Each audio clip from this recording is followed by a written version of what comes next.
Chapter 619. Surprisingly, on the second day after Aegon informed them of the rebellion at High Court, Dragonstone Island received a letter asking for help from Old Rose. High Court was not massacred. It was still defending and had not fallen. Old Rose requested the Dragon Queen to quickly reinforce High Court. She would repay her with absolute loyalty. River Bend declined. Chinting Island's fleet was massacred by Iron Seed. From the beginning, Yuluin's goal was clear: the Iron Throne. Balon never had the ambition to conquer the Seven Kingdoms. He was satisfied with restoring the ancient path, wearing the crown, and being a king. Hence, Yuluin and Balon had different strategies.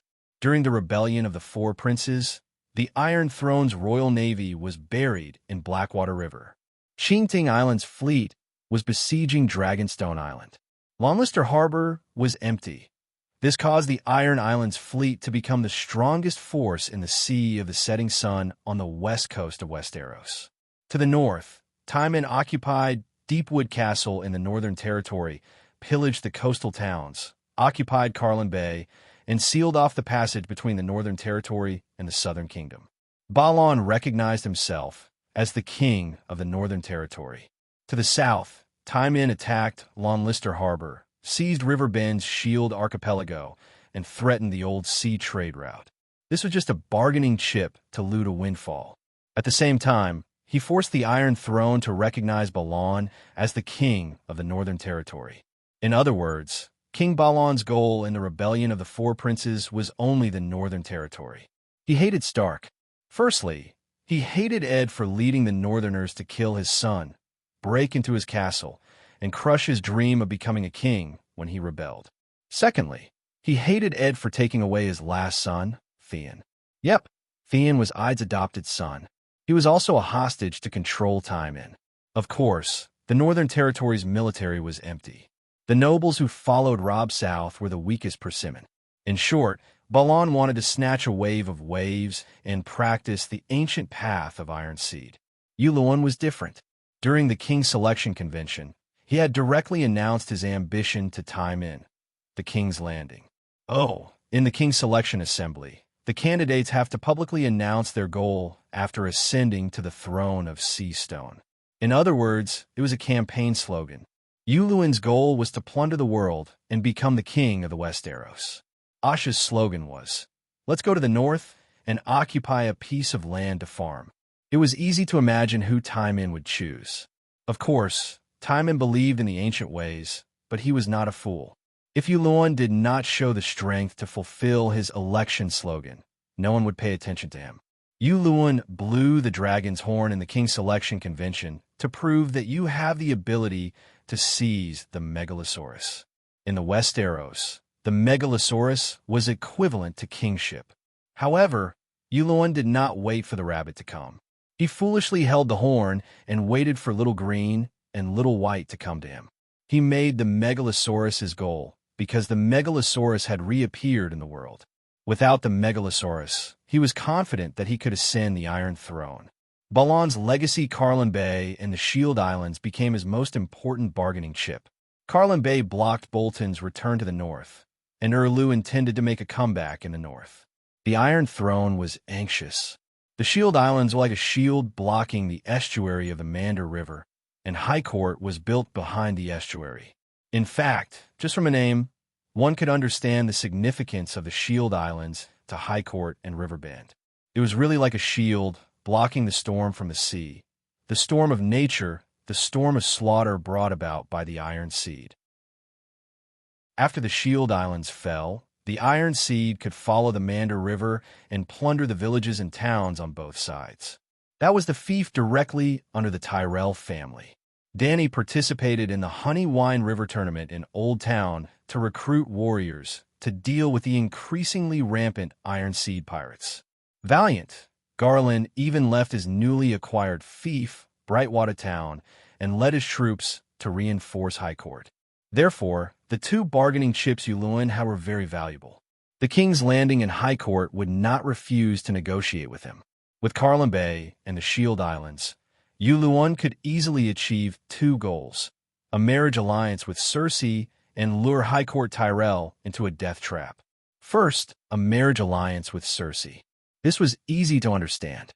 If Tywin had not died, he would have married Cersei to Balon as a concubine. Theon's mother was not dead yet.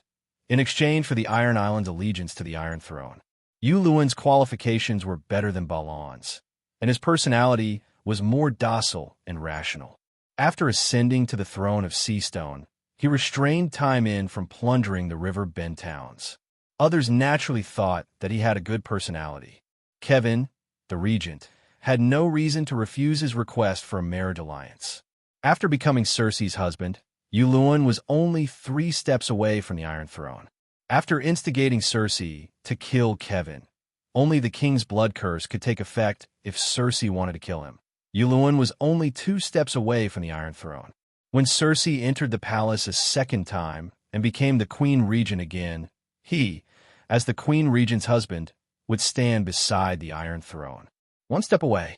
The last step was a matter for the future. Luwin had to help Cersei obtain the Queen Regent's power. Target: High Court Tyrell. Going back to the previous topic, Luwin used the Shield Islands as bait to lure High Court into a death trap. From a moment he planned to marry Cersei, Kevin, Tyrell, and Tommen were on Luwin's must-kill list. Because they were the obstacles to his ascension to the Iron Throne, and also because High Court's wealth could help him maintain his rule on the Iron Throne. Don't doubt it. From a moment he decided to get rid of Tyrell, Luwin, who used to be a pirate, had his eyes on the wealth left behind by Tyrell after he fell. The King's Landing was supported by High Court. In other words, his plan to kill High Court was not improvised, and it was not to practice the ancient ways of killing people randomly. These plans were interconnected, and everything was under Luwin's control. Then how to kill High Court Tyrell. The negotiation about returning the Shield Islands. A long time ago, when Luwin was still on the road to King's Landing, he announced his next plan to the public. Go to King's Landing to marry Cersei, then return Cairn Bay, bring his wife west of the Mander River to the Sea of Sunset, then take a ship from the Shield Islands back to the Iron Islands. When passing by High Court, collect a ransom from Tywin, then withdraw Tywin and the fleet from the island and return the Shield Islands. Before he committed the massacre of the Shield Islands, Luwin's image in the eyes of the world was very good. He was honest, courteous, and kept his word. For example, after confirming his marriage with Cersei, he immediately asked Tywin to leave Cairn Bay. For example, on the second day of his marriage with Cersei, he began to pack his bags and prepare to return home. He was completely unaffected by the beautiful scenery of King's Landing. In the eyes of others, if Kevin had not been killed by the #1 villain of the Seven Kingdoms, Tyrion, he would have taken his new wife and returned home with the couple. In the eyes of the people, Luwin seemed to be a loss of what to do after the nephew killed his uncle incident in the family, especially his foolish wife, who changed her mind at the last minute. Not only was she unwilling to leave King's Landing, but she also planned to fight for the regency with Tyrell. One had to know that he and Tyrell had agreed to a long time ago for a negotiation. Luwin went to Prime Minister Mace. Like a cowardly husband who could not control his crazy wife, Luwin spoke to him in a helpless but sincere tone. My wife is King Tommen's mother. She may be qualified to be the king's guardian, but I know my place. Greyjoy and the Iron Islands will not be involved in this matter. I cannot control Cersei, but Greyjoy, your words are like gold. I will definitely fulfill my promise and return the Shield Islands occupied by Tywin. As for the next step, it will depend on the situation at King's Landing. If Cersei becomes the Queen Regent, I will be happy to return to King's Landing and be the Queen Regent's husband. If Cersei fails, I will take her away. She will still be the Duchess of the Iron Islands. Sir Inflatable Fish was very satisfied with Luwin's self-awareness. It raised its chin high and nodded imperceptibly as it smiled faintly. Lord Luwin, you are an honest man. I will write to Mother and ask her to treat you well. Luwin smiled in relief. Before he left, he advised sincerely, Lord Mace, I hope that the battle between you and my wife will not escalate or become extreme. After all, we are all family, and we are all doing this for King Tommen. Luwin left Cersei at King's Landing to play out the palace drama with Tyrell and his daughter. The negotiation went smoothly.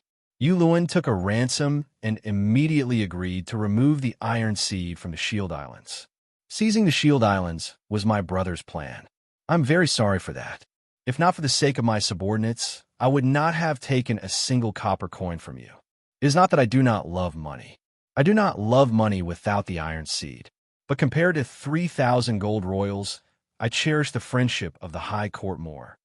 Honest man, Yulon said to his host at a high-class banquet prepared by Old Rose. The High Court also desires the friendship of the Duke of the Iron Islands. A toast to friendship. A toast to Yulun and Queen Cersei's marriage. Old Rose raised a glass of golden wine and toasted the guests.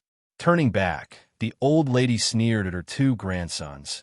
Even the stupidest person would not trust the Iron Seed. Timin's friendship is not worth as much as a blow-up fish in the Summer Islands. At least, because of your father's stupidity, the price of blow-up fish has tripled. When everyone is angry with him, but they can't do anything about it, they will add a fried blow-up fish to the table. You are talking about yourself, aren't you? Gallant Garland and Cripple Villa looked embarrassed.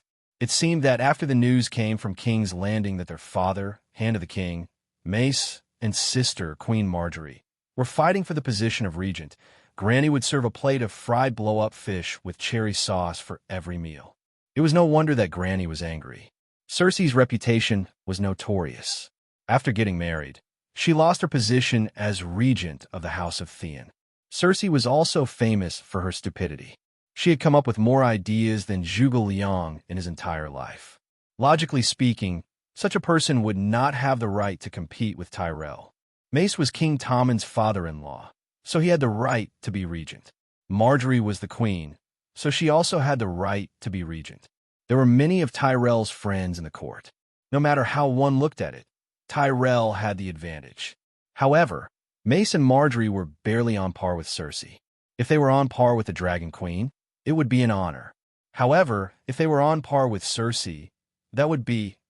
Actually, Old Rose chose Little Rose as her regent. Firstly, it was legitimate. It was common in Westeros for a wife to manage her husband's land and castle. Secondly, Little Rose was smart enough. There were only wrong names, but no wrong nicknames. Margaret's nickname was Little Rose. She inherited her grandmother's wisdom and experience. On the other hand, Duke Maze was nicknamed Inflatable Fish by his own mother, Old Rose. It's fine if he doesn't have any wisdom, but even the war talent that he was most proud of, he had fought countless battles in his life and had always been outnumbered. However, he had never won a single battle. The number one of the Seven Kingdoms was still controversial. Old Barker thought that he was the best general. Erlu was not convinced. He gritted his teeth and glared at the old knight. Tywin squatted in the latrine, looking at the two of them with a sneer. Rando Tully did not say a word, his face filled with stubbornness. Blackfish, Brynden Tully quietly raised his hand, just in time to see Count Redwyn beside him. Ed and Robert stood at the side, eager to give it a try. However, if one were to ask who was the number one general of the Seven Kingdoms, everyone would turn their gaze to Lord Blow-Up Fish, who was lamenting outside Storm's End Castle. Old Rose's instructions to him were clear. He would fully support Marjorie to become the regent. However, he was not satisfied with being the Hand of the King. He wanted to learn from Tywin and Kevin and take a step further to become the regent's father-in-law. Sir Inflatable Fish was an example of someone who didn't have the ability but wanted to be a big shot. No matter how good Yulun was at talking, Old Rose did not trust him. At this moment, Cersei was fighting with Tywin for the regency. She was worried that Tywin would cause trouble, so she arranged for her strongest forces to take over the Shield Islands. Count Redwyn's Green Pavilion Island fleet and Garan Tyrell's High Court Knights. They went to the Shield Islands together and fell into Yulun's trap. They were all wiped out. Chapter 620. The Shield Archipelago was made up of 4 islands, blocking the estuary of the Manda River. This was not the first time Tywin had occupied the Shield Archipelago. Not to mention the Shield Archipelago, Bear Island in the north near the Great Wall, and Chinting Island in the south of the Westeros were all Tywin territory in the past. In other words, it was the Iron Seed's sphere of influence. Just like how Taimin had once occupied a large area of Hajian land and was known as the #1 overlord of the Seven Kingdoms. Yes, Taimin was now very weak. The total area of the Iron Archipelago was not even comparable to a powerful count's territory, but their ancestors were indeed very rich. More than 10,000 years ago, the Shield Archipelago was still called Fog Archipelago. Taimin occupied this island, killed all the men on the island, and plundered all the women as salt concubines. Later on, he built the island into a bridgehead to plunder Riverbend. The Iron Seed pirates drove their longships up the Mander River and even sailed all the way to the Bitter Bridge 1,000 kilometers away. They were extremely arrogant. The High Court Gardner family, before Tyrell, the owner of Riverbend, a status similar to Stark in the Northern Territory, worked hard for 7 generations to completely expel the Iron Seed from the Shield Archipelago. This was because the Shield Archipelago's environment was dangerous, easy to defend, and difficult to attack. The coastline was uneven and the hydrological environment was unpredictable. The island was large and steep, and there was also fog shrouding the nearby waters all year round. The name Fog Archipelago explained everything. Such a dangerous place, yet Taimin was as familiar as home. Yu Luan had almost bet everything, mobilizing all the forces of the Iron Archipelago. The Iron Fleet had 100 longships, and the Iron Archipelago had more than 300 warships. In total, there were more than 30,000 Iron Seed pirates. There were almost no strong men on the Iron Archipelago. If such a huge force was placed anywhere else, it would be impossible to hide. But winter had arrived, and the sea fog rose again. Just like in ancient times, the Fog Archipelago concealed Tiamin's ambush as if it was a child. The Qingting Island fleet was indeed strong, but it only had about 200 warships. Its military strength was far inferior to that of the Iron Seed fleet. Taimin had the advantage in terms of the number of warships and soldiers, as well as the advantage in terms of terrain and psychology from the ambush. However, Yuluin still had a trump card: the sea monsters. Garland led 5,000 High Court elites and successfully landed on the island. They took over Grey Shield Island, Oak Shield Island, and South Shield Island without any accidents. After Taimin received the gold royals as the ransom, he cursed and left the castle and the coastal fortress, leaving the island to the Highlanders. Tyrell's soldiers entered the castle and the fortress, and the handover was completed smoothly. Garland did not let down his guard, but he did not think that anything would happen today until he landed on Green Shield Island, which was closest to the coast. 10,000 Taimins swarmed out from the gaps between the cliffs on both sides, drowning Garland and the remaining 2,000 soldiers like a flood. The other 3,000 soldiers were stationed on the 3 new islands that they took over. The enemy had an absolute advantage in terms of numbers, as well as countless kerosene bombs and ballistae. Valiant, Garland was not Danny. He did not cheat and died on the spot. 2,000 soldiers perished with him. The second son of the Highlanders dead. Garland, who was on Green Shield Island, did not even wait for the Qingting Island fleet to rescue him. Almost at the same time, when the Green Shield Island ambushed him, a huge red octopus emerged from the water like a demon from hell. It crushed the flagship of the Qingting Island fleet into pieces like a mischievous child crushing an onion biscuit.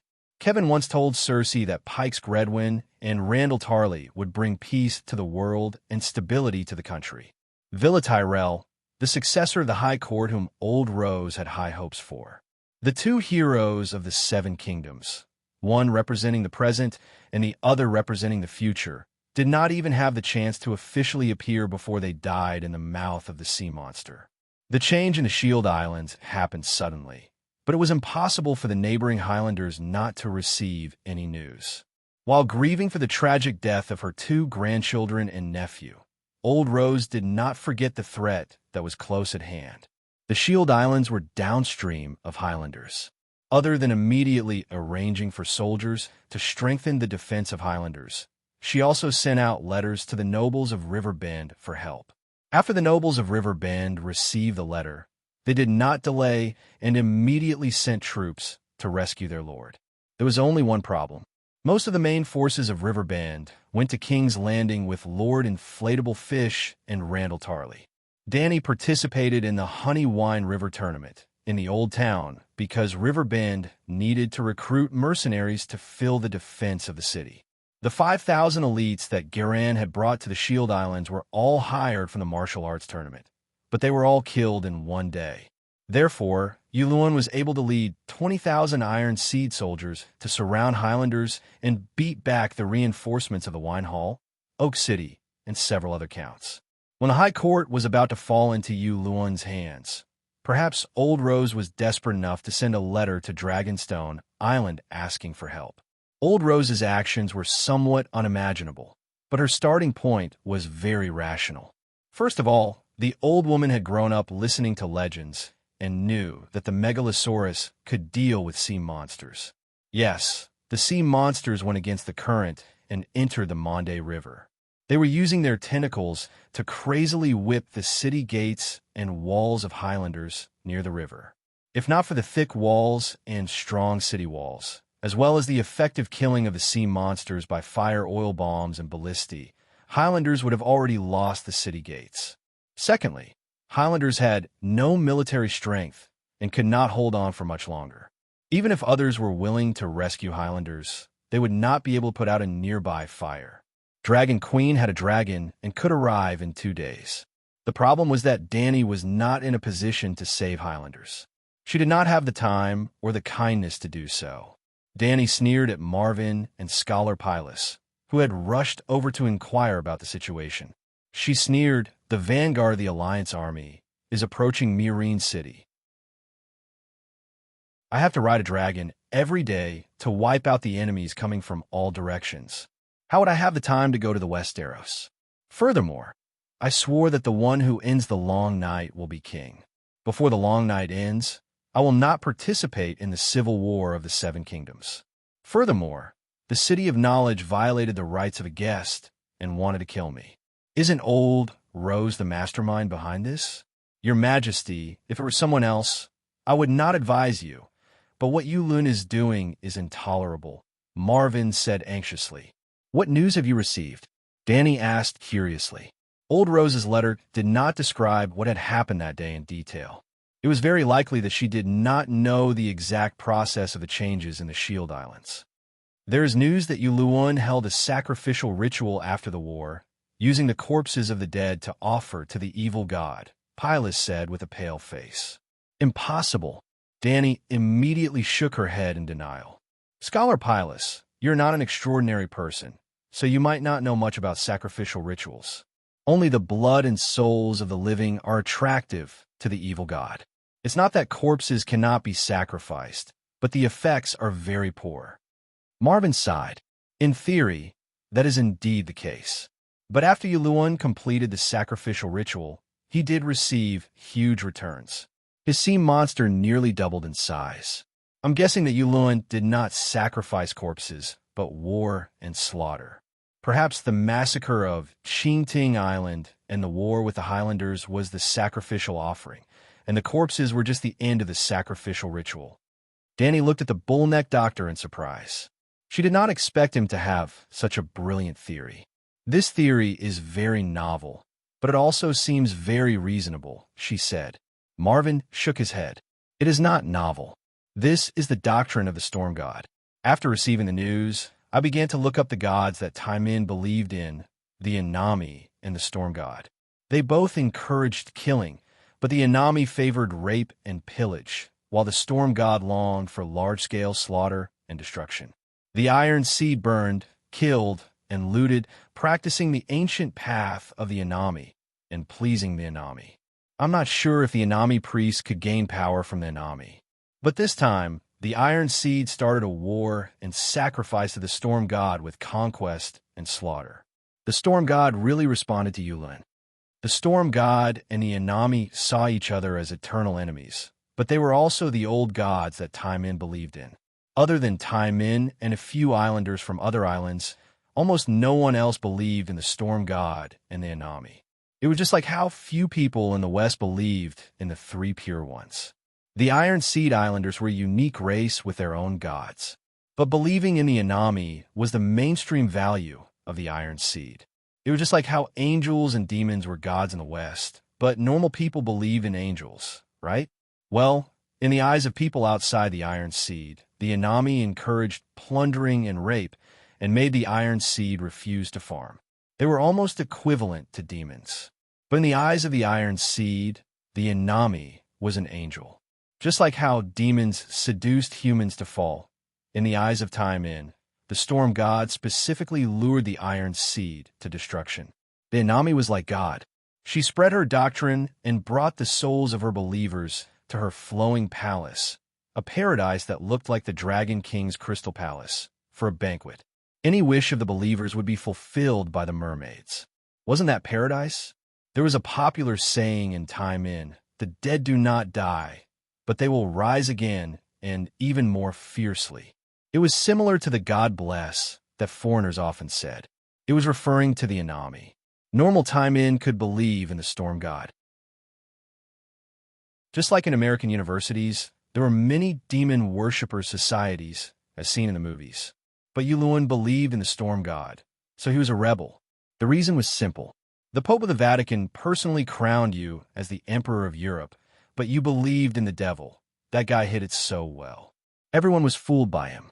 In total, there are two people, Scholar Pilus said with a complicated expression. The two scholars of Dragonstone Island were filled with emotions, but Dani did not feel anything. She was now against the Alliance, against Balerion, against the Green Prophet, against many evil gods, against fate, and even against Lalo, against the heavens, the earth, and the gods. She was no longer afraid or shocked. A mere storm god, a mere Yulun, could only leave a ripple in her heart. That's it. Dragon Queen's expression was calm. It was like Marvin looking at his wife's spending bill for the month. Marvin said anxiously, "Your Majesty, Yulun's sea monster was originally blood red, and its tentacles were 20 meters long. But after completing the sacrificial ceremony at the Shield Islands, the sea monster almost doubled in size. Its tentacles were more than 30 meters long, and its suckers grew white, barbed teeth.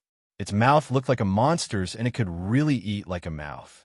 The corpses of Sir Vilas, Count Garland, Count Redwin, and dozens of other nobles were all eaten by the tentacles of the sea monster. What a tragedy." Interesting. Dani was deep in thought. The sea monster seemed to be able to evolve through sacrifices, or rather, demonize. Marvin saw that Dani was still calm and said, "The surface of the sea monster's body also changed. It became dark red, and demon-like black spots appeared on its smooth skin. It looked like an unopened eye. Maybe after it opened its eyes, it could use witchcraft. Don't let it live." "How do you know so much?" Dani asked curiously. Chapter 621. Yesterday, when Marvin and Aegon came to report to her about the changes in the Shield Islands, Marvin did not know anything and relied on Aegon, who had been informed by Varys, to explain the situation. In just one day, it was as if he had personally visited Yulun's military camp and revealed many secrets that even old Rose did not know. "Scholar Kelvin told me." Marvin was stunned and said, "He was originally a scholar of the Chester family on Green Shield Island. After Earl Chester was killed by Iron Seed, Scholar Kelvin began to serve Yulun." Dani glanced at Scholar Pilus and did not know what to say. Dragonstone Island had changed 3 masters in a short period of time, and only Scholar Pilus remained in the Crow's Nest Tower. It was the same for Kelvin. The island's master had changed, but he still managed the Crow's Nest and even openly told Yulun's secrets to other scholars. Even someone as crazy as Yulun did not kill the scholars. Why? Because he could not leave the scholars. Yulun must have wanted to hide his secret, but his secret was easily exposed by his own scholar. How ironic. The scholars knew medicine, were literate, could manage castles, calculate taxes, tame crows, take care of the crow's nest, and send and receive letters. Even Iron Seed, who pursued the ancient path of burning, killing, and plundering, had become dependent on the scholars. Just like how humans could not live without wheat and rice, modern people could not live without mobile phones and computers. Westeros nobles could not live without the scholars. The scholars' huge hidden forces and intelligence network would not disappear because of the City of Knowledge's destruction. They had become part of the Westeros continent. If Westeros were compared to a human, the scholars would be the nervous system in the human body. Let Madame Alina find Aegon. I don't need her loyalty. Gao Ting's power is meaningless to me, but it will be of great help to Aegon. Aegon has a pterosaur. A few 100 pounds of wildfire will burn that octopus to death. Dany still refused to help Gao Ting. In fact, there was no need for her to remind her. Old Rose had already sent a letter to Storm's End Castle. In other words, other than Dany on Dragonstone Island, Aegon on Wind's End Castle, Randall Tarley on King's Landing, and Littlefinger on Arryn Valley had all received Old Rose's request for help. Asking Dany, Aegon, and Blue Dominion for help was understandable. Dany and Aegon had dragons, and Blue Dominion himself was at King's Landing. He had the opportunity to lead the Horn Hill soldiers to take down Cersei. However, Old Rose's request for help from Uncle Finger was very interesting. The old lady had planted a spy around Uncle Finger. She immediately learned about the secret engagement between Sansa and Aegon. After the Riverbend incident, Aegon publicly announced his ambition and the True Dragon Alliance. Old Rose threatened Uncle Fingers, saying that if he did not persuade Aegon to save hiding, she would report him to the world for murdering Joffrey. Heir, do you still remember Emperor Joffrey's purple wedding? Old Rose did not like Emperor Joffrey, who loved his people as if they were his own children. Firstly, Joffrey was the second generation of the Mad King. Madmen were hard to control, at least not as easy as Tommen. Secondly, Old Rose was Little Rose's grandmother. For the sake of her granddaughter's happiness, she did not want her to marry the second generation of the Mad King. Old Rose had also worked hard for her own happiness. Little Finger, on the other hand, needed more chaos, so the two of them co-directed a purple wedding and drugged Emperor Qiao, who Dany wanted him to live for another 500 years. Now, Old Rose wanted to use this to threaten Uncle Finger, forcing him to persuade Aegon to save hiding. When it came to Dragon Queen, Old Rose did not have a choice. Her main target was still Aegon. The news from Slave Bay had not arrived yet, so the old woman did not have a clear understanding of the difference between a pterosaur and a megalosaurus. She only thought that Aegon's dragon was called Black Death Balerion, and that it was as fierce as Balerion. Then, how could she threaten Uncle Finger with this? Uncle Finger had already sided with Aegon. Cersei hated him. Killing Joffrey would only make her hate him more. Old Rose's target was not Cersei, but Tyrion. Old Rose did not know that Tyrion already knew that they had set him up. But Uncle Finger suspected that Tyrion already knew that he had set him up. Uncle Finger had not met Tyrion, but he had communicated with Aegon many times.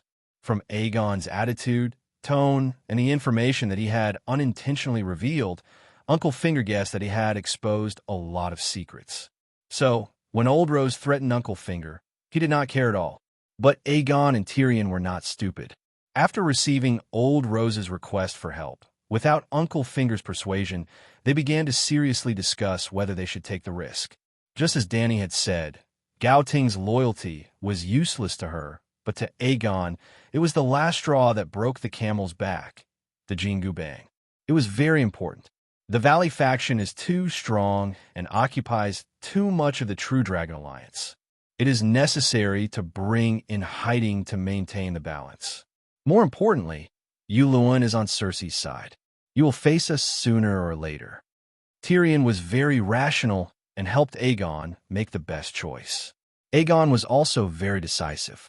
He immediately made the decision to save hiding. To ask where Yuluen's sea monster came from, it had to start from 2 years ago. At that time, he had turned into Ethan Hunter and completed an impossible mission, stealing the dragon egg and the dragon horn from the Great Pyramid. Of the 2 dragon eggs, he kept one for himself and gave the other to the Iron Legion of New Gith. The reason why New-Gith did not steal Yuluin's dragon egg and horn was because Yuluin knew the route to the ruins of Alleglia.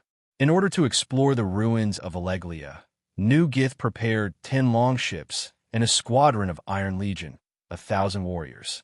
There were also 2,000 slave sailors.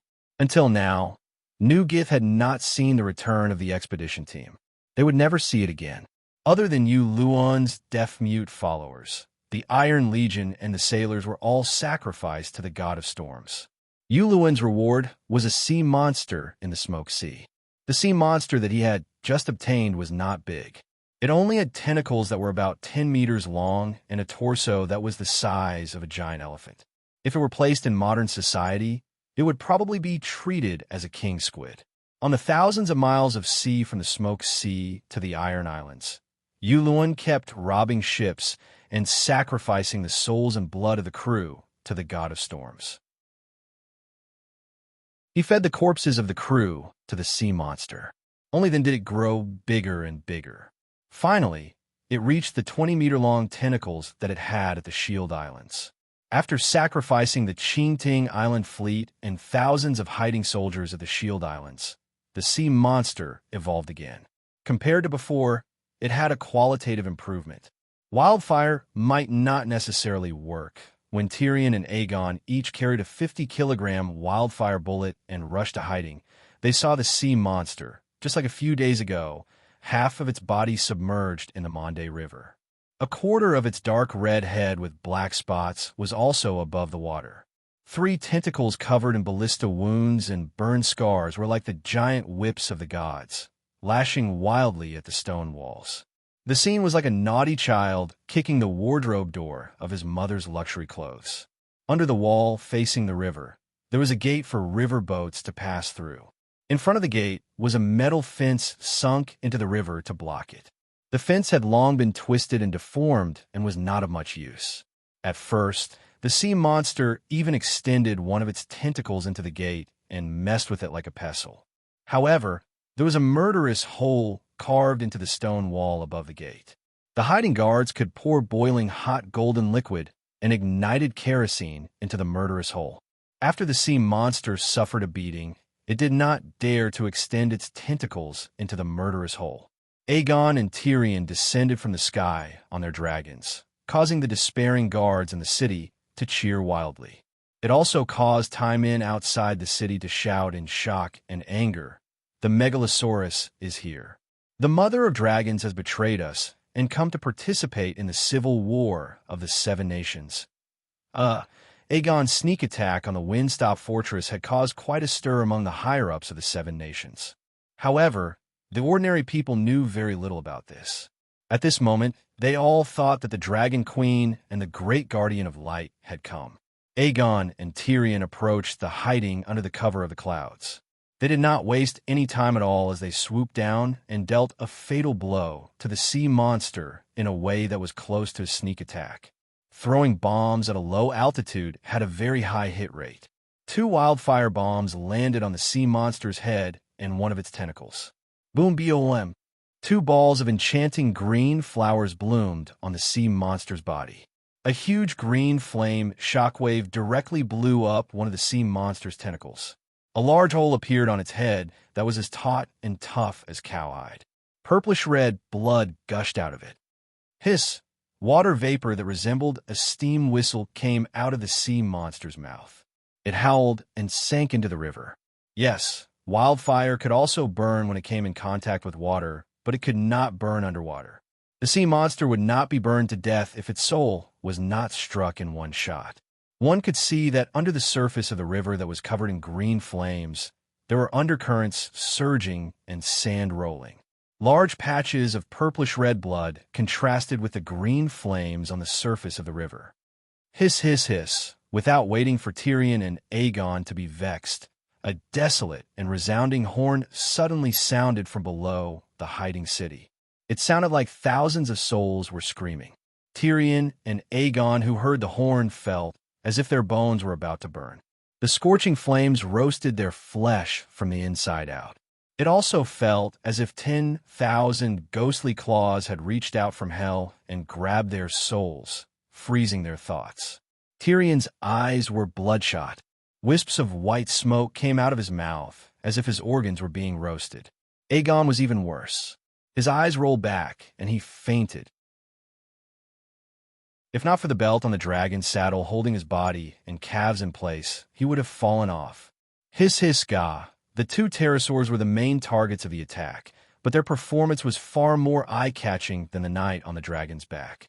They only let out a crazed cry before shaking their heads and wagging their tails, fleeing into the distance. Yulun was dumbfounded. He was confused. Why did the Dragonbinder, which could even control the Megalosaurus, only make the pterosaurs let out a cry? Could it be? Yulun was shocked and furious.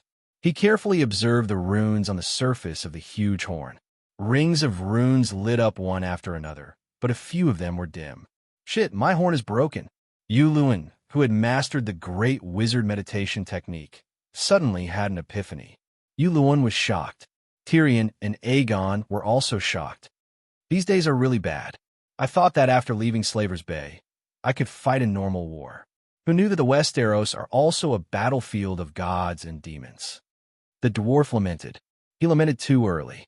When the long night came, he would realize that the Westeros were the real battlefield of gods and demons. Didn't you say that the Dragonbinder's horn is broken? Aegon wiped the blood from his nose and said with a pale face, "It is indeed broken. Our pterosaurs didn't lose control. What do we do now? Should we go to Gouting? There are kerosene bombs there. We can cooperate with the pterosaurs to throw them," Aegon asked. Both of their souls were injured and needed to rest. They had just landed in an apple orchard 50 kilometers south of Gouting. Chapter 622. Do you want to go to High Court?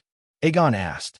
Tyrion frowned and thought for a moment before shaking his head. Your Highness, you can't go. Why? Aegon was confused. We don't have anyone in High Court right now. It will be dangerous for you to go. Lady Alina clearly said in the letter that as long as I come to save High Court, she will lead the Tyrell family to pledge their loyalty to me, Aegon said. Tyrion smiled bitterly. You forgot that Margaery and Mace Tyrell are in my sister's hands. The game of power in the Westeros is different from the slave war in Slaver's Bay. There's no jumping back and forth in the slave war. Everyone will be loyal to their ideals. They will either maintain slavery or oppose slavery. Otherwise, they will not participate in that war. The game of power is different. There are no absolute allies or enemies here. If Luwin is willing to use Margaery, Mace, Loras, and High Court's future in exchange for our lives, Old Rose will not hesitate at all. This shouldn't be, right? You, Luwin, killed her 2 grandsons. Aegon was doubtful. I've taught you before. Don't trust anyone except yourself. Tyrion looked deeply at the young man and said in a deep voice, If Villa, Mace, and Garland are not dead, Old Rose is more trustworthy. Because that means that High Court has an heir other than Margaery and Loras. But if Cersei kills Margaery, Mace, and Loras, Lady Alina will not have any direct blood relatives left. What is the point of her working with us? What's the point of fighting when there is no more wood? Aegon was stunned. He suddenly said, Are you saying that you will make the same choice when faced with a similar situation? Tyrion was stunned. After a while, he looked down and said in a low voice, I will not let myself fall into that situation. That is why I left Slaver's Bay with you. Aegon's eyes flashed. He understood Tyrion's choice. The dwarf told Aegon not to go to Gouting, but he did not give up on rescuing Gouting. He went on his own. My sister would definitely be willing to exchange 10 Margallis for my life, if she had 10 Margallis in her hands. But I know this, but Old Rose doesn't. Even if my sister suggested an exchange, she wouldn't believe it. Before leaving, he said to Aegon with a smile. Unfortunately, after 3 hours, when Tyrion once again flew above the High Court, the battle had already spread from outside the city to within the city. The city gate was lost, and the 20,000 iron seed was like mold from hell, spreading into the garden city full of sunshine, roses, and grapevines. Black smoke billowed from the exquisite houses, and cries and wails could be heard from every corner of the streets. Evil acts of killing and strengthening were constantly being played out in the palace city. Under the golden, warm sun, there was nothing but cold death and dark evil. How is it so fast? Tyrion was shocked. Suddenly, the dwarf on the dragon's back narrowed his eyes and shuddered. Yulun could have taken down Gouting long ago. He was waiting for them, waiting for the pterosaur. It had been 5 days since the change in the Shield Archipelago. Yulun had a 20,000-man army and a sea monster with tentacles long enough to wrap around the city walls, but they still could not take down the defenseless Gouting after 4 days. Was this normal? Before seeing the sea monster on the ground that was even taller than the city walls, Tyrion thought that Gouting's city walls were sturdy, but now, Yulun, who had the dragon's horn, was waiting for them to come knocking on his door. The dwarf broke out in a cold sweat. He no longer dared to take the risk to rescue Old Rose. He turned around and flew toward Wind's End Fortress. He had not guessed wrongly. Yulun was waiting for their pterosaur. The Dragon Queen had sworn that she would not interfere in the war between the 7 countries before the end of the long night. If she did not break her oath, she would not have come to Gouting.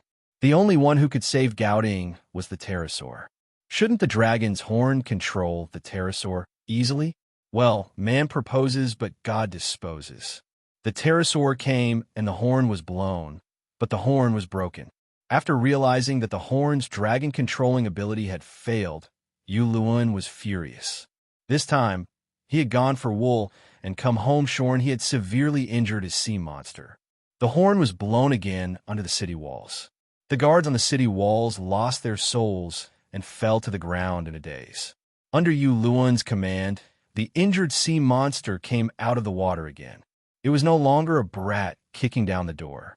The sea monster climbed up the city walls directly.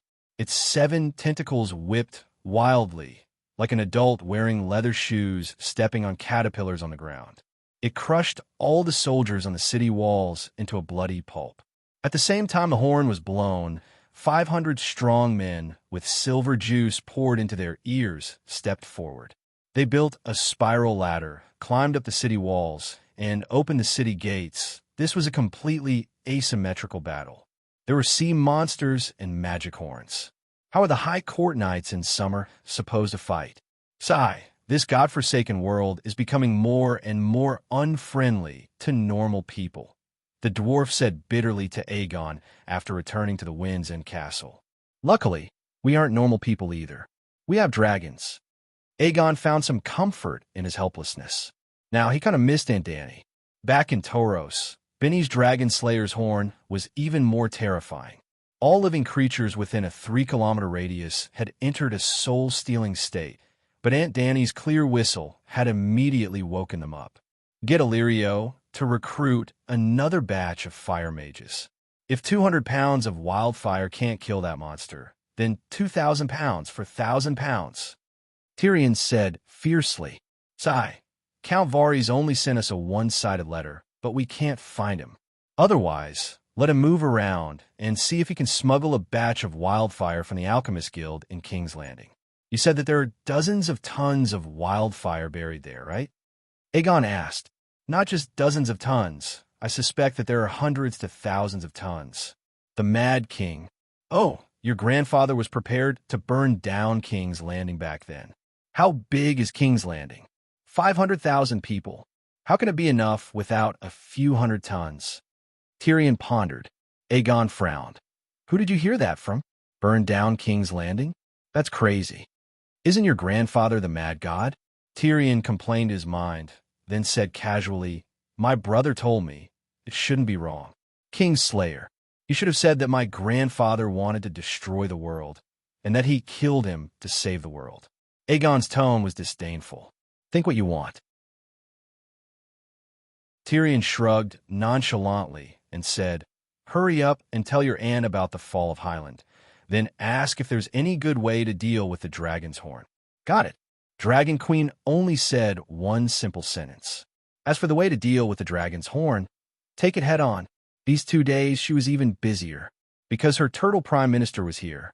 The old turtle swam for more than a month, and finally, last night, he sent Dany's 15 tons of steel ingots to Astapor. At that time, Danny was in Marine, and the old turtle did not want to expose his identity, so he could only dive to the bottom of the sea and moo to Greenie, who was sleeping on the Great Pyramid, a cry from the soul. The last time in Gedo, Greenie saw the old turtle once. Although he did not know what the old turtle wanted to do, he still told Danny about the dragon spirit immediately. Then, Danny rode the dragon back to Astapor in the middle of the night. Without alerting anyone, Danny led the old turtle to the rocky beach 10 kilometers west of Astapor City. In front of Danny, the old turtle happily opened his mouth and spat out all the steel ingots. A total of 60 pieces, no more, no less. I'm leaving. After throwing the Crab King shell on the ground, the old turtle said, "Why are you leaving? You came all the way here. Don't you want to see the battle of life and death between me and Balerion? Let me tell you, she is now in Borash. Valerion's main body is sealed at the bottom of the Smoke Sea, and now that is a part of his soul, right?" The old turtle shook his head. That is a very important part of his soul, enough to make him suffer heavy losses. Can't you feel the thrill of revenge when you hear his wails? Danny laughed. You are the one who destroyed his part of soul. How can I feel the thrill of watching from the side? Yes, there is no revenge if you don't participate in it personally. Danny nodded with a smile and suggested, "Why don't you stay and we work together to form an anti-Balerion alliance? I have to go back to the Rhone River." The old turtle hesitated. Go back and be a coward. Am I not a coward if I stay? The old turtle was stupefied. What are you afraid of? I will take the lead, and you can hide in the sea and cheer. It will be very safe. I'm not afraid, but... The old turtle's head, which was as big as a van, shrunk back unnaturally and muttered, "What do you want me to do?" "It's done," Danny exclaimed in her heart. "Oh yeah. Actually, I have always had a big plan, but the work is too big, and I can't execute it with just manpower. Now that you are here, it's perfect." "What plan?" the old turtle asked curiously. "The Heilongjiang River in the upper reaches of Marine." Danny had just said this when she suddenly remembered something. Tam had told her that when plotting against the gods, it was best not to announce the plan or even think about it. Kaal's black goat was a good example. When Blinden and Bran were plotting against Lalo for 2 generations, the three-eyed crows, they had purposely called her to the edge of the world. When she thought of this, she immediately pulled Blackie's soul into her body and entered the Holy Mother mode. Her divine power rippled and formed a 7 gods divine domain between her and the old turtle. "Mother God, Danny's movements were practiced and relaxed, but the old man in the river beside her was shocked beyond words. Where did you get such vast divine power from?" The old turtle did not recognize the 7 gods' disguise. When Danny fought the Crab King in Gedo, the old turtle was a little far away and did not sense it as clearly as this time. "I picked it up," Danny chuckled. "Picked it up." The old turtle's face contorted. "No wonder the Crab King fell at your hands. I have a plan, and it's almost specially prepared for you." Danny stopped joking and quickly told him about her plan to drown the 7 armies. Anyone who had read The Romance of the Three Kingdoms would have an impulse when they saw the 1,000-mile-long river beside Meereen. Danny had long had the impulse, but she was powerless. There were no 4 seasons here, and the river did not have a rainy season and a dry season. The flow of the water was very calm, and there was neither too much nor too little. It was very awkward, unless they built a dam to store water. However, there were only slightly more than 1 million people in Slave Bay. It was impossible for them to mobilize millions of civilians to build infrastructure like Yangwon. In this world, it was impossible to build a large project with manpower alone. Fortunately, this world was also very magical. The Dragon Queen only mentioned the basic tactics in the Romance of the Three Kingdoms, moves that even third-rate generals knew. However, the old turtle was terrified. That's too vicious. Hundreds of thousands of people. He widened his green eyes, which were as big as dustpans, and were filled with fear. Danny was unhappy. Back then, you flooded the city with your forbidden curse, and more than 1 million people in Valeglia died. There were the old, the weak, the women, and the children. I only killed enemies on the battlefield. How is that vicious?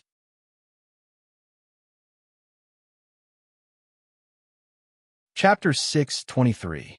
Danny sneered and said, "Don't be a fake immortal. You guys were dozens of times worse than me back then. That's why we suffered retribution. We killed too many creatures and harmed the harmony of heaven. That's why the Mother Goddess fell into the abyss. That's why the prosperity of the Loina civilization declined. Overnight, it was destroyed at its peak." Old Tortoise lamented. Even harmony of heaven and destiny of the nation are mentioned. "Old Tortoise, you seem to have some skills." Danny said strangely, "Weren't you the one who told me? Last time in Ghetto, when we were talking about the dangers of killing the Crab King, who contributed to the world, you were talking about the path of destiny." Old Tortoise said, "But I didn't talk about the destiny of the nation." "Forget it." Danny waved her hand and returned to the topic. "I'll bear all the sins alone. Are you willing to do it? I'm the one who did it." Old Tortoise frowned. "Let me tell you a story. In the ancient, Dragon Queen, who liked to tell stories such as Scholar Lai, Scholar Bao, Scholar Yang, Scholar Guan, and other Scholar series stories, was stuck. Old Tortoise was tens of thousands of years old. It was even older than the oldest country today. There was no way to deceive. Cough, cough. There was no way to use stories to enlighten it. Without any other choice, Dragon Queen could only start to make it a figurehead. In the ancient alternate world, there was a queen named Yellow Emperor. She gathered thousands of people and swore to overthrow the rule of the great slave master Chiyu. A megalosaurus named Ing Long rushed to help. During that time, Ing Long killed countless people, but he didn't have a trace of sin on him. In the end, the Yellow Emperor even gave an imperial decree on behalf of the heavens.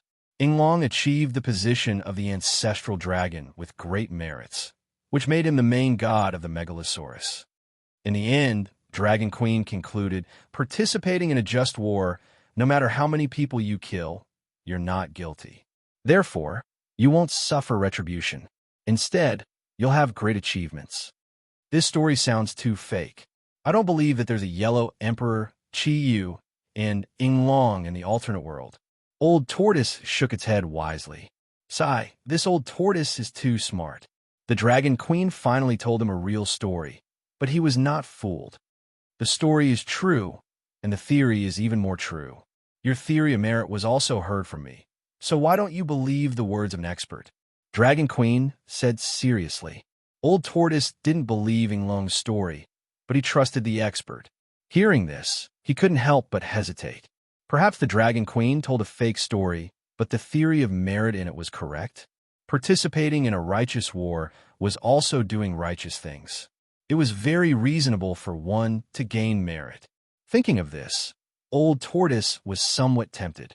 He asked, "How can we tell if this is a just war?" Last time, Loina fought Valeglia because Valeglia invaded Loina's territory along the Rhone River. It seems like we're the righteous ones. That's not right. Dragon Queen looked up the sky and sighed. Judging whether a war is just or not is actually very simple. The winner is king, and the king must be righteous. In other words, whoever wins is righteous. Old Turtle, then are you righteous? He asked dryly. Of course. Dragon Queen had a matter-of-fact expression on her face. Along the way, I've always won, and I've always been righteous. If you're willing to cooperate, there will be no loss in the final battle. There's no one more righteous than me. Old Tortoise was speechless. Other things aside, if he was willing to cooperate with Dragon Queen's plan, she would definitely win. Then, should he fight for justice? Old Tortoise hesitated for a moment and nodded. I'm willing to stay to uphold justice. But is there really merit to be gained from this kind of justice? That's right. Dragon Queen smiled and nodded. She asked in return, if the winner doesn't have merit, can he win? Or rather, a person of merit who is blessed by the heavens, can he fail? Old Tortoise's green eyes widened. He was dumbfounded. After thinking for a while, Old Tortoise still couldn't get out of the circle of merit. He could only sigh helplessly. His wisdom was indeed not as good as the Holy Spirit's. Actually, the Dragon Queen was trying to change the concept. Let's not talk about whether or not there is merit in this world. If a person with great merit were to do something unjust and use up all his merit, he would still fail. A person without merit could also succeed if he did something righteous and accumulated merit. Soon, Danny and Old Tortoise made a sacred oath to each other and formed an alliance to deal with the sheep egg together. Well, they had to make a sacred oath. Otherwise, when Old Tortoise asked her to put down the butcher's knife and repent before it's too late, wouldn't she cry to death? This was also in line with the customs of the Song of Ice and Fire world. Wade Fry and Rob's alliance had also made an oath. Well, this example wasn't good. In the War of the Usurpers, wolves, fish, eagles, and deer also made an oath. After swearing an oath and becoming an ally, Danny had 100% confidence in the future Battle of Meereen. She suddenly felt much more relaxed and asked with a smile, "Other than the old man in the river, do you have a name?" "No, that's my name," Old Tortoise said.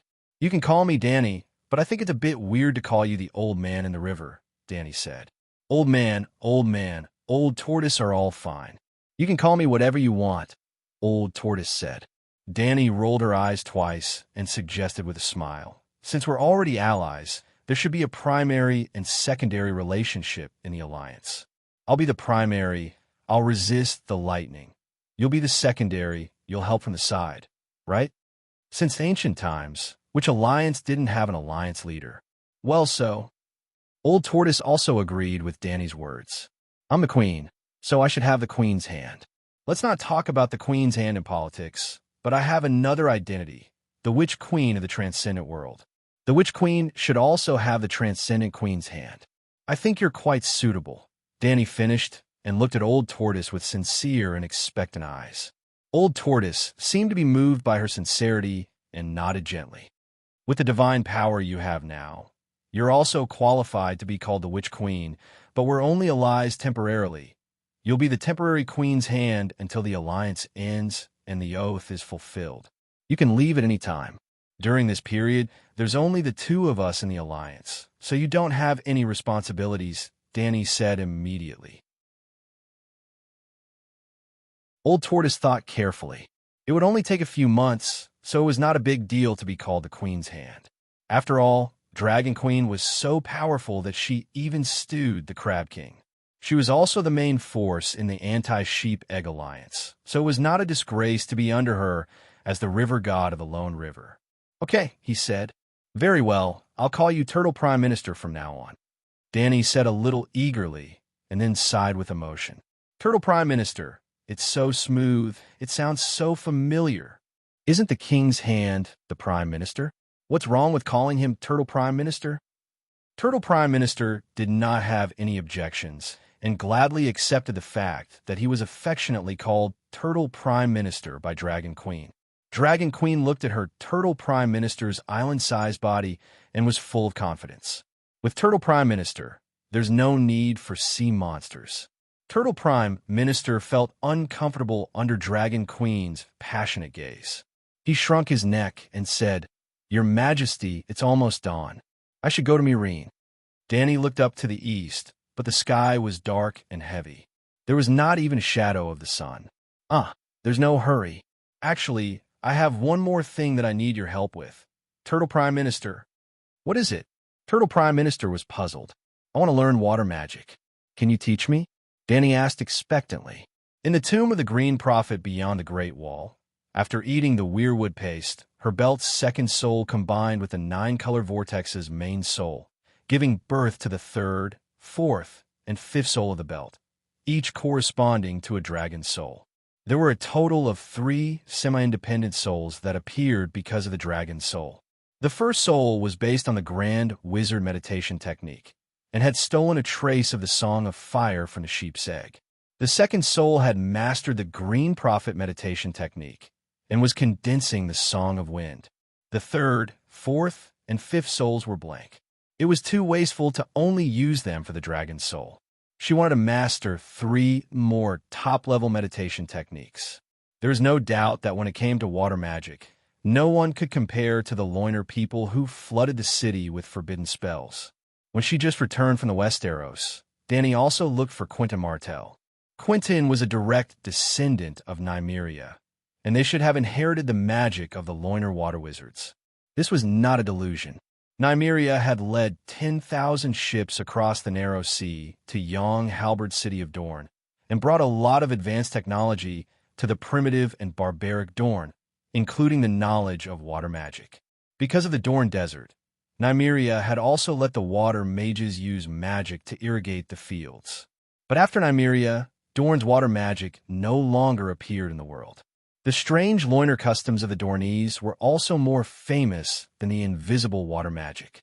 At first, Dany thought that the Westeros were a magical desert, and that the descendants of the Dornese Martell had no talent. She had asked Quentyn, and Quentyn had said that the Martell family had always kept the inheritance of their ancestors' magic, but no one had ever learned it. Then, through old Bart's message, Dany tried to borrow a secret book of water magic from Prince Michio. She thought that it would take a lot of effort, but who would have thought that Michio would be so generous and send a whole set of water magic books to the Queen's Corner? The Dragon Queen still did not know that her black disciple was a sand snake. She had even imparted the grand wizard meditation technique to Selira, Sand Snake's original name. But with Dany, she was called Larissa. For some reason, she thought of Pilgrim's Son and Pilgrim's Son. So why would Michio care about his own family's water magic that no one could learn? After reading the secret book of water magic passed down in the Martell family, Dany finally understood the reason why Loy had taken water magic. It was not natural magic, but a systematic cultivation technique for the priests of the water god. Simply put, Loy's water mages were not mages, but a group of priests of the Mother Lone's pantheon. Their magic did not rely on their own power to move the sea of magic, but on the power of the Mother Goddess. It was just like how Big Sparrow borrowed Blackie's Holy Mother healing spell. If there was a day when something happened to Blackie, Big Sparrow would not be able to use Holy Mother healing spell no matter how devout she was. Similarly, the Mother Lone had fallen into an eternal slumber, and the pantheon of the Lone River had withered, so the water god's divine spells would naturally not be able to be used. Therefore, Dany did not find the top water meditation technique that she wanted in the Dornese Martell family. A person can only master one type of meditation technique, because the human soul has its limits, just like how a piece of land can only be used to build a house. You should know this, but you already have the top grand wizard meditation technique. So how can you learn water magic? The Turtle Chancellor was puzzled. My soul is special, and my foundation is vast, so I can build a few more houses, Dany said. The Turtle Chancellor sighed and said, the talent of a sacred spirit is really enviable. You don't seem to find it strange? Dany asked curiously. I've even seen beings who have mastered many types of songs of law. You've only learned one more meditation technique. Then are you willing to teach me?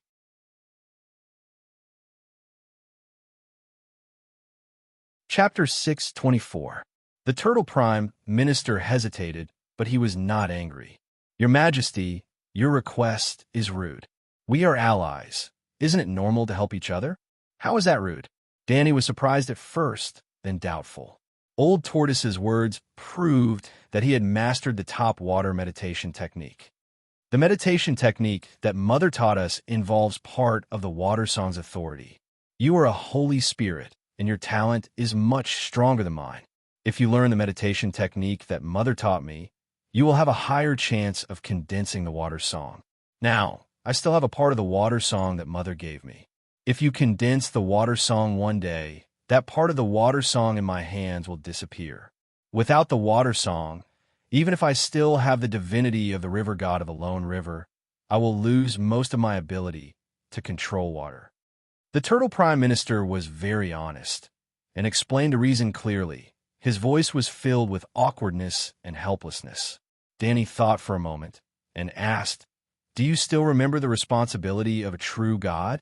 You were the one who told me that a true god controls the law, sings the song of the law, and allows the world to operate normally. Now, the Water Song has lost its master, and the world's operation is malfunctioning, but our world is still falling. It has only been 8,000 years since the last long night. 8,000 years is a long time for humans, but for this world that has existed for millions of years, it is almost a blink of an eye. You have lived longer than me, so tell me, how many years has it been since the last long night? Because the law is incomplete, the world is falling faster. Old Tortoise raised his head and looked at the dark night sky where the stars were hidden for a long time. Just when Danny thought that Old Tortoise was going to pretend to be dead, he said bitterly, "You're right. I've lived for 50,000 years, but the last long night was the first time I encountered the calamity of a falling world. I will teach you." Old Tortoise sang a song to Danny with a voice like a cow's and imprinted 108 types of runes on her belt's third soul, the Lone River. That's right, her belt's third soul became a ring-shaped lone river. Well, it was like cutting out the Lone River from a flat map and then circling the map. Old Tortoise did not show himself in front of anyone. He dived into the deep sea before dawn and swam all the way to Serene. After learning the Lone River magic, Danny was once again troubled by the lack of time to cultivate. She really wanted to throw everything away and return to the Five-Dragon Cave in the mountains in the south, where she could concentrate on training for 100 years. 100 years later, she was confident that she would be able to kill gods and subdue demons. Unfortunately, let alone 100 years, she didn't even have a day of free time. In the wee hours of the morning, she called for the Unsullied to transport the steel ingots to the blacksmith shop. The 800 sets of molds were already prepared. Danny and the Black Dragon Spirit entered blacksmith mode and used 3 days to melt 60 ingots of steel into molten iron and poured it into the sand mold. Then, the blacksmith master forged the chest armor into an exquisite armor. Yes, 800 molds represented 800 tile soldiers. The Sphinx was filled with too much ordinary steel, and Danny's dream of a 5,000-watt steel man could not be realized. Among the 800 tile soldiers, there were 500 unsullied, 250 centaurs, and the remaining 50 were the holy knights of the Mother of Dragons. The Unsullied had no family and no inheritance. Danny had raised them for their entire lives, and they were loyal to the Dragon Queen for their entire lives. The 500 sets of tile armor would forever be the standard armor of the Queen's Guards. The 250 centaurs came from Danny's Cars, the most elite roaring warriors and Kalishi's absolute confidants. This batch of armor would also be the inheritance armor of the elite roaring warriors of Colossa and would not belong to a single person or family. Only the last 50 sets of armor, about 15 sets, would be rewarded by Danny to her subordinates who had made outstanding contributions. For example, the commander of the Red Dragon Flag Guard, John Bolton, the commander of the Liberty Wings Cavalry Scarback, Simon, Count Shattered Shackles, Clan. The other 35 sets would be given to the Holy Knights who had military strength but no contributions. Yes, it had to be a holy knight who believed in the 7 gods and had a noble character. Out of the 800 sets of armor, only 15 sets would be leaked out and become the heirloom of the nobles of Slave Bay. Danny hoped that her descendants would be able to firmly control the 750 sets of armor. The tile armor was almost indestructible, so the tile armor was much thinner than normal armor, and its weight was at least half, with an average of 25 kilograms. Including the weapons, it was about 35 kilograms. Forging 800 sets of armor used 14 tons, and there were still 1 or 2 tons of tile armor left. A total of 17 tons, but Old Tortoise only transported 15 tons, and the rest was transported back by Megalosaurus many times by air from Danny. Danny planned to take out another ton of tile armor to forge 400 mixed swords that weighed 5 kilograms each. The knights wore normal armor and were equipped with tile armor. Their defense might be a little weak, but their attack was not lower than the tile armor. There was still more than 500 kilograms of tile armor left, and Danny considered making a set of armor for Little Green that could protect its neck and chest.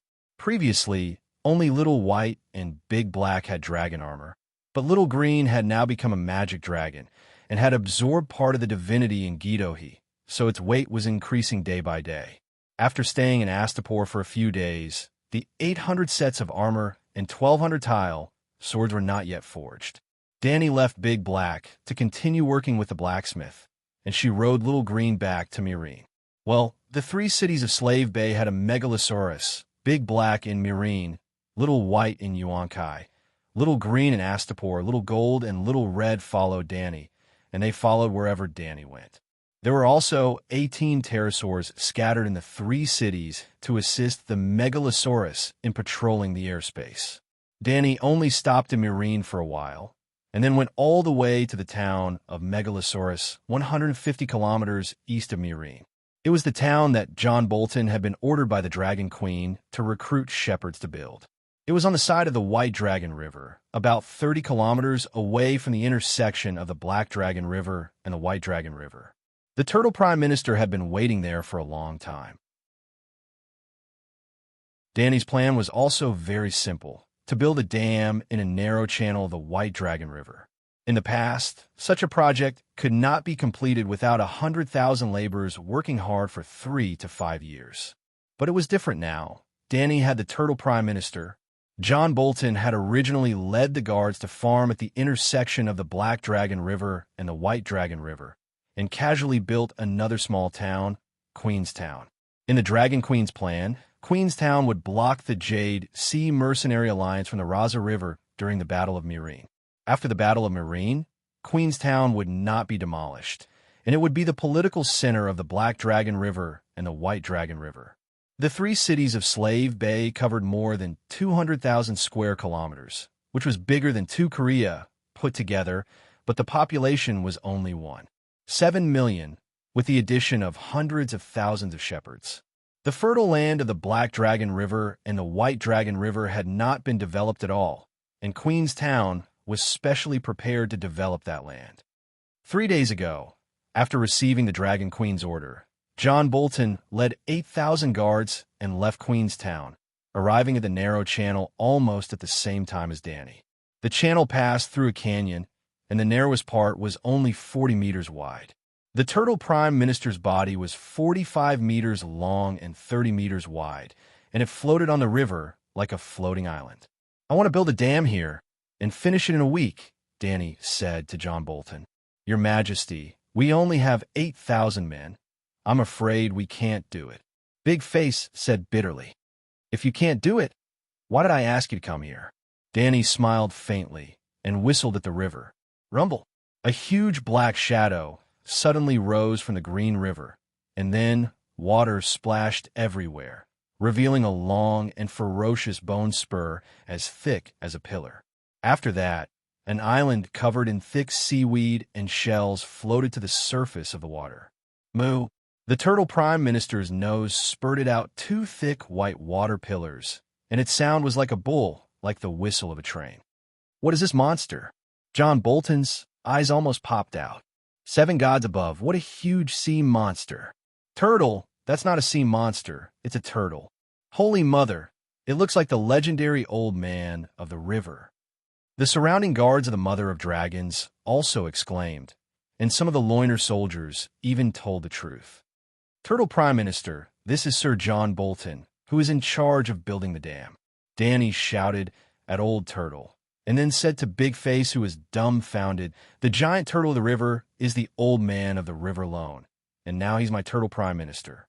From today onwards, until the end of the Battle of Mirene, you and the guards have to keep this a secret, and don't tell the shepherds nearby." "I understand." John looked at Old Turtle with awe, and his attitude towards the Dragon Queen was even more reverent. The legendary old man of the river was already a legend, and now this legend was the Queen's Prime Minister. What did it mean? Danny opened up a blueprint on the military table and pointed at an arched bridge. "Prime Minister Turtle, if you put your body horizontally, the river will be blocked. You can use his body as the foundation, pile up boulders and sandbags, and build a dam to block the river in the shortest time possible. But this project is huge, and without a reasonable excuse, anyone with half a brain will be suspicious. Therefore, we announce to the public that we will be building a bridge across the river here. Your Majesty, you want to flood the Alliance." Herman Tauha exclaimed from the side. "You guessed it?" Danny nodded with a smile. John Bolton drew a finger between the dam and Mirene and hesitated. Should we get closer? At least within 10 kilometers, the effect will be best. This place is at least 200 kilometers away from Mirene, and no matter how much water is stored, there won't be much left when it reaches Mirene. Danny lifted her chin and nodded at the bearded Herman, saying, when Herman saw the dam, he immediately guessed that I wanted to flood the army. There are so many generals in the Alliance, and not all of them are stupid. If the pterosaurs saw the dam and the river, would they not be able to guess my goal? But if the distance is too far, the effect won't be very good, Herman said awkwardly. In fact, other than the romance of the Three Kingdoms, the Yellow River and Huai River's levies in real wars were usually not to kill the enemy, but to restrict the enemy's mobility and disrupt the enemy's established strategy. Those who were really washed away by the flood, perhaps the generals in the future read the Three Kingdoms and would send people to survey the terrain and would choose to station their troops on high ground. Without Old Turtle, Danny could only soak the enemy's camp in the water if she dug the Mirene Dam, preventing the enemy's elephant soldiers and cavalry from rushing up, but it was almost impossible to drown 100,000 Alliance troops. Unless, as Bolton said, they built a dam 10 kilometers away from the enemy's camp to store water. But the enemy had pterosaur knights, and even a blind person would be able to detect the abnormality in the river, right? Don't worry, we have Prime Minister Turtle, and he knows the water-repelling spell, Danny said to the two knights with a smile. Back then, when the Lorna people used water magic to flood the city of Alleglia, it was not a flood out of thin air, but the water of the flood came from a lone river. After arranging the matter of the god Turtle Dam, Danny returned to Astapor once again. Herman was back.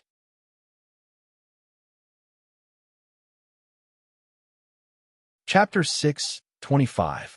Old Guy didn't suffer from the plague this time. He was thinner and his eyes were brighter. There was almost no change from when he left. Your Majesty, fortunately, I didn't disappoint you. This time, I found a total of 6 pterosaur layers and drew them all on the map. As he spoke, Old Guy took out a roll of craft paper map, spread it on the table, and pushed it in front of Danny. She flipped through it. Old Guy left for more than 20 days and flew tens of thousands of kilometers. The area marked on the map was about 200,000 square kilometers. Other than the complicated flight routes, most of it was blank. Fortunately, Old Guy was born in a great noble family and had received the highest education. He was also proficient in the art of war and knew how to draw maps.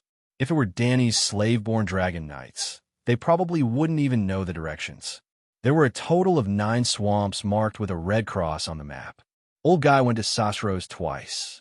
The first time, he found 3 dragon lairs visited by Jenny. This time, he found 6 swamps with adult dragons. Danny found that the distance between the dragon lairs was very far. The 2 nearest ones were more than 80 kilometers. Pterosaurs had a big appetite. Pterosaurs consumed a lot of food every day and needed a wide range of hunting. The rainforest was the place with the most natural resources. Danny looked away from the map and asked, "Are there any dangerous places or places that need special attention?" Old Guy thought for a moment and shook his head. "I've been following the method you taught me. Everything goes according to the feelings of the Silver Prince, Old Guy's shadow dragon. I'll follow him wherever he flies. When I want to rest at night, it's also where he chooses to land. In the rainforest for more than half a month, I didn't take off the gauze outside the armor. I'm no longer afraid of mosquito bites, and I didn't go into the river once. Fortunately, the rainforest is rainy. Sometimes there are several rainstorms a day. According to you, I didn't get sick when I took a shower at an altitude of more than 1,000 meters." Danny pointed on the map and asked, "How many dragons are there?" From the sky, looking from afar with binoculars, there are at least 20 swamp dragons more than 30 meters long and 10 shadow dragons more than 20 meters long. There are also 2 swamps. The pterosaurs in the dragon lairs have green and white stripes on their bodies. They are only a dozen meters long, but their wings are wide and strong. They should be able to carry people. In my opinion, the striped dragons were better when it came to speed and throwing wildfire bombs from the air. Swamp dragons were big, but their movements were slow and they ate a lot. The rations of 10 normal swamp dragons were almost equivalent to raising 1,500 high-grade war horses, good horses used by regular knights. If 100 swamp dragons were raised over a long period of time, as the night approaches, I'm afraid even the wealthy slave bay will feel strained. King's Landing had a population of 500,000, but only 3,000 golden robes remained. This meant that the Iron Throne could only afford 3,000 regular soldiers. The Golden Robe's duties included the police, the city guards, the palace guards, and helping the king and the princes to oppress the good, which was often not enough. Take Winterfell as an example. At his peak, Stark could conscript at least 30,000 soldiers, but Winterfell only had a garrison of 200 soldiers. I'd only brought tens of guards to the King's Landing. As a result, Winterfell was defenseless, giving the assassins the opportunity to assassinate Bran. Bran lived in the heart of the castle, for heaven's sake. The land area of the Night Watchman's new and old land was equivalent to 1.5 Korea, but it couldn't support a mere 1,000 Night Watchmen. They had to rely on the support of the Seven Kingdoms nobles. Even if it was the Dragon Queen, with all kinds of cheats, weren't her dragon mother guards stationed in the fields? Besides the immaculate ones, even the centaurs had to graze to support themselves. In this era of low productivity, the king couldn't maintain a regular army of more than 10,000 people. A small country with a small population couldn't afford to raise 100 big-bellied swamp dragons. How much does the striped pterosaur eat? Danny asked. About 1/10 to 1/5 of the swamp dragons, Chan said. If the pterosaurs could learn magic, their food intake would be reduced by 70%, Danny sighed. The striped pterosaur ate less and carried less weight. It was enough to throw 50 kilograms of wildfire bombs, but wildfire bombs were scarce. Most of the time, they had to throw kerosene bombs. Of course, the more kerosene bombs, the better. Danny hoped that there would be a pterosaur that ate less than a horse, flew faster than a megalosaurus, and carried more weight than an old swamp dragon. Unfortunately, it was just wishful thinking. Well, she didn't know if sheep eggs blood magic could create a new pterosaur. What are your plans now? Stay in Slaver's Bay or return to the Westeros? Danny asked. Chan had promised to help her finish the Battle of Meereen, but now he had made a great contribution and could leave. Chan understood that the Dragon Queen meant well. She took the initiative to give him a way out, but now he knew that with the help of the little devil, Aegon was doing very well. He even created the True Dragon Alliance. It didn't seem like he was missing. I'll stay in Meereen and help you command the knights. I'll go back after the Alliance army is defeated, he said. Danny nodded and said, in that case, I'll give you a few days off. Aegon is getting married. I really can't leave. As his adoptive father, you can't be absent. In the blink of an eye, His Highness is getting married. If Prince Riga is still here. Chan touched his sparse hair and sighed. He couldn't help but think of his silver prince. Danny was very active. The night Chan returned, she left Estapo under the cover of the night. The next morning, she entered the foreign continent, flew over large rivers and plains, and finally saw the rainforest known as the Green Hell. It was only 800 kilometers from New Gith to Sasro's continent. After flying 400 to 500 kilometers to the south, they would officially enter the rainforest. To be more direct, Estapo was only 4,000 kilometers away from the swamp where the first dragon nest was. 4,000 kilometers wasn't close. The reason Chan was gone for so long was because he was flying aimlessly. His range of activity was actually only a few 100,000 square kilometers, more than half of Sichuan province. If you went to New York and carefully looked at every scenic spot in New York, half a month wouldn't be enough. But if you only crossed New York, even if you rode a bicycle, it would only take an hour or two. After entering Sasro's continent, Danny immediately rushed into a world of rain and fog. Not only was there a hot and humid mist in the air, but there was also an active magic factor that shrouded her soul like a thick fog. How should she put it? It was like a law controller of world entering world B, whose laws were completely different. The magic factor in Sosros was different from that of Ursos and Westeros. The further south she flew, the greater the difference. Dany really wanted to know, if she kept flying south, where could she fly to? In the morning, the sky was bright, and Dany seemed to be drowned in a green tsunami. She had never felt that green could be so thick, so clean, so fresh.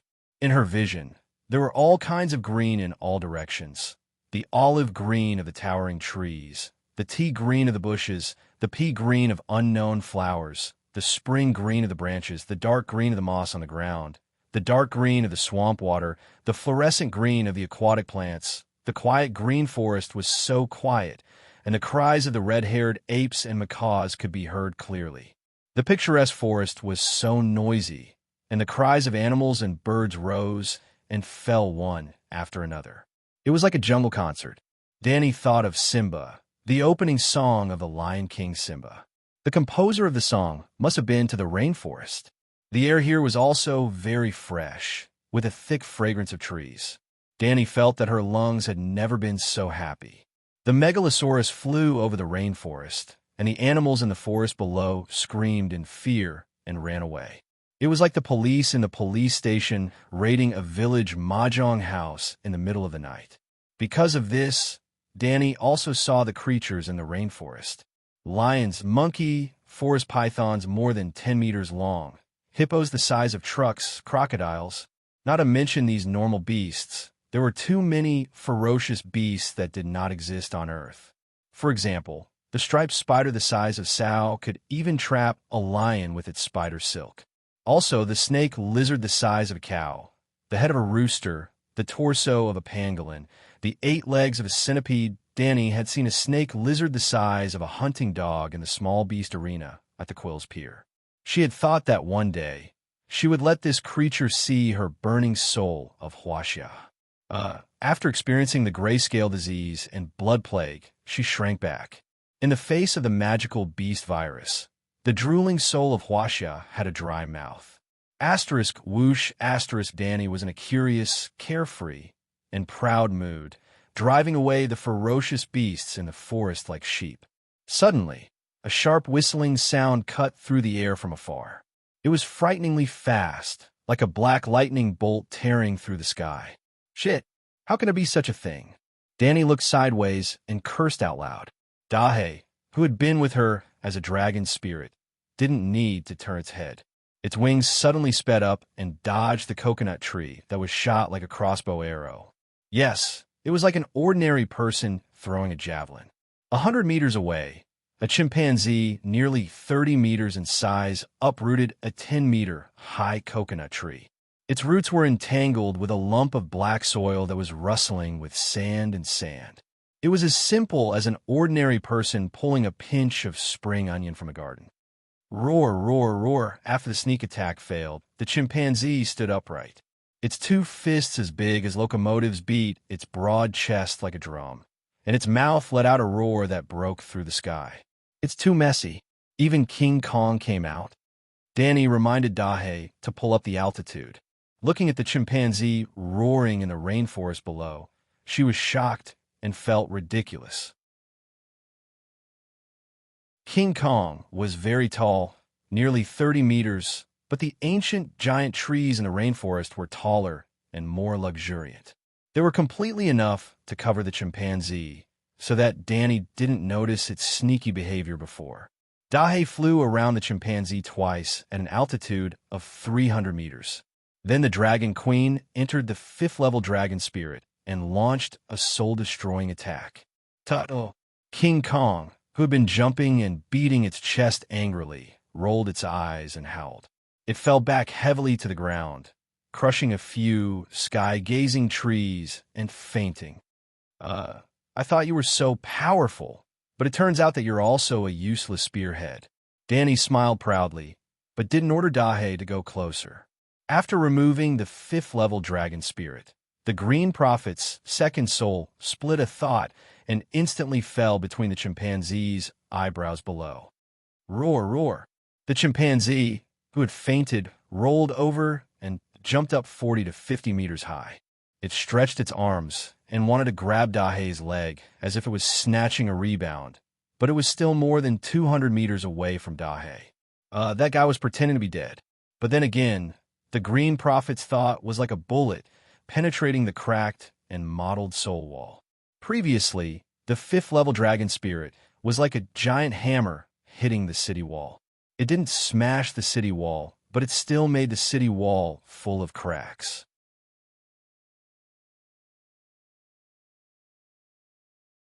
Chapter 626. Evildoer, I knew you were pretending to be dead, great mighty sky dragon. Following the crack in King Kong's soul wall, the Green Prophet's thoughts entered like a fish. A green star fell into the space of consciousness and turned into the image of Dragon Queen's radiant Night King in silver armor, blue robe, and golden cape. If she didn't shout that stupid line. Roar, King Kong responded with a deafening roar. Its fists were like a locomotive, and in an instant, it smashed the Dragon Queen who was halfway through her chant.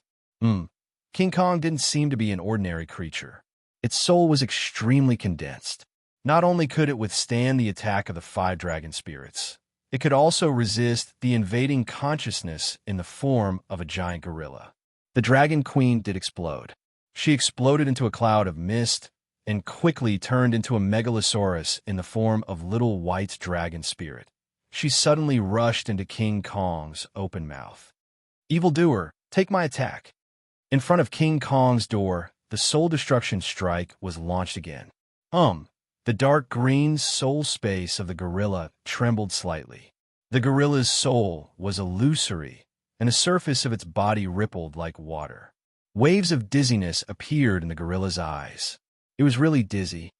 Swoosh! The valiant Night King appeared again. This time, she had a blazing longsword in her hand. The silver-white flesh wings closed as the sword hilt.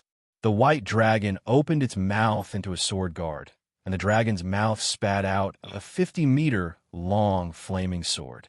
This was Little White.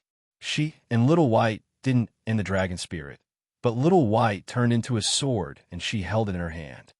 This is the real great mighty sky dragon. The Night Queen slashed gently, and the 50-meter long flaming sword cut off the dizzy King Kong's head like a hot knife cutting through butter. Awoo! The real soul was torn apart. The gorilla let out a tragic howl. Its hut-sized head was howling, and so was its headless torso. It had nothing to do with the mouth. The howl came from the soul. The Night Queen waved the white dragon sword in her right hand a few times. The flaming sword blade suddenly disappeared, and the white dragon sword hilt was replaced by a black dragon. In just a moment, the Dragon Queen changed mode from Little White to Big Black. It was still the sword hilt with its wings folded and its tail curled. However, the blade of the sword was not made of flames, but Dahei's extended neck. The Night Queen gently swung her hand, and the black dragon's sword's blade elongated. The tip of the blade was Blackie's head, as if Blackie's neck had extended infinitely. The ferocious dragon head with its mouth wide, open swelled up like a balloon. At the same time, a series of mysterious runes flickering with golden red light formed between the dragon's jaws. Roar! In the end, the dragon head at the tip of the sword flew to the side of the gorilla's head and swallowed it in one gulp. Croc, croc, croc. Like the gears of a machine, the runes in the dragon's mouth quickly rearranged themselves and sealed the gorilla's head into a golden ball of runes. Woo, woo, woo. Without its head, King Kong's spiritual body cried out even more miserably, and an illusory head gradually appeared on its neck. Walala, like the shaking of a chain, the black dragon sword's blade rapidly shrunk, shrinking from several hundred meters to a normal 1-meter long sword. Dragon Queen waved her hand, and the black dragon sword disappeared. She looked at the gorilla leisurely and said, "Now, you are my summoned beast. Remove your soul defense and let me heal you." Roar, roar. King Kong's illusory head roared unyieldingly at her, raised its fists high, and hammered down again. "You're courting death." Dragon Queen sneered. Without seeing her move, King Kong, who was pouncing over, suddenly fell down. It held its head and howled at the top of its lungs, as if it was in extreme pain. Dragon Queen only sneered again and again, watching it cry out in pain. After an unknown amount of time, King Kong's eyes no longer had a trace of arrogance in them, but were full of pleading and fear. Dragon Queen then stopped her divine ability. This was only a thought from Danny. In the real world, she was not idle. She rode Blackie around the forest, gathering thousands of beasts together. Under the fire control technique, the dragon flame was like a blanket covering the creatures below. The flames burned in this primitive rainforest that had been undisturbed for thousands of years. Thousands of beasts wailed and died in the fire. She poured spiritual essence into King Kong's sea of consciousness, quickly healing the wounds on its soul. A general success was built on thousands of bones. For this pet, Danny's hands were stained with blood. A long time ago, Danny snatched a sea monster horn from a family of Alleglia descendants in Reese's family. The sea monster was long dead, and the horn had lost its effect. But the runes in the horn itself were extremely valuable. The magic to control sea monsters came from the great wizard, and Danny could master it easily. But all this time, she had never met a sea monster and could not use the dragon-slaying technique. Today, she met King Kong in the rainforest and planned to leave after defeating it. Although it had ambushed Blackie, Danny was willing to let it go because of her inexplicable feelings for King Kong in her previous life. But it actually knew how to play dead. What did this mean? It meant that it was highly intelligent. Originally, the Dragon Queen did not like this big fool who did not know magic, but it kept showing off its talent to her, as if to say, "Look at how great I am. It's a pity not to take you as a follower." The Dragon Queen had no choice but to accept its submission. Even so, she would just try her best because she was not sure if the seal to control sea monsters would work on King Kong. The result was very gratifying. King Kong's soul was kept in the pool of faith, and with a gentle pinch, King Kong's body was in a worse state than wearing the hoop spell. Sigh, with this body, it's an absolute killing machine on a battlefield, but across the sea. Danny looked at King Kong, who was obediently squatting in the forest, and sighed helplessly. She waved her hand and said, "Go." Roar, roar. Seeing that Danny was really going to leave it behind, King Kong stood up and howled. "What's wrong?" Danny did not understand. King Kong waved at her, and then skipped in a direction. There was a muffled, rumbling sound from the rainforest, as if there was an earthquake.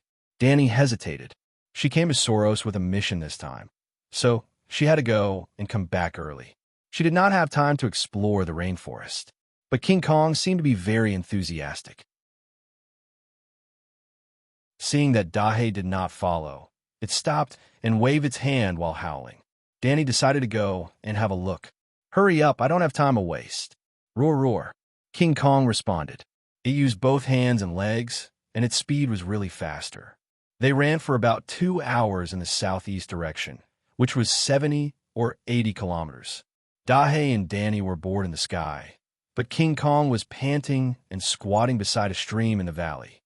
"I'm telling you, if you don't give me good treasures, you'll be miserable." Danny threatened it fiercely. Roar King Kong's voice was a little more hesitant. Another half an hour later, King Kong followed the river into a deep valley. Danny flew in the air and saw where it was going first.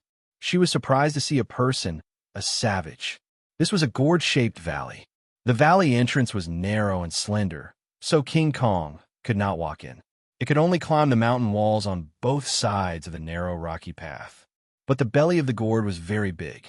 Hundreds of families lived in it, and it was a bleak wheat field. Danny had known that there were savages on the Soros continent for a long time. It was not a secret. When the Guji's empire built a colonial city on the coast of the Soros Sea, they arrested a group of savages, but the Guji's people thought that they were too stupid to be slaves. As the coastal cities built by Guji's and Valeglia soon disappeared, the residents of the Ursos continent never saw the striped people again. Well, the skin of the Soros people was naturally striped with brown and white. Their nose was also broad and flat, like a pig's nose. Danny saw it with her own eyes. The records in the ancient books were right. They had broad bones, strong muscles, long arms, slant foreheads, and a huge square chin that would make her feel ashamed. Without the pig's nose, they looked more like a gorilla. "Seems like a subhuman," Danny muttered. The huts of the striped people were made of mud and straw.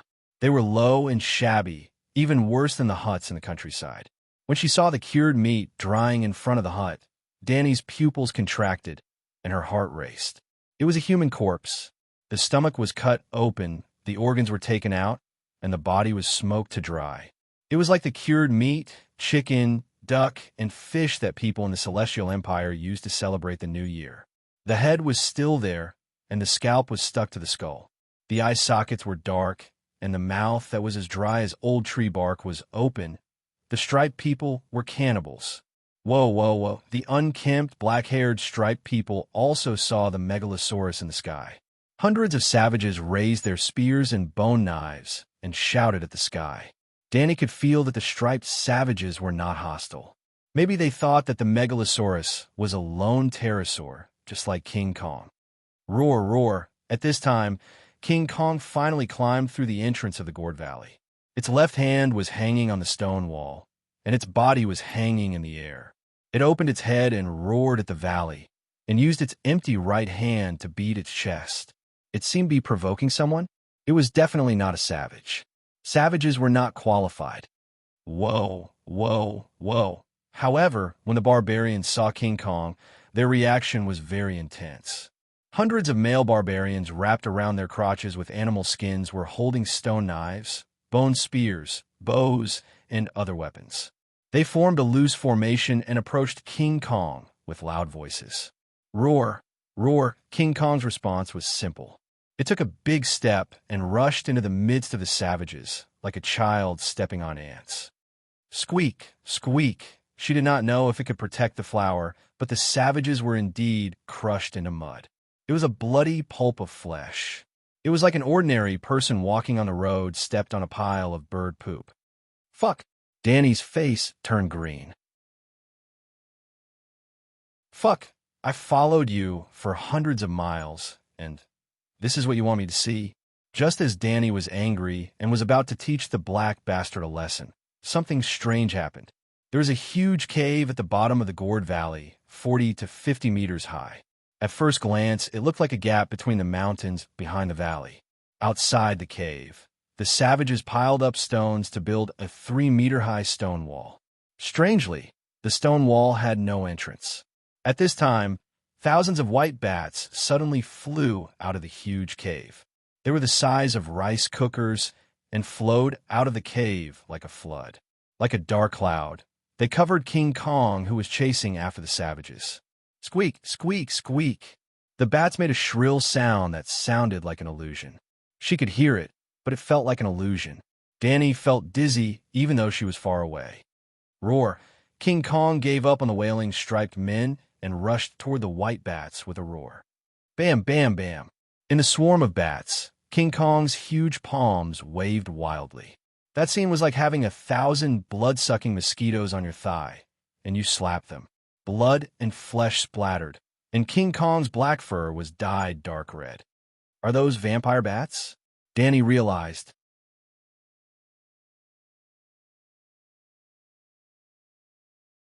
Chapter 6:27.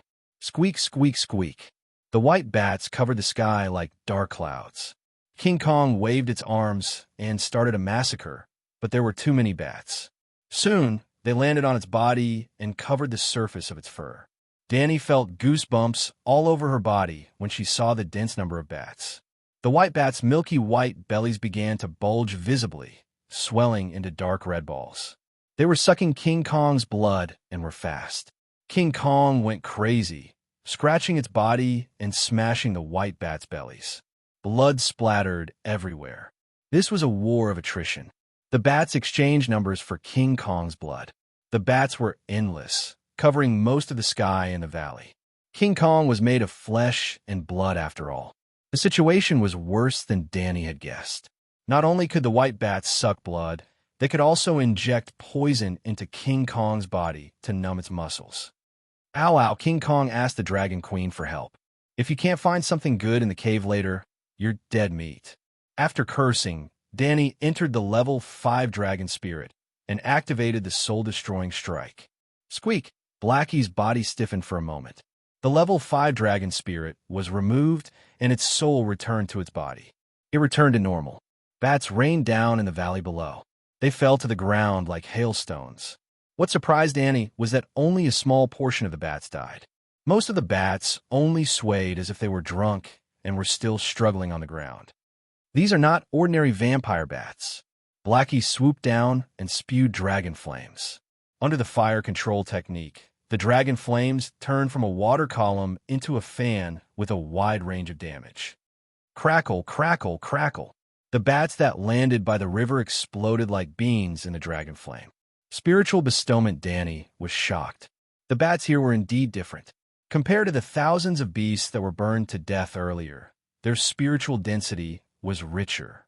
Moreover, the spiritual rain that fell into the sea of consciousness was mixed with extremely thin divinity. It was as thin as the willow catkins that fluttered in the wind on both sides of the river in spring, but it was indeed divinity. There's an evil god in the cave. Dragon Queen's eyes were shining. A simple sentence explained the reason and determined the other party's nature. Evil god, evildoer, come out and accept your death. Seeing that there was profit to be made, Dragon Queen was full of enthusiasm. First, she used her level 4 dragon spirit to attack the bat on the ground 3 times in a row. Then, she commanded King Kong to rush into the cave. Well, she didn't burn any more bats. The bats landed all over the place. They landed on the savages' huts, in the courtyards, in the wheat fields, on the river. Unless a wildfire burned down the entire valley, it wouldn't be able to burn down the bats that had landed everywhere. However, Danny did not want to destroy the home of the savages. Although the surviving savages were baring their teeth at her and Dahe and waving their weapons, they were eager to fight. Thump, thump, thump. King Kong, whose body was covered in blood and flesh, ran with big strides. It didn't even need Danny's urging. Its original goal seemed to be the cave. Don't kill it. No matter what it is, bring it out. Danny hurriedly ordered King Kong. Roar! King Kong was really smart. When it heard that, it paused at the entrance of the cave. It nodded in the direction of the megalosaurus before going in. There was no fierce fighting in the cave, no screams of pain, and no colorful magic glow. After about 3 minutes, King Kong walked out with a yellow rock the size of a millstone in its left hand and a bat the size of a bus in its right hand. Compared to King Kong's huge palm, it was like holding an eraser in its left hand and an old hen in its right hand. The big bat's skin was also milky white, but there were bright streaks of blood on its surface. 7 levels of hell. What kind of monster is this? If it was just a bat demon, Danny wouldn't be surprised if it was bigger in size. However, the bat's drooping head was obviously a human. The vampire bats from before had heads that looked like dogs, but the bat in King Kong's hand, its head was like a clamshell, and there was half a person inside, half of the body was hidden in the shell. In the head of the clamshell, there was a woman with wet skin. Her body was grayish-white, and there was a network of blood veins covering the surface of her skin. Her torso was curvaceous, which made her look like an old woman who had lived for 10,000 years. Woo! Seeing the bat demon, the striped people couldn't stay calm. Some women and children knelt on the ground and cried, while some brave men and women rushed to King Kong. Roar! King Kong wouldn't be polite to them. It lifted its huge foot and stomped on them, leaving huge wet footprints. Blood and minced meat stuck to the brown ground. The warriors were all dead, and the remaining cowards collapsed on the ground and cried. For the striped people in the gourd cave, this was a terrible catastrophe. Even their own god was caught, and it was uncertain whether he was dead or alive. Roar! King Kong puffed out its chest and looked around proudly. Hiss! Blackie glanced at it in disdain and landed on the stone wall outside the cave. Danny stood on the dragon's back and waved to the chimpanzee. She said, King Kong, bring the bat demon here. Wheeze! Looking at the little person more than 10 meters away, King Kong's breathing became a little rapid, and a fierce light flashed in its golden brown eyes. It was eager to fight. Blackie had sharp senses, and a bright red light immediately rose from its bloody lake-like vertical pupils. The demigod's soul power manifested, and a string of sparks rushed out of its mouth. It flew more than 10 meters away and scorched King Kong's thick eyebrows. "Idiot, come here." Blackie's voice was low and evil. He didn't even need to be possessed by Mother Dragon. He had already entered smog mode. King Kong's body, which was as thick as a city wall, actually trembled twice. He then lowered his eyes and walked to Blackie. He squatted down and held the thing in his hands at the same level as the Dragon Queen's line of sight. After learning the magic runes in the Kraken horn, Danny knew that the monster horn had a major flaw in controlling monsters. It had to be intimidating. The two sides were not real partners. If the sea monster could kill its master, destroy the horn, and take back the divided soul, it could regain its freedom. Therefore, the master must always be vigilant against the monster's counterattack. This kind of skill was a bit useless for her. Well, the animal companions of the shapeshifters would also counterattack their masters. For example, the 6'4" man, Valamir, lost in the battle with Aunt May and his soul was severely damaged. The Shadow Lynx saw the opportunity and immediately bit his throat. Putting aside the distracting thoughts, Danny began to observe King Kong's spoils. A yellow stone the size of millstone. It was not a stone, but a gold nugget. It was very likely that there was a gold mine in the cave. "Do you think I need this?" Danny pointed at the gold nugget and asked. King Kong nodded with a puzzled look. It seemed that it was surprised that she was not happy about the gold. Danny waved her hand and let it throw away the gold nugget. She then looked at the bat demon. "Human? Demon?" She asked in Valeglia, the common language, the ancient language, and the half-baked barbarian language. The old woman in the soft clamshell did not respond. However, her withered eyes moved, revealing a pair of compound eyes that were as bright as the stars. The compound eyes were densely packed and shone with a demonic light. It was not scary, but it was like 10,000 earthworms twisting into a ball in front of you. You would not be afraid, but you would feel a chill down your spine and goosebumps. Danny swallowed her saliva and was considering if she should just barbecue it over a fire. She spoke. Her voice was old but pleasant, like the most beautiful music. Danny did not understand, but she knew what she was talking about. Original language. Danny's violet eyes trembled a few times, like a drop of ink dripping into a clear pool. The ink spread out and the violet was replaced by ink. Then, a little bit of ink appeared on the surface of the eyeball and separated. It was as if clouds of ink were floating out of Danny's eyes. Her eyes regained the clear violet color again. Caw, caw, caw. The ink gathered together and turned into a huge crow. The crow flew around Danny twice and finally landed on her shoulder. It said, "Your Majesty, are you looking for me?" This was the crow that Danny brought back from the Green Prophet shelter. The crow that gave the child of the forest a second life was named Fujin and Fog, P.S., by Danny.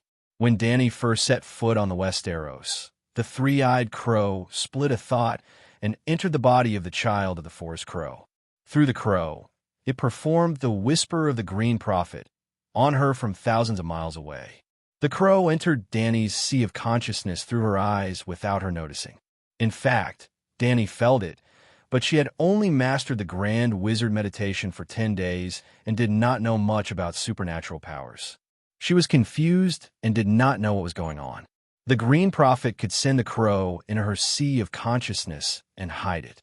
After Danny got the crow, she could also open the door to thieves and bring Fujin and Fog into her sea of consciousness. As the second life of the child of the forest, the crow was a physical entity formed by the soul and magic power. It could also transform into a soul state that contained magic power, which was a spiritual body.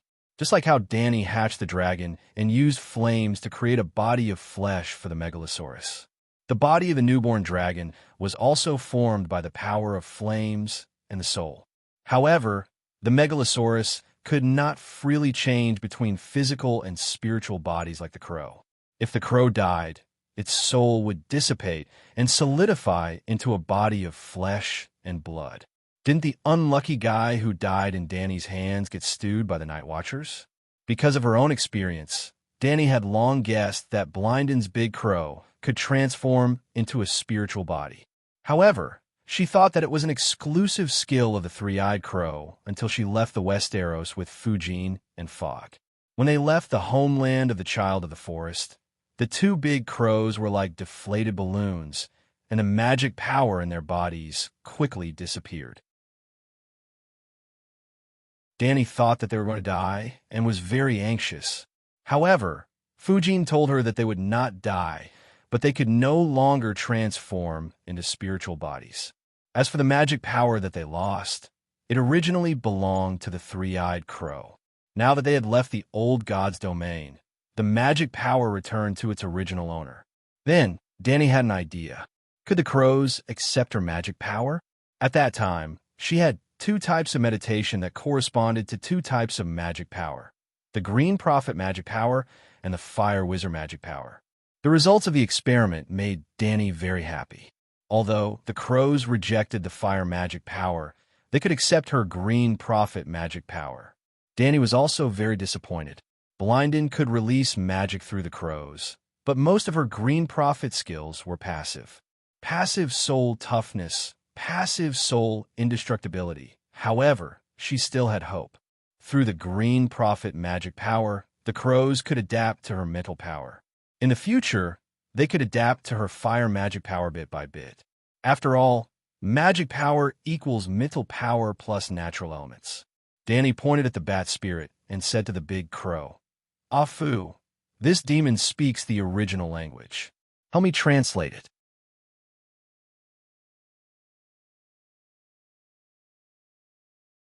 Chapter 628. Caw, caw. The crow, whose name was Fujin and nickname was Fu, caught at the bat spirit.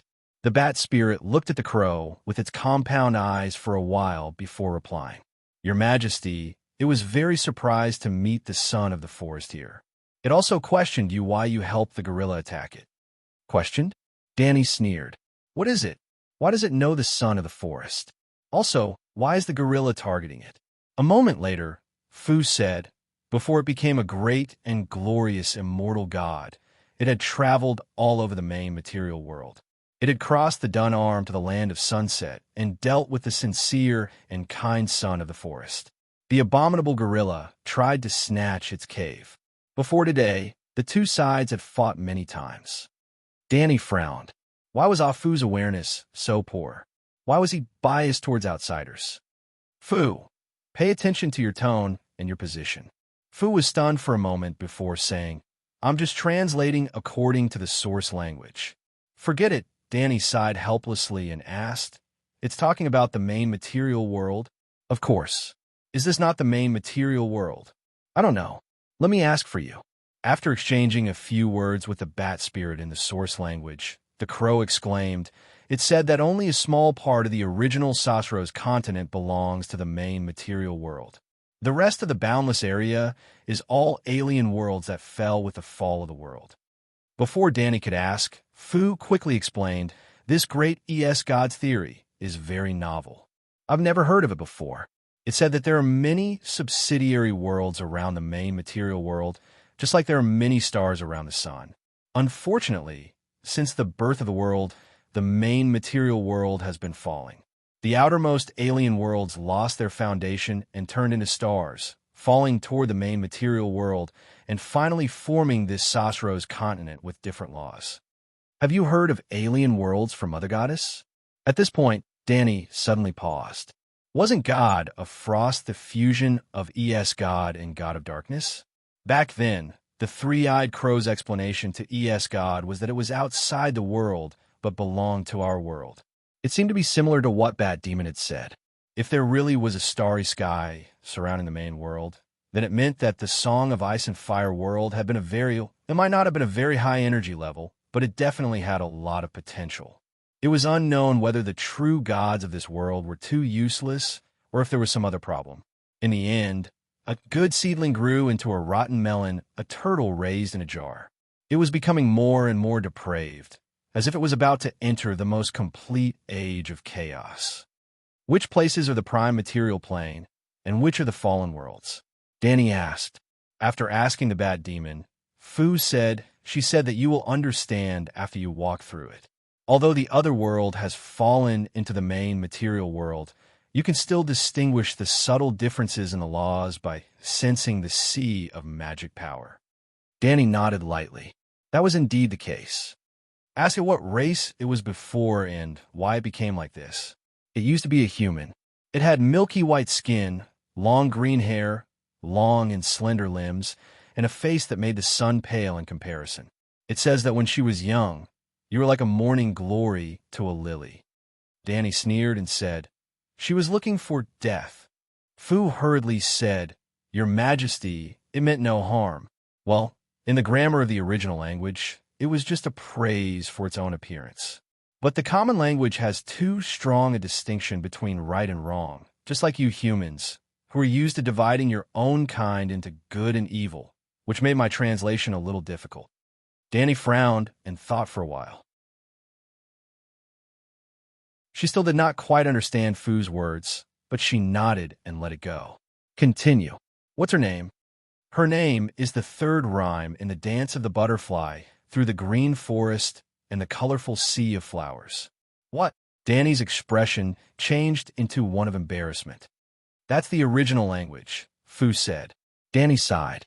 Her violet eyes were shrouded in black mist, and a series of dreamy black bubbles emerged from her eyeballs and spread in front of her. Caw-caw. Another big crow formed from the bubbles and landed on her empty left shoulder. Fog, you translate. Fu, you tell her. Your Majesty, this fairy is called Sai. She was born 500,000 years ago.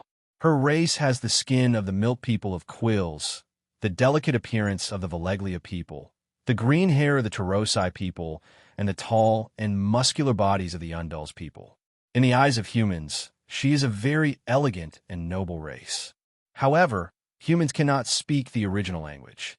She should be like the children of the forest, an ancient race. Many years before Tsai was born, the other world she lived in had already fallen.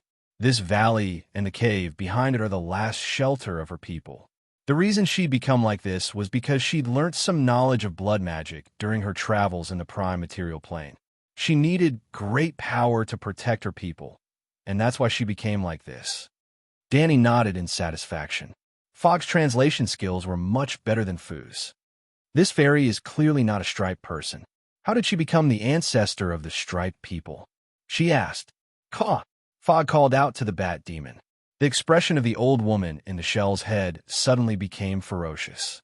The melodious original language changed from a sweet song to a venomous curse. Fog said, The striped people are pests on the Soros continent. They ate almost all the lost people from the other world. Her race was also destroyed by the striped people, so she wants revenge. For hundreds of thousands of years, she has been driving the striped people in the valley to fight with the nearby striped people.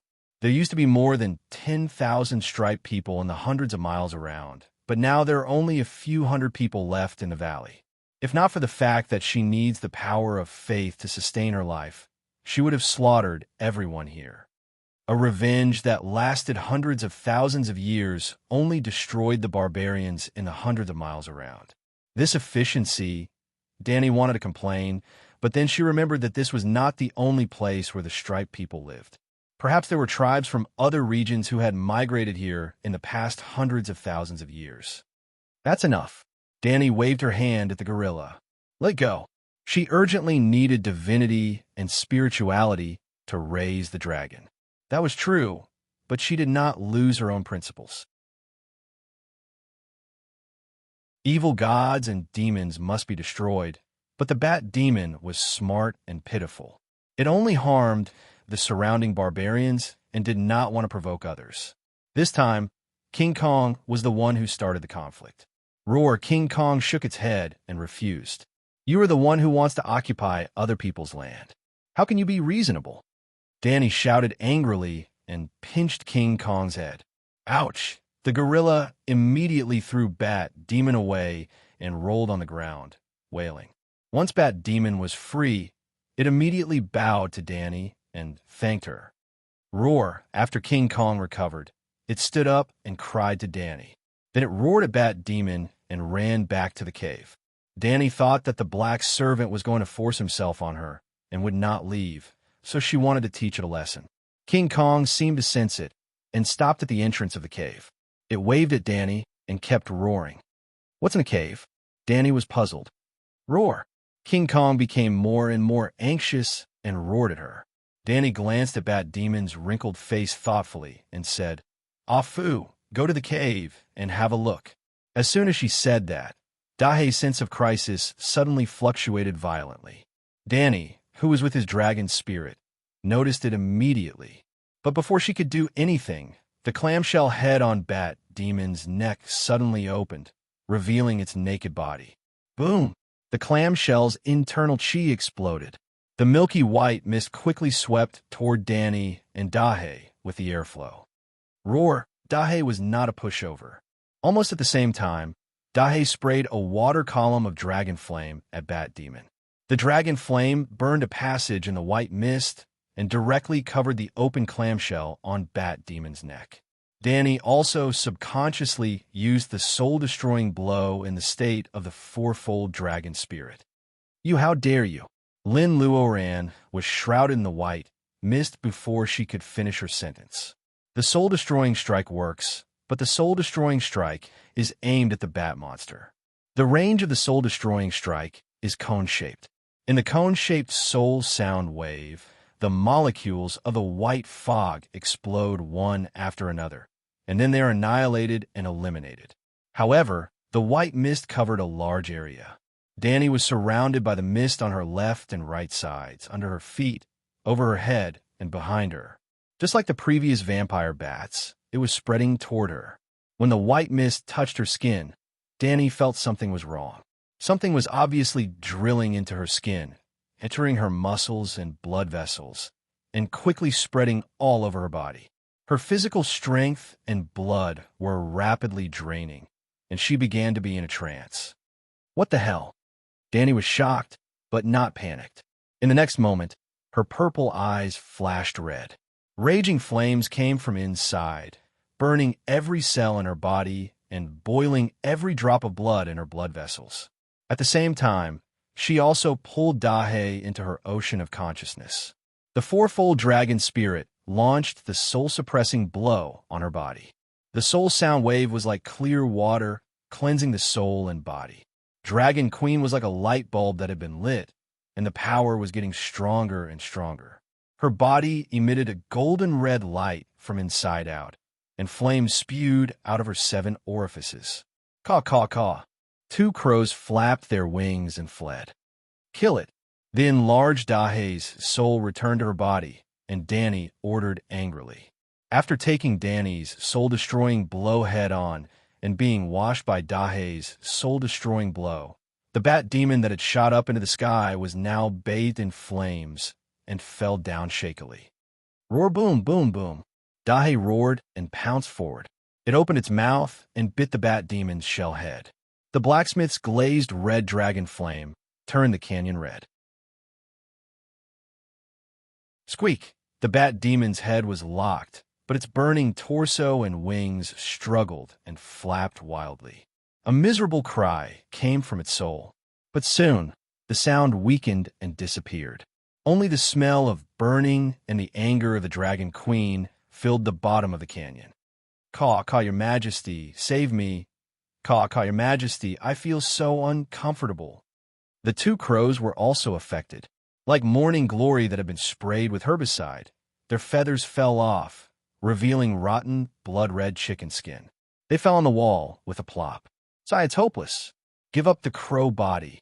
Danny sat cross-legged on the dragon's back and said helplessly. She was not in a good state at the moment. The fire burned her body, and her underwear, inner shirt, and outer robe were all burned. Her body was empty, and her face was black. She was in a sorry state. What was more serious was that the bat demon had spewed out miasma that contained parasites. The miasma itself contained all kinds of viruses. She should have learned from Fa-Hai and destroyed all demons. However, she remembered that source language could not lie. How could the Bat Demon use source language to deceive her?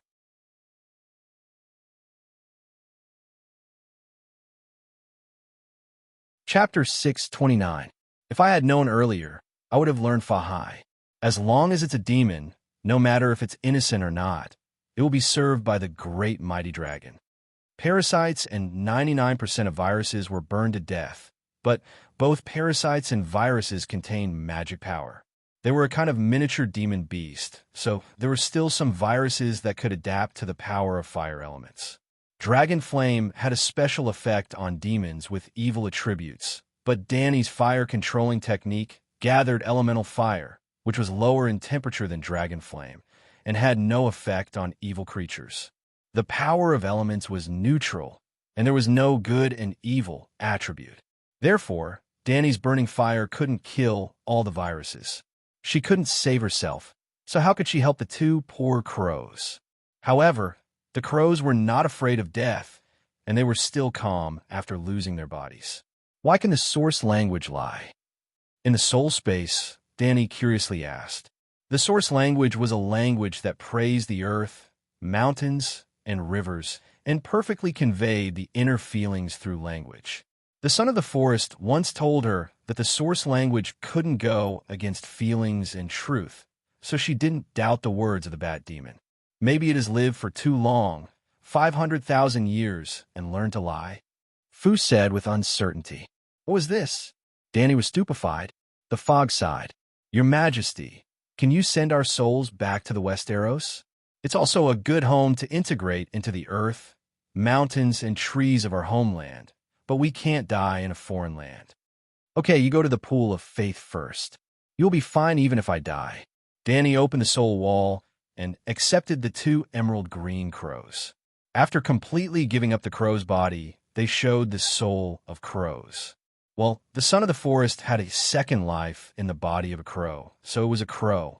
Danny's second soul of the green prophet split a thought and turned into a small boat for the two crows to ride. The main soul entered Dahe's body and the dragon spirit and opened the path of faith. The thought boat flowed down and entered a vast world of milky white fog, the pool of faith of the seven gods. In the real world, the bodies of the crows that had lost their souls were rotting into two pools of foul blood at a speed visible to the naked eye. It was terrible. Danny shuddered. She controlled the great black dragon flame and burned the blood into ashes. Snore, snore. A strange sound came from the entrance of the cave, not far away. Danny raised her head and saw that it was King Kong, that black bastard, who was laughing at her misfortune. When it noticed that she was looking at it, King Kong hurriedly shut its mouth. Unfortunately, its muscles were smiling, and it couldn't change it into a serious face for the time being. Instead, it put on the classic smile of Prince D'Angelo, the obscene smile of a black boxer. Roar! Roar! Sensing that Dragon Queen's gaze was getting more and more dangerous, King Kong stopped smiling awkwardly and hurriedly ran into the cave. As he ran, he roared and waved at Danny. Although she was not feeling well, Danny was really curious. What was in the cave that made the bat spirit struggle so desperately? She asked Dahe to stay at the entrance of the cave. She lifted a dragon flame fireball and followed King Kong into the cave. The entrance of the cave was already 40 to 50 meters high and 30 meters wide. However, after entering the cave, he realized that the cave was even wider. It was almost big enough to build a small airport. There were stone pillars standing on the ground. There were also huge stone temples with collapsed houses and only altars left. Behind the temples, there was a gurgling stream flowing, and there were strange plants among the rocks. Walking past the stone pillars, temples across the stream, over the rocks that were taller than Danny, and through the strange flowers and plants. After walking for about a kilometer and turning a corner, Danny immediately understood the reason for the matter. Countless gigantic skeletons were stacked together in an orderly manner. The shortest one was 7 or 8 meters, and the tallest one was 40 or 50 meters, all of which were the same size as King Kong. There were hundreds of skeletons, all of which belonged to gorillas. This was King Kong's home. Ow, ow! King Kong lowered its head and howled mournfully to Danny. "Okay, I'll give this place back to you." Danny waved her hand. Then she smiled bitterly. "I don't know how much truth and how many lies that bat demon told." After that, Danny went back the way she came. She called Blackie in and boiled the water in the stream with dragon flames. She soaked in the boiling water and cleaned off the black and burnt clothes on her body. Her whole body was refreshed. She began to think about the plague virus in her body. The problem was actually very easy to solve.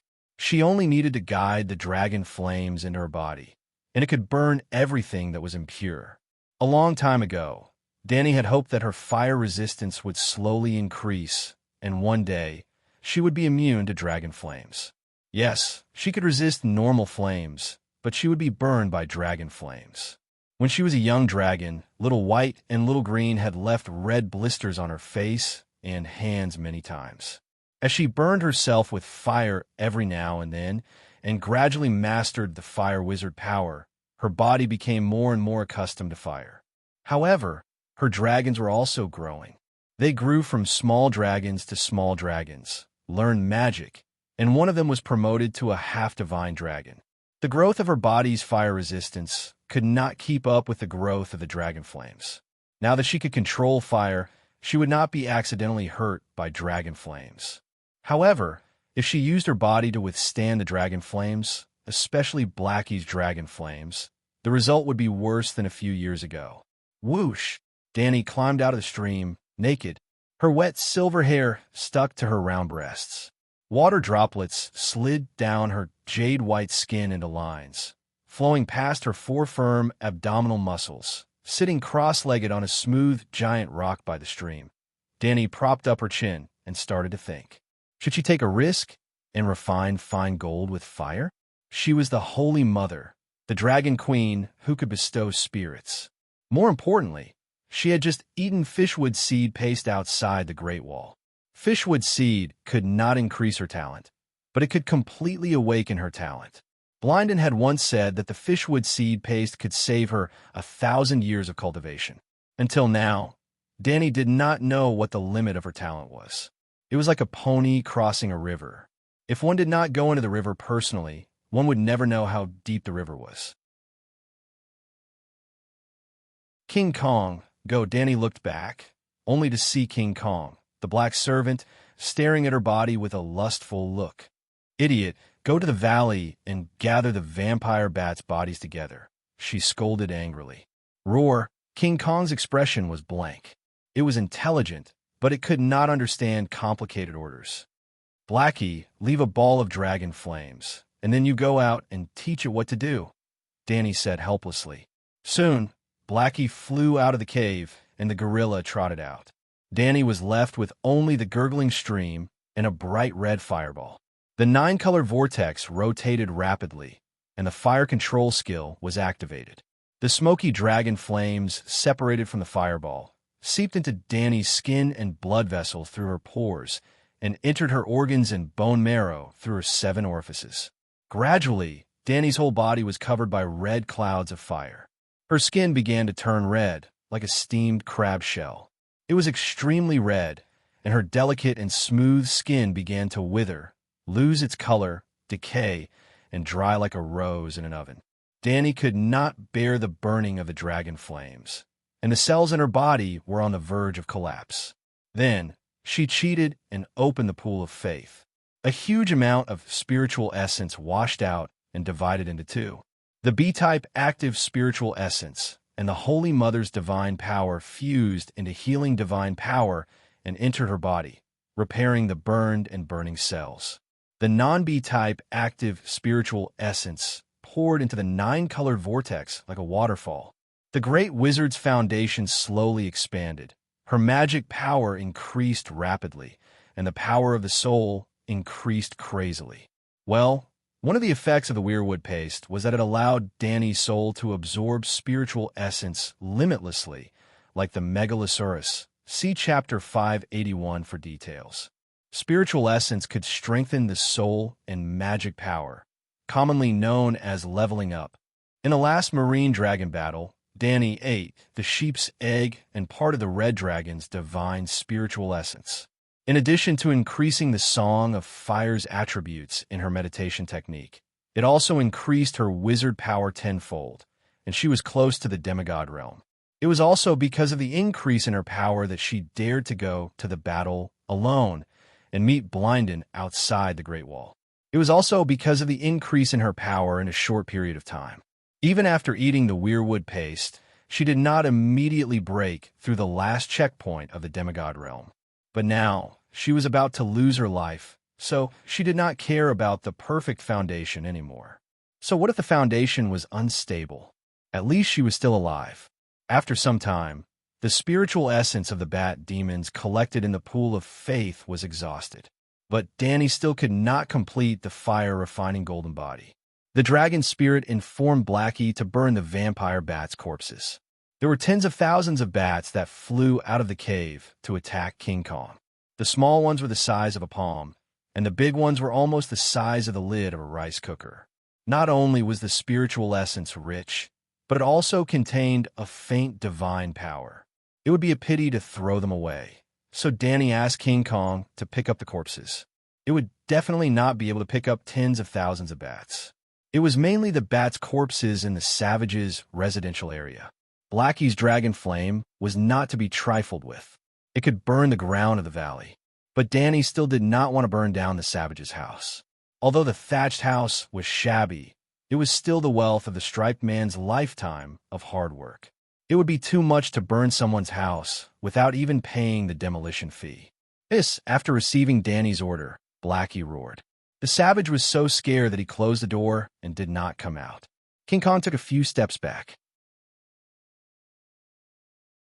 Only then did the dragon flame, like spring water, wash away the mountain of bat corpses. It flew into the sky and began to wantonly release flames in the gourd cave. The spiritual essence was like a torrential rain, nourishing Danny's dried-up soul and body. The white light of the holy healing art and the red flame of the dragon flame complemented each other. Her skin was shining brightly, and her eyes were shining brightly. It made Danny look like a holy deity. Gurgle, gurgle. Her blood was boiling. The faint sound of flowing water came from her blood vessels and bone marrow. Gradually, Danny's body adapted to the dragon flame. The plague virus in her body melted instantly like ice in a steel furnace. But she still did not break through to demigod. She did not know what would happen after she became a demigod, but she was sure that she had not undergone any qualitative change. She needed to continue to level up. The bat demon reminded her that the inheritance of the great wizard was not invincible. She was not invincible before she became a demigod. The lamb's egg was not a side dish in her imagination. If she was not confident about the lamb's egg at all, why did she bother to go on an expedition? Danny's mind was clearer than ever. Perhaps it was a good thing that she met the bat demon here. It woke her up from the illusory dream of being invincible. Blackie sent a message. Except for the savage's thatched house area, the entire gourd cave had been burned to the ground. There were no more vampire bats. There was no need for him to remind her. The megalosaurus was burned. She was spiritually endowed and naturally knew that all the bats were burned. King Kong, I need to discuss something with you. Danny walked naked to the entrance of the cave and said to the black gorilla, I want your ancestors' board. What do you think? Living creatures had the richest spiritual essence in their bodies, followed by those who had just died. The higher the degree of decay, the lower the spiritual essence. Skeletons also had spiritual essence, but the amount was thin. But the bones of King Kong's ancestors were thousands. No matter how thin the amount was, the total amount would not be small.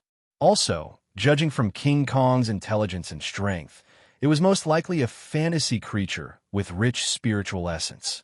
Roar, roar, roar. After understanding the Dragon Queen's intention, King Kong's eyes widened in anger. It was furious. It was really stomping, and the cave shook slightly.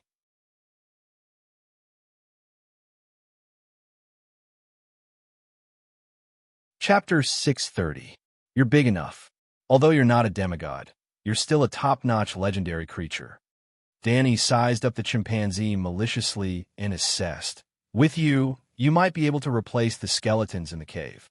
Hiss, Blackie's eyes glinted fiercely as he glared at King Kong. Oh, whoa. The chimpanzee shrank back and shed 2 bowl-sized tears. Danny's heart softened when such a big creature showed such a pitiful expression. She said warmly, "We Targaryens will also be cremated after death. Also, as you can see, the valley is almost filled with skeletons. It's time to clean it up. Besides, there's still ashes after the bones are burned. Go dig a hole in the cave and bury all 18 generations of your ancestors in it. It'll be a joyous occasion for the ancestors and grandchildren to be reunited." King Kong blinked his misty eyes and stopped crying. After a quarter of an hour, the huge cave began to emit thick grayish-black smoke. King Kong squatted on the ground with his back to the cave entrance and looked blankly at the charred canyon in the distance. He was in a daze, and no one knew what he was thinking. Inside the cave, Danny's state was a little strange. After the previous practice of flame forging, the dragon flames could no longer hurt her. Therefore, she changed to the 3 divine dragon flames of the Great Guardian, the Blacksmith's Flame and the Holy Mother's Flame. Blackie currently had 3 divine positions. He was originally the Great Guardian of Light, the Blacksmith, and the Holy Mother. The 3 divine positions corresponded to different divine powers, and different divine powers drove different divine dragon flames. Golden, glazed red, milky white, the 3 divine dragon flames turned into a tricolor lotus platform. The Dragon Queen was naked and sat cross-legged on it. Well, it was still the fire ladder technique in essence. The great black dragon's flames spewed out, and the bones denser than a forest burned in the blood-red flames. The burning flames formed a sea of fire. The tricolor lotus platform floated above the sea of fire. Danny split her thoughts and multitasked. On one hand, she used the fire control technique to gather the lotus throne. On the other hand, she used the fire ladder technique to levitate herself on the lotus throne. On the other hand, she controlled Blackie's dragon flame to prevent the heat from dissipating. On the other hand, she extracted the spiritual essence from the fire. On the other hand, she divided the spiritual essence into 2. The Type B active spiritual essence was combined with the Holy Mother Spirit to create the holy healing power. The ferocious black dragon crouched on the ground, dragon flames sweeping from its mouth from time to time. The bonfire was like a lush forest, and white bones as thick as tree trunks were burning like popcorn, turning into ash-white embers little by little. Above the sea of fire, a gigantic tricolored lotus throne flowed with the flames. On the lotus throne, the Dragon Queen was meditating with her eyes closed. Her expression was tranquil, and her body was as clean as jade, untainted by dirt. Her silver hair floated in the flames like seaweed, holy and majestic, just like the goddess of fire.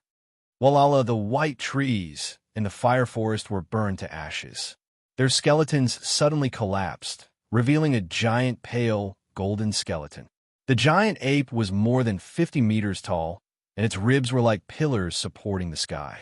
The surface of its bones was not ash white. It had been dead for too long, or jade white like other skeletons, but pale golden. In the light of the fire, the pale golden bones gave off a faint pressure. Ordinary dragon flames could not make it burn. Danny opened her eyes and sized up the golden skeleton in shock and confusion. Gorilla King, Great Ape King? I'm afraid it was a demigod when it was alive. Danny was overjoyed. She ordered Blackie, "Use the blacksmith's divine fire." His Blackie's lake-like eyes flashed with a hint of anticipation. "I'm tired," he said tiredly. "Oh, I almost forgot. I haven't given you the divinity of the bat spirit." Danny smiled strangely. She opened the pool of faith and poured all the divinity into Blackie's body. Forgetting was a lie. Danny estimated that this batch of divinity was not enough to help Blackie activate his clergy. She was going to bring it home and give it to little green, little white, little gold, and little red.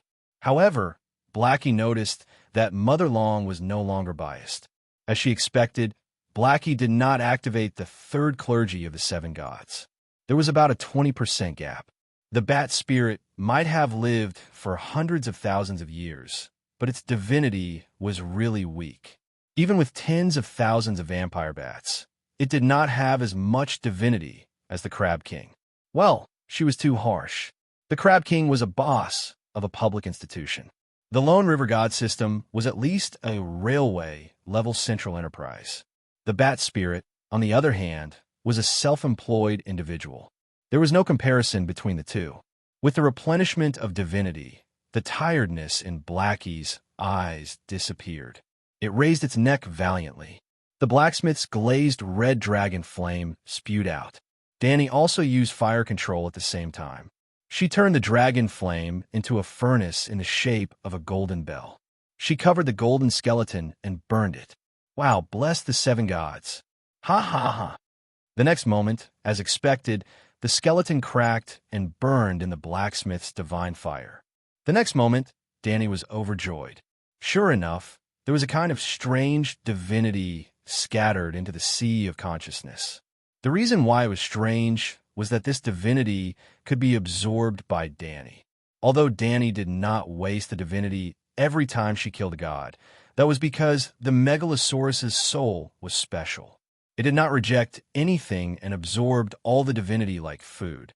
Generally, there were only two situations in which a god's divinity could be absorbed. The absorber was a demigod, and there was no serious conflict between their own divinity and the absorbed divinity. For example, there was a conflict between good and evil. Or, the absorber was not a demigod, but was extremely compatible with the divinity. For example, during the Marine Dragon War, Danny absorbed the divinity of the sheep's egg that she got from Benny. Another example was when Danny got the destiny of Yasuo and Ahai beyond the Great Wall.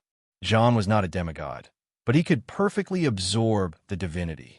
His soul was even replenished, and he became a Holy Spirit. Similarly, the sheep's egg could also absorb Danny, and Yasuo and Ahai could also absorb John.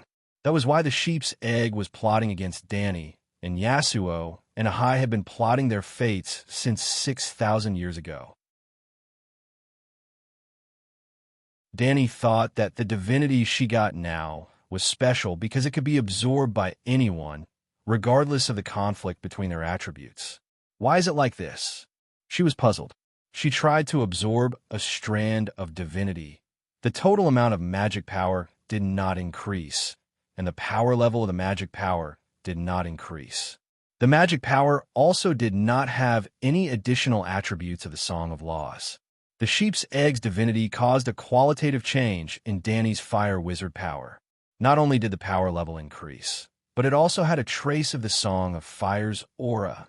Then Danny absorbed another strand, and another, and another. There was finally a change. Danny exclaimed, "Treasure! This is a true treasure!" There was no change in the magic power. The change came from a body. Previously, the increase was too small, and Danny did not feel anything. However, when her physical strength increased by 1/10, any martial artist could feel the changes in their body. What kind of divinity is this? Danny thought as she greedily absorbed every strand of divinity squeezed out from the skeleton. First of all, she could confirm that the owner of this skeleton was at least a demigod and had even comprehended part of the Song of Laws. Otherwise, the divinity would not have remained in the skeleton for so long.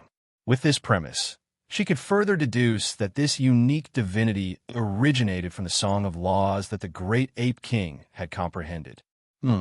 It's very possible that the ancestors of the King Kong had condensed part of the Song of Power, or the Song of Physique. Danny thought about it. Now, why did it stop? She was squinting to feel the pleasure of the sudden increase in her strength when she suddenly realized that she could no longer absorb the divinity of power. My strength has reached its limit? But how much power is this? Danny clenched her fist in bewilderment. Her jade-white fist seemed to be twice as strong as before. She could not even kill a cow, let alone shatter the void with a punch. She looked down at her body. Her arms were round and firm, well-proportioned and coordinated. Her breasts did not become bigger, and were still perfectly shaped like water droplets. She rubbed her lower abdomen, and it was still supple and firm with soft lines. Fortunately, she did not become a King Kong Barbie from the gym. The divinity was very magical. Crack, crack, crack. She twisted her joints a few times, and there was a crisp sound. It was as if her body was rusty or like a new machine that needed to be adjusted.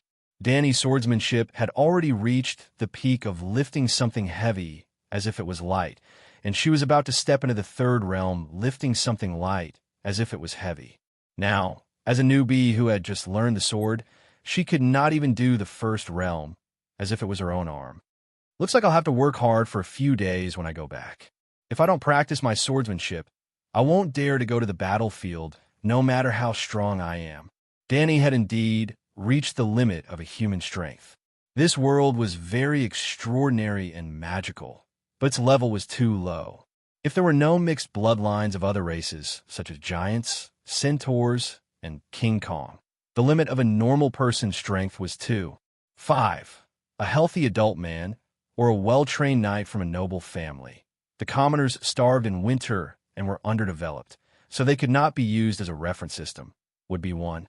0. Danny's strength was 1. 4 before. Now that she had absorbed the divinity of the Song of Power, she had reached the limit of a normal person. The Devil Mountain before it was demonized was about this level. Due to Adu's giant bloodline, his strength was about 4. 0. Beating a normal person was like an adult beating a child. Boom! The golden skeleton was burned to ashes, and the pile of bones collapsed again. Danny had used about a quarter of the divinity, and there were still 3/4 left. The big black bowl-sized eyes looked over pitifully. It's useless to you. All right, let's burn the bones first and see if there are any more golden skeletons, Danny said helplessly. Megalosaurus was very special. No matter what type of divinity it absorbed, it would be converted into pure Megalosaurus divine aura. It would increase the quality of the Megalosaurus soul, increase the number of spirits granted. Megalosaurus divine aura also had the side effect of strengthening dragon flame and physique. Giving Blackie a copy of the Song of Power was no different from giving it a copy of any other divinity. It was too wasteful. Roar! Roar! King Kong was howling. Its spiritual sense was exceptionally sharp, and it seemed to have noticed the changes in the cave. There were treasures. At this moment, it was using the corner of the cave as a cover to poke its head out. Its furry arms were placed in front of its forehead as it endured the heat waves. Its millstone-sized eyes looked at Danny pitifully. You're really a monkey. Could it be that you're not a gorilla, but a big monkey? For some reason, even though they were dozens of meters away, Danny could understand its thoughts from its expression. Danny understood. So did Blackie. It roared at King Kong angrily. Danny's heart skipped a beat. She thought of the content she read in the book about Sasros and asked, King Kong, you're a local snake. Do you know where there are demigods? It was said that there were many dark, evil gods on this wild continent. King Kong's ancestors and the bat spirit prove this. The flames roared and the bones burned. King Kong didn't hear Danny's words clearly. It just stared with its huge eyes confused. Blackie. Danny called Blackie's loudspeaker. Big Black stopped breathing fire and repeated Danny's words 20 times in a thunderous voice, gesturing and gesturing. King Kong couldn't understand it. Roar! Roar! King Kong nodded repeatedly. I'll pay you when I find it, Danny promised.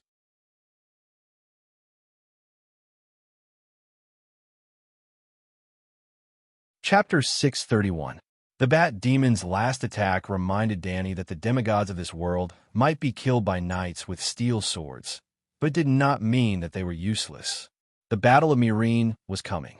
Considering that Ginny might have some kind of trump card, she planned to take it a step further and break through to demigod with the help of the thousands of skeletons of the Vajra ancestors. Although she had 3 meditation techniques, the Great Wizard, the Green Prophet, and the Lone River Magic, Danny's goal this time was only to become a fire demigod. After the Battle of Serene, her fire witchcraft was already close to demigod level. But she was wrong. Even if she was close to demigod level, she might not be able to reach it. Countless souls entered the great wizard's meditation vortex and were converted into fire magic power. The nine-colored meditation foundation slowly expanded. But even after she absorbed the divinity of the Song of Power and increased her power, her fire witchcraft did not break through to demigod level. Instead, her bloodline improved and gradually adapted to the blacksmith's divine flame. Just like how a black hole would eject material after devouring a planet, when a nine-colored vortex expanded to its limit, it began to eject bright red magic power factors. It was not fire magic power, but the most basic magic power factors, the basic substance in the sea of magic, the source of magic in the world. Danny was shocked, but after realizing that she was not injured, she continued to endow the nine-colored vortex with souls. If a person's sea of consciousness was compared to a universe, Danny's nine-colored vortex was like the sea of magic in the real world. The ejection of magic power factors was equivalent to a large-scale surge of magic power. This would cause the magic power level in the universe to increase. And in the universe, there was the Green Prophet meditation technique of the Song of Wind and the Lone River magic. They would also increase their power level. Well, to put it simply, Danny had 3 meditation techniques in her sea of consciousness. Now that the fire witchcraft was full, it began to eject high-quality nutrients. After absorbing these nutrients, the Green Prophet and the water magic gradually increased their power level. The problem was that Danny's understanding of the Song of Wind was far greater than the Song of Fire. In other words, the modified Green Prophet meditation technique was higher than the fire witchcraft. She had planned to replenish her magic power and become a fire-type demigod. But unexpectedly, she had perfected the Green Prophet's meditation technique first. A weak tornado appeared out of nowhere in the cave and surrounded Danny like a cocoon. She picked up a myriad of useless information in the wind. There was the rustling of leaves, the crying and cursing of wildfires, the sound of voles gnawing at roots, the chirping of parrots in the rubber trees, the hissing of vipers entwined in the vines, and, boom, in the sea of consciousness, the second soul ring suddenly exploded after absorbing countless magic power factors. The countless runes that formed the Green Prophet's meditation technique were annihilated into a colorless and formless wind. Countless runes transformed into countless tiny breezes, which then formed a light cyan ring of wind. The Green Prophet's second soul ring disappeared and was replaced by a ring of wind that flowed endlessly. Almost at the same time, in the Black Gate of the Great Wall, the number of tornadoes in the lower level of the Door God's divine realm suddenly decreased by 1/10. In the upper level, the Song of Wind above the tornadoes dimmed by 1/10, and its aura weakened by 1/10. Sigh, this day came so slowly. I knew this day would come, but I didn't expect it to come so soon. Danny suddenly woke up. She looked left and right, up and down, but there was nothing but the fire tornado around her. Strange, I think I just heard. Danny frowned and thought hard. It's the Door God's voice. He's sending me a message? No, he's talking to himself, saying something about how fast it is, how slow it is. It had only been a year since Danny listened to the Song of Wind and formed her own Song of Wind. How fast it was. It had been millions of years since the Door God first sang the Song of Wind to the second living creature that sang with him. It had been so long that she had lost track of time. What a long wait. Other than the Door God himself, no one else would have this feeling and could understand it. I want to plant a watermelon, but I got a big pumpkin instead. Danny's expression was strange. She waved her hand, and the huge wind pillar that pierced through the ceiling and floor of the cave disappeared. The flames in the wind pillar gradually extinguished. Finally, there was only a thin layer of sparking bones left on the ground. The entire cave was covered in thick, white ashes. Puff, puff, puff. King Kong, who was originally black, was dyed into a long-haired snow monster. He covered his nose and kept sneezing. Danny's tricolored lotus platform was already very thin, but it was still floating in the air.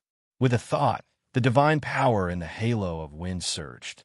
Her body and the lotus platform seemed to turn into wind in an instant. They merged into the wind and moved with the wind. In the blink of an eye, they floated over 100 meters and arrived in front of Blackie. His body was also covered in white ashes, and he became a white dragon. Hiss! Blackie screamed happily. He was happy that Mother Dragon had become a demigod. Ha ha ha, I'm going to fly now. Danny was very excited. The fire wings, angel's wings, couldn't let her fly because the basic principle of the fire wings was the fire ladder technique.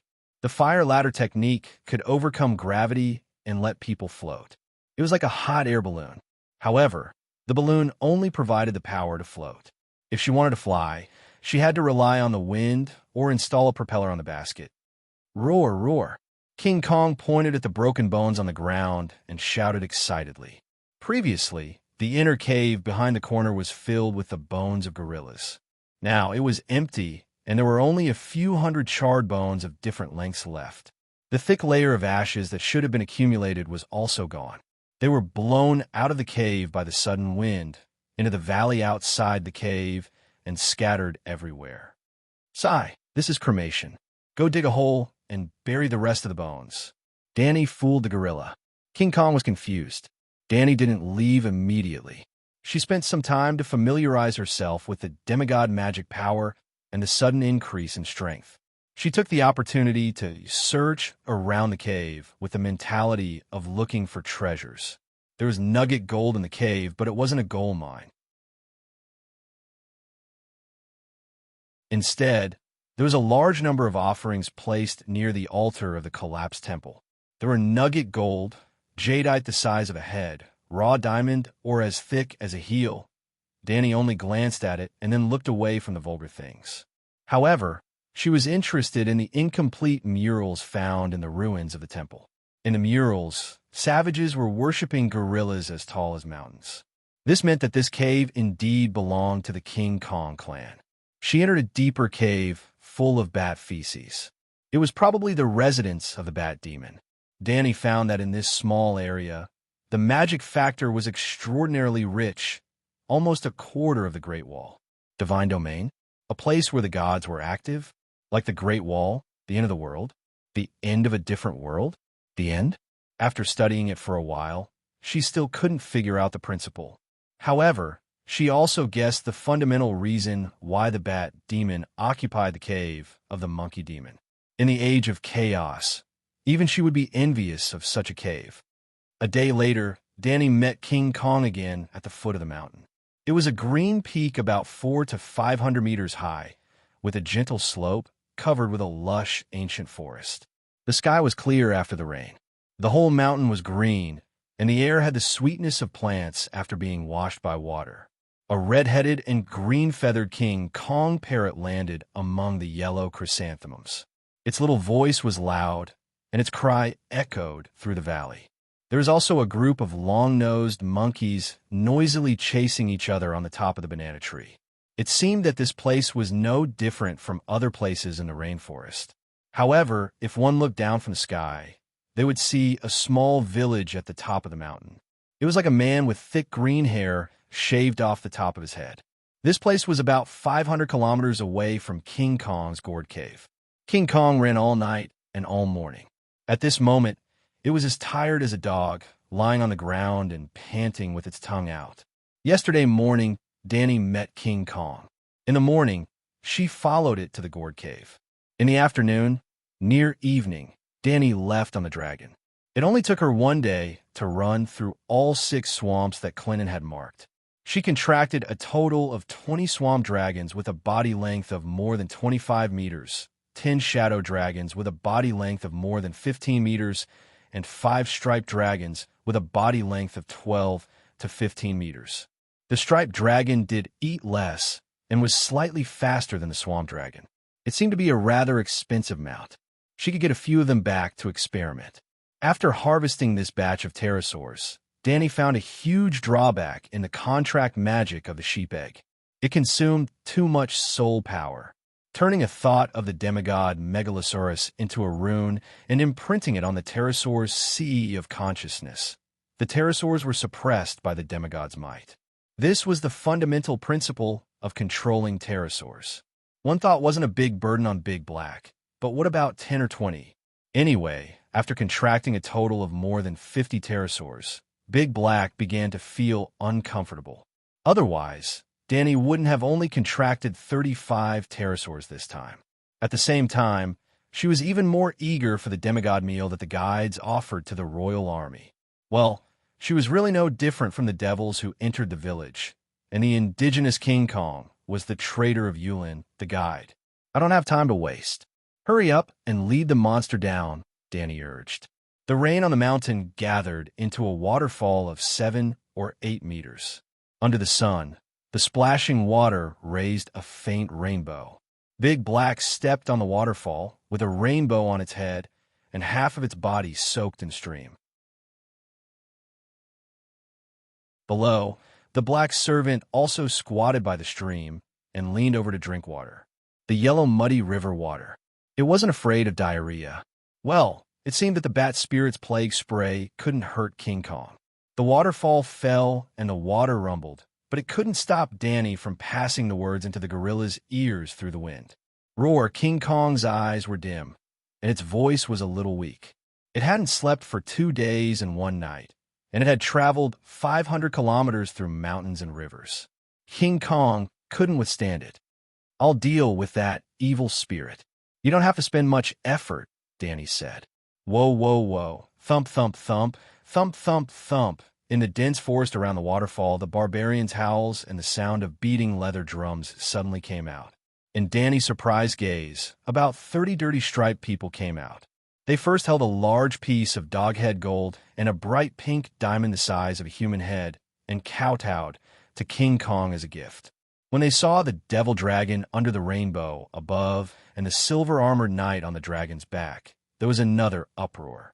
A dozen people separated and cut off their left arms at the elbow with stone axes. Blood splashed, and the cut was uneven. Danny was inexplicably horrified. The remaining barbarians began to beat the leather drums at their waists rhythmically. An old man with dirty and fluffy white hair came out of the crowd with a solemn look. He tore off the greasy baboon skin pants at his waist, shook the shriveled, pickled cucumber thing, and danced a strange dance full of wild power to Danny. 10 barbarians with broken arms endured the pain, raised their broken arms, and offered them to Danny and Dahe.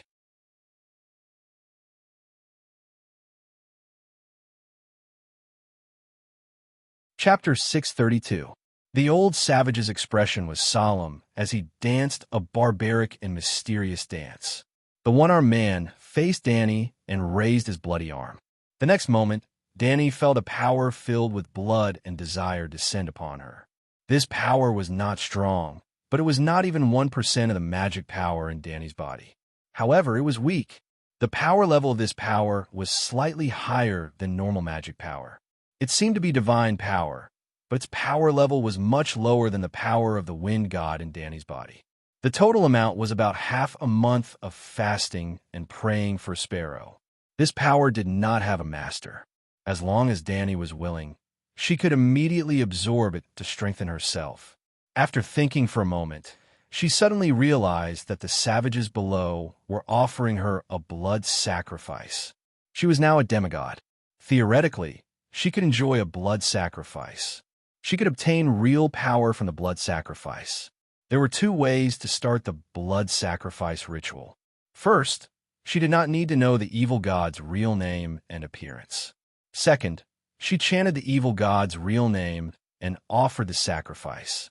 The more detailed and vivid the evil god's appearance in her mind, the higher the efficiency of the sacrifice.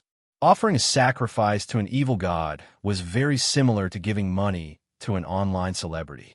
If you wanted to give a reward to a streamer, you either had to give money in front of her, the streaming platform, or send money through an account. To put it bluntly, you had to give money to the right person. Danny was deep in thought again. The appearance of the megalosaurus was very sudden. However, the King Kong was so big and had arrived earlier than her. The striped man on the mountain must have noticed the King Kong at the foot of the mountain. That was why he brought a heavy sacrifice to offer it. As for the reason for offering the King Kong, didn't the ancient people offer sacrifices to the gods to ensure their safety? They offered sacrifices to the good gods and prayed for their help. They also offered sacrifices to the evil gods and prayed that the evil gods would stay away from them and stay close to their enemies. It had been like this since ancient times. In the end, they unexpectedly met the devil dragon and Danny. The striped man did not prepare a sacrifice for the iron-skinned god. He could only cut off 10 arms and offer them to her. Well, iron-skinned Danny was not big. Theoretically, 10 arms would be enough for her to chew on. The striped savages treated their guests in such a simple and unpretentious way. High-end ingredients often only required the simplest cooking method. Well, the old savage who was dancing with pickled cucumbers was a priest. He could tell that Danny was a demigod. If it was before, she could control every strand of magic power in her body and the strength of every muscle. But now, he was like a peacock spreading its tail, wantonly displaying its demigod might. On the other hand, Big Black's divine power was restrained, making the striped man's old priest think that he was just a pterosaur pet of the god of iron skin. Therefore, they only offered sacrifices to the god of iron skin, and Dahe did not receive any filial piety. Danny tilted her head and saw that King Kong was really putting away the raw diamond, ores, and doghead gold. There was a wretched smile on his furry black face. This idiot! Suddenly, the eyes of the old savage who was dancing the sacrificial dance widened. His face was filled with fear. The person beating the drum also froze on the spot. The sound of the drum came to an abrupt stop. The striped priests sensed that the god of iron skin had rejected their offerings. For something like this to happen in the wild rainforest, it was like in Westeros when the host offered bread and salt to a powerful guest, but the guest refused to eat. What did this mean? Something big was going to happen. A disaster was indeed going to befall the village on the mountaintop, but it was really just a coincidence. The Dragon Queen abhorred evil and was righteous. Of course, she would reject the blood sacrifice. In her heart, accepting the blood sacrifice was equivalent to becoming an evil demon. The old striped man howled in grief and resentment and ran away. He did not care about his companions. He turned and ran into the forest. The other savages were stunned for a moment. Then, like a flock of frightened sparrows, they scattered into the dense forest nearby. What's going on? Danny was dumbfounded. Soon, rapid drumming sounded in the forest, announcing that this place had officially become a battlefield. Even the birds and beasts sensed that a great battle was about to happen. The macaws stopped chirping, and the monkeys who were picking fruits from the treetops retracted their tails. Their eyes darted around as they looked around cautiously. The rainforest became exceptionally quiet.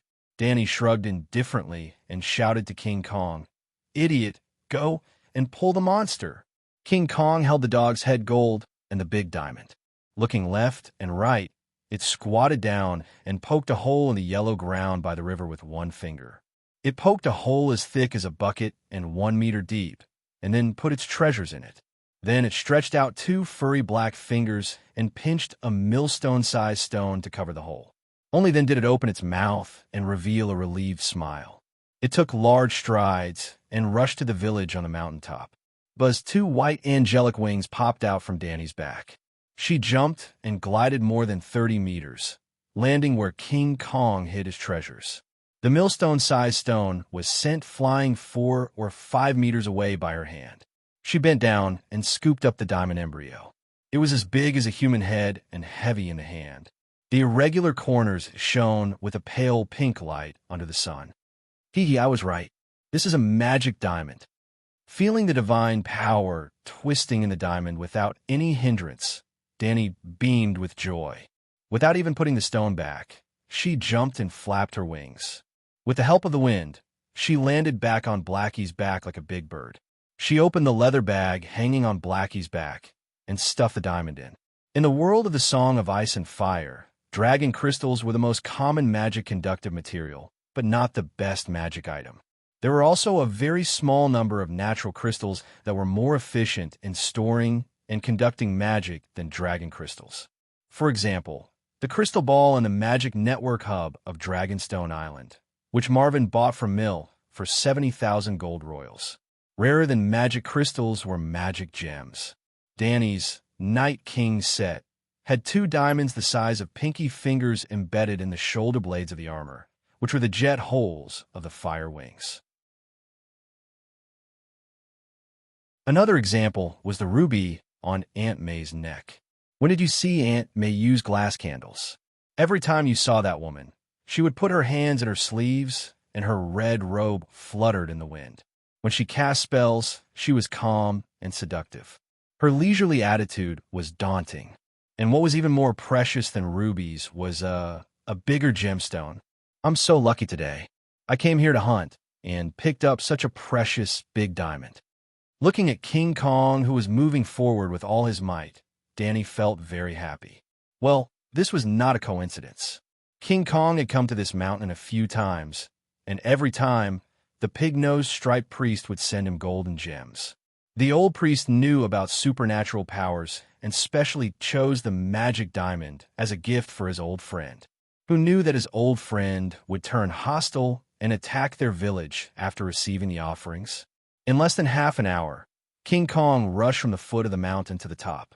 He broke through 4 checkpoints of the pig-nosed striped people and crushed, stomped, and swallowed hundreds of savage warriors. Roar! Thump! Thump! Thump! King Kong stood at the top of the mountain in the middle of the village. He pounded his chest and roared in the direction of the back of the mountain. Danny rode the dragon and looked down from a height of 500 meters. There seemed to be no temples in the village and only a dense banyan forest at the back of the mountain. While she was wondering, a white spring spurted out from the forest and splashed hundreds of meters high. It suddenly spread out and turned into a huge fishing net that almost covered half of the village. King Kong always knew who he was facing. While provoking the other party, he was also on high alert. Facing the big net falling from the sky, he did not retreat. Instead, he strode toward the place where the spider web came from. Boom! Boom! Boom! The 30-meter-tall gorilla weighed more than 100 tons. When he ran with his long legs, the ground shook slightly, as if there was an earthquake. Along the way, he encountered thick tree trunks and savage huts. They were no different from the old men who blackmailed people on the side of the road. He easily broke them and sent them flying. King Kong even did a move that only appeared in martial arts movies.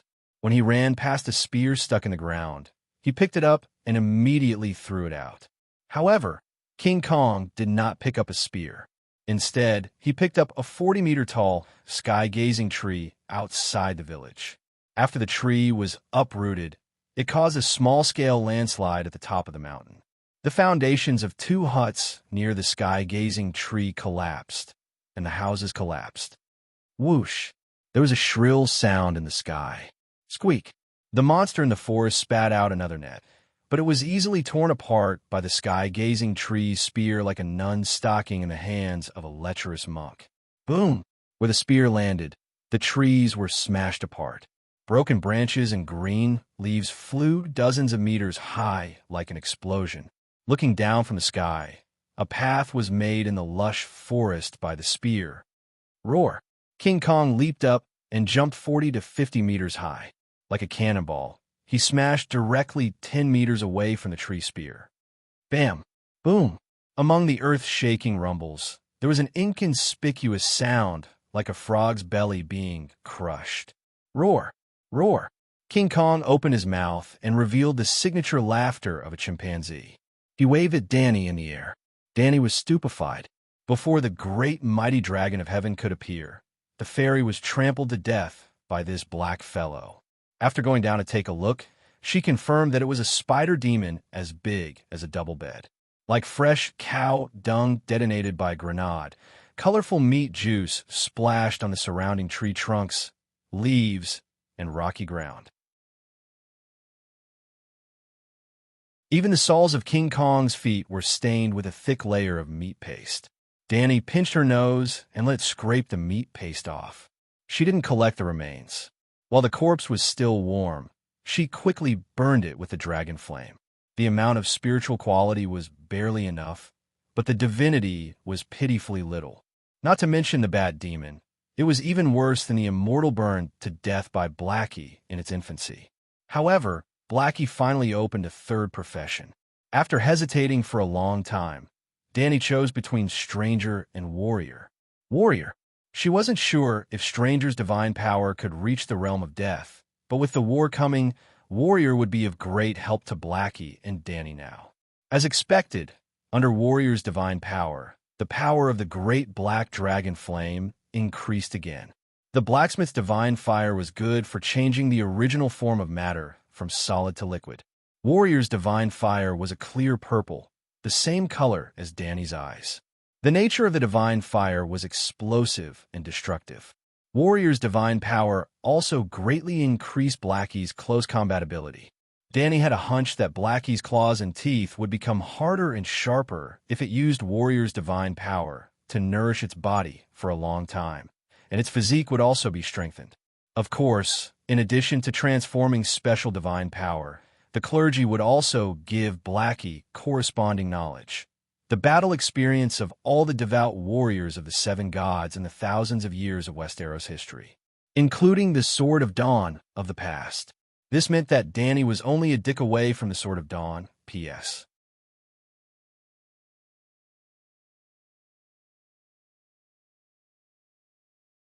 Chapter 633. Danny transformed into a warrior and was immersed in the countless mysterious sword skills brought about by her divine duty. She greedily absorbed the true meaning of the sword Tao that matched her. She forgot about time, where she was, and even herself. But King Kong did not forget about its reward. Roar!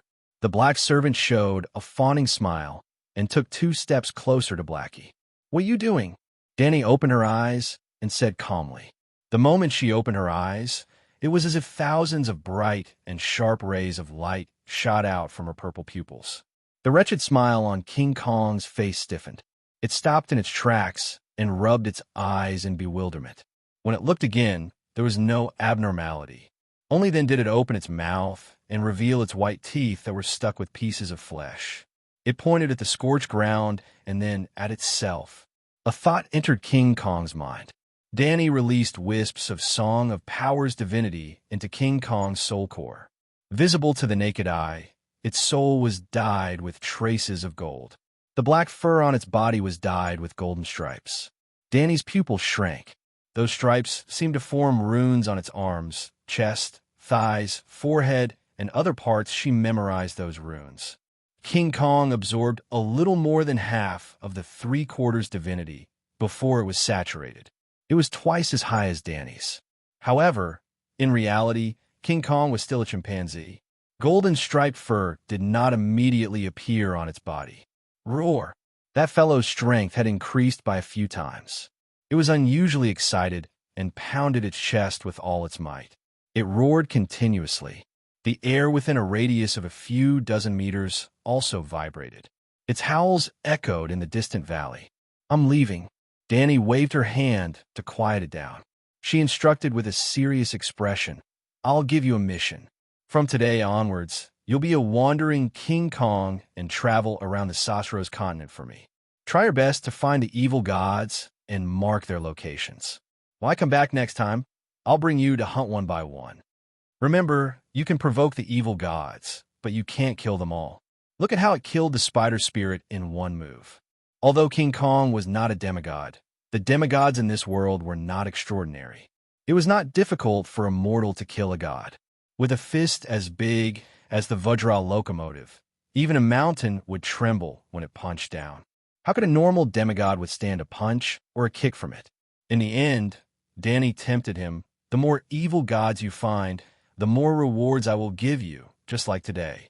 She had put in a lot of effort this time, using an equivalent amount of the Song of Power's divinity in exchange for the spider spirit's trash divinity. However, King Kong was not a demigod. Other than the Song of Power divinity, it could not absorb any other divinity. Because the content was a little complicated, Danny repeated the same words several times. When Jean Gang's confused face changed into understanding, she asked, "Do you understand?" Roar. King Kong nodded repeatedly.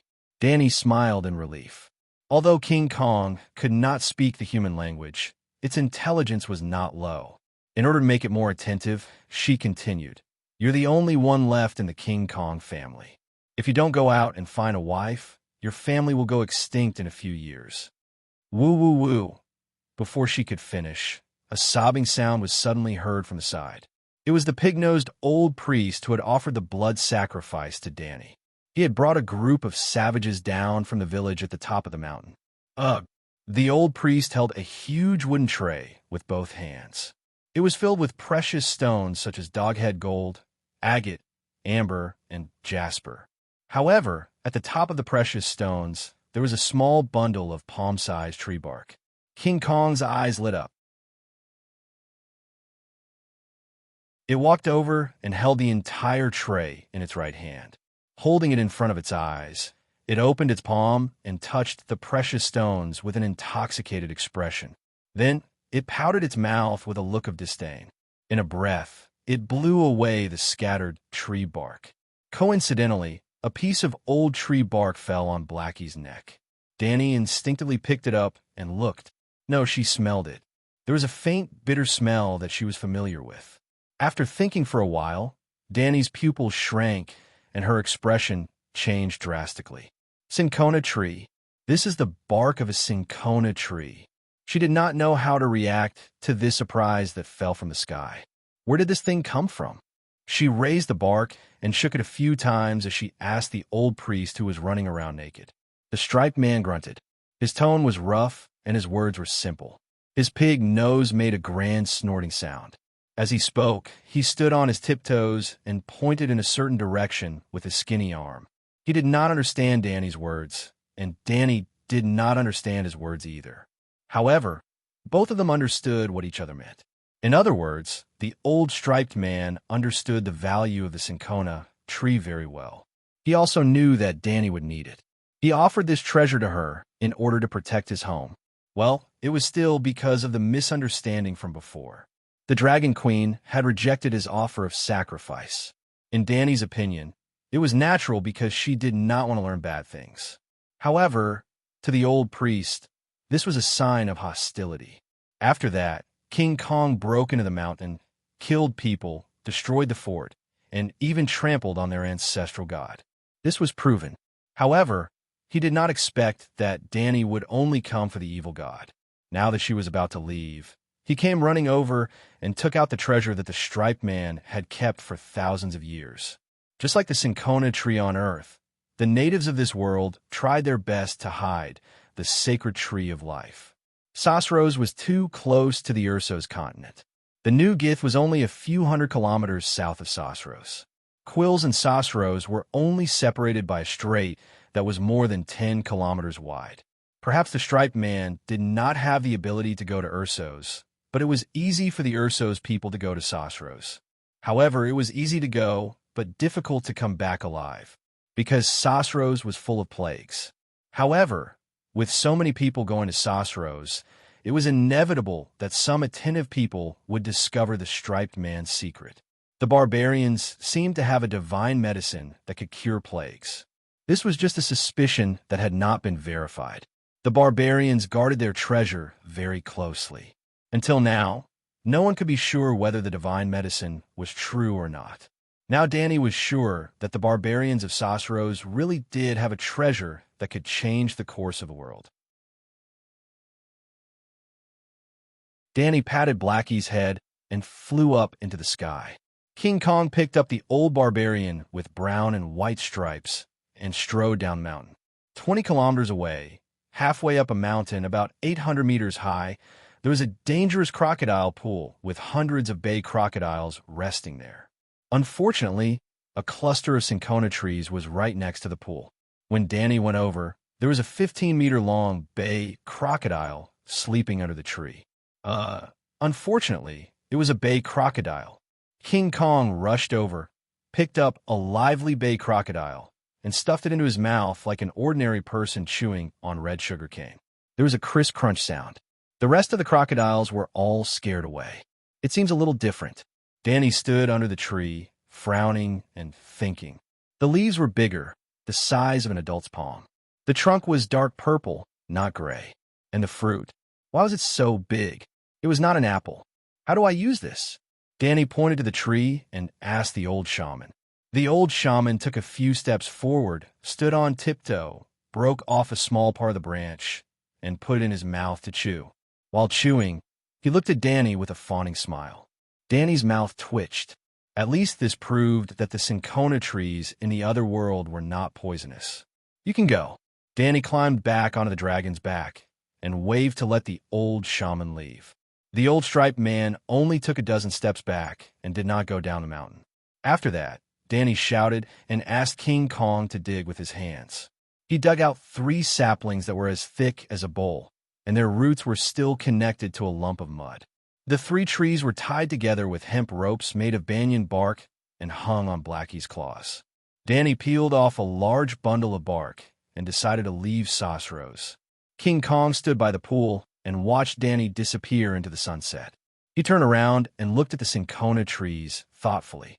Suddenly, he walked forward and plucked a dozen or so stalks, as if he was plucking scallions. He tied them into a bundle and carried them on his shoulder before leaving with large strides. The old striped man followed behind King Kong and trotted down the mountain. He was afraid of encountering crocodiles on the way. After walking for less than half a mile, King Kong suddenly stopped. He turned around and grabbed the old shaman in his hand and ran back to the village at the top of the mountain. King Kong ran back to the top of the mountain. He looked around and stopped in front of the largest 2-story wooden building. He poked a hole in the roof with his thick finger and threw the old shaman in. Then, like catching chickens, he grabbed the savages who looked at him in horror and stuffed them into the wooden building. The upper and lower floors were crowded with people. Then, King Kong pulled the entire wooden building out of the foundation and carried it on his right shoulder. He carried a bundle of cinchona trees in his left hand and strode away. Well, he did not forget the treasure hidden by the waterfall at the bottom of the mountain. Roar, roar, roar, losing the raw diamond or made it angry. After 2 days, King Kong returned to the gourd valley and put the wooden building and the cinchona trees aside.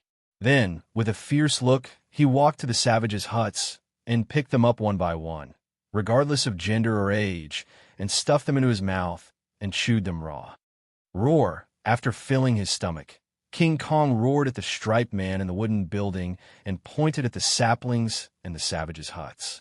The old shaman immediately understood what King Kong meant. He wanted to keep them in captivity. While the old shaman commanded his people to plant trees, King Kong ran back to the cave happily and lay down in the place with the richest magic factor, sleeping soundly. Wandering King Kong? No way.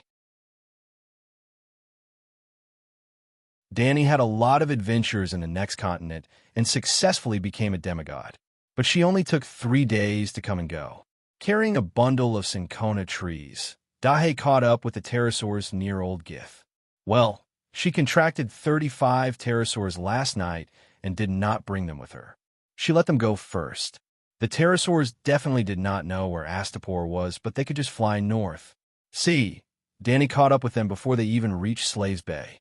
When they were in Old Gith, Danny went to the town below and gave the garrison commander, Morono, 5 cinchona seeds the size of green apples. Try to plant them and see if they can survive. Other than that, she also let the commander of the Wings of Liberty, who had followed her for several years, choose a pterosaur. Yes, Morono also had the Holy Knight seal. After that, she buried a sapling in the 5-dragon cave in the mountains.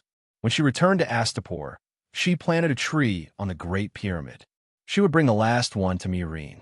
In the 4 days that she was gone, the Allied army did not notice anything unusual. Nothing happened at Slaves Bay. There was only one piece of news that made her angry. The Alliance Army's eastern route used by Asabad as their landing point, P.S. Therefore, she had sent an envoy to warn the Shang Fu. If you dare to help the tyrant, in the future you will have your city burned down. At that time, she did not have any pterosaurs. The messenger rode a horse and did not send back any news for a long time. She thought that the journey was difficult and that the unlucky guy had died in a foreign land. 2 days ago, he finally returned alive, but without little Gigi. Well, The father did not kill the messenger, but castrated him because of his arrogant words. Just as she was thinking about when to teach the descendants of Hair Cologne a lesson, old embarrassment came. Your Majesty, His Highness' armor has been forged, and his wedding will be held in 5 days. I have to leave. Seeing that Danny was unharmed and had returned with the pterosaurs, old embarrassment let out a long sigh of relief. Then he bid farewell to her. He wanted to ask for leave to return to the Westeros to host his adopted son's wedding. The reason why he waited until today, other than worrying about Danny's safety, was that he was also waiting for Aegon's tile steel armor to be forged.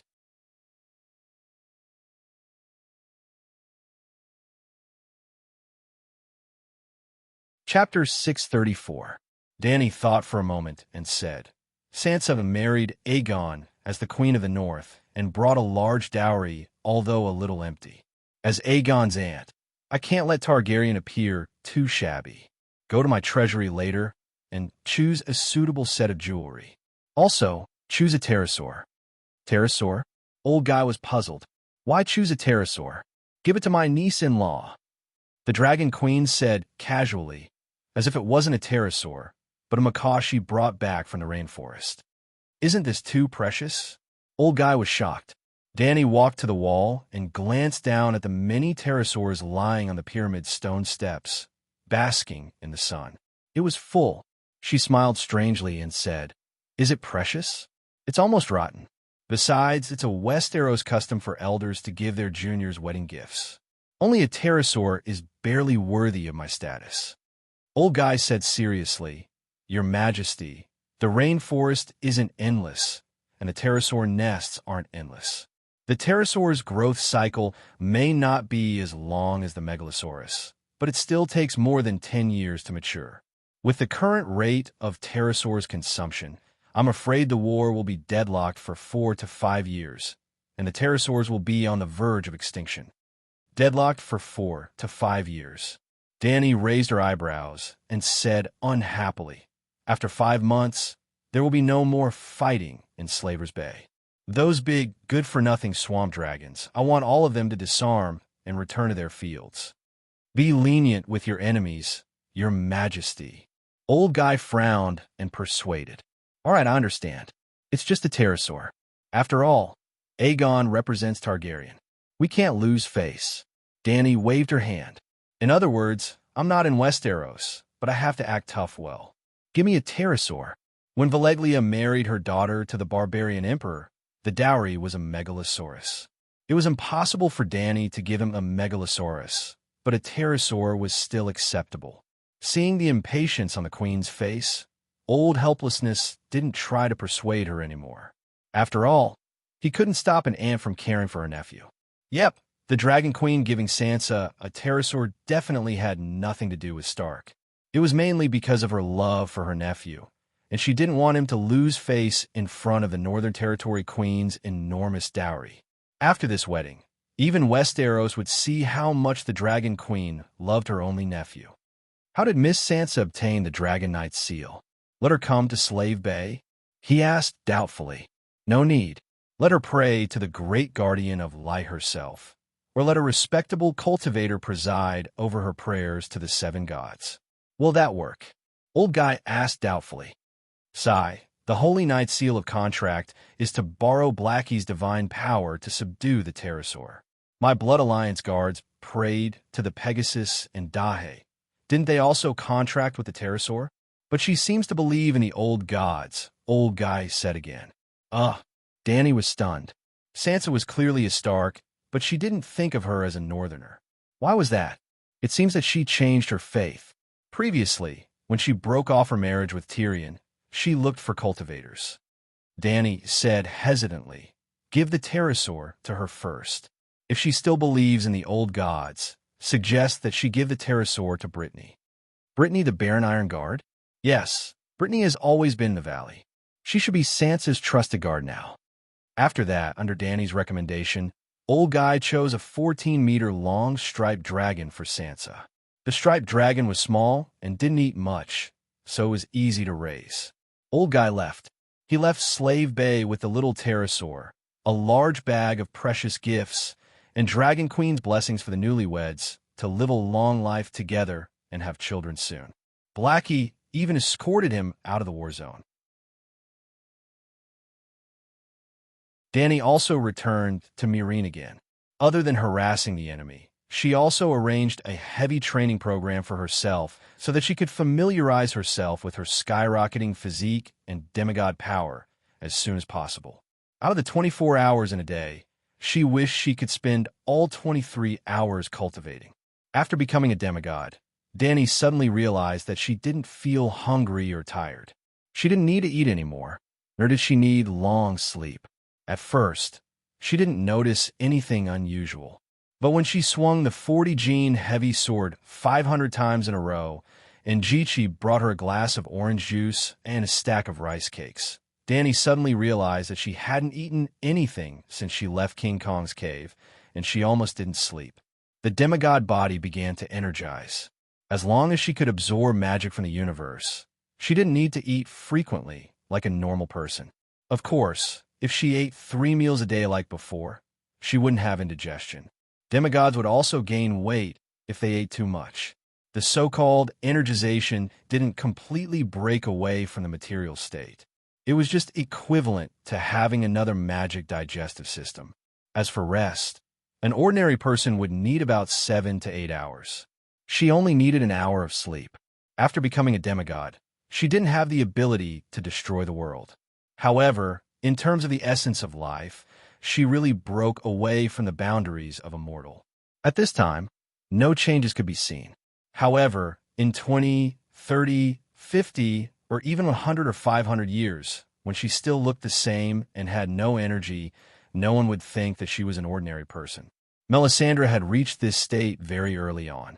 She ate because if she didn't eat for a long time, she would be treated as an alien by ordinary people. Dany didn't reject the 5 grains. Other than not wanting to be treated as an alien like Aunt May, she couldn't resist the temptation of delicious food. In this aspect, Aunt May couldn't compare to her. Aunt May was a shadow-binding warrior who used to be a female slave. She ate only to fill her stomach. Dany, on the other hand, was a queen. Every day, every meal, there would be the best chef in the world who would spare no effort to cook delicious food for her. If Dany ate black bread every day, she would be like Aunt May, who didn't eat or drink. Fu Fog, how do you feel? After burning the crows again, Dany asked the 2 unlucky children of the forest with concern. I'm a little tired. I need a rest, Fu said listlessly. I'm fine. Your Majesty, you can burn me again. No, 10 times. Perhaps. I'm not afraid of being burned. Fog perked up and spread his wings. Strange. Why is there such a big difference between the attributes of your infus? Dany was puzzled. Every living being has a bias toward attributes, Fu said. But you're both children of the forest, Dany muttered and reached out her right hand. Fire manipulation, fire gathering. A 3-inch-tall golden flame suddenly rose from her palm with a few thin yellow calluses. It was pure fire elemental power. Then, a black light flashed past the purple pupil in her left eye socket. The golden flame swayed a few times. Very strangely, an inch-long black crow appeared in the center of the flame. It had red eyes and black feathers. It was cawing. As the flame swayed, the black crow's body also became illusory like smoke. Her spiritual essence dissipated in the flame. Pop.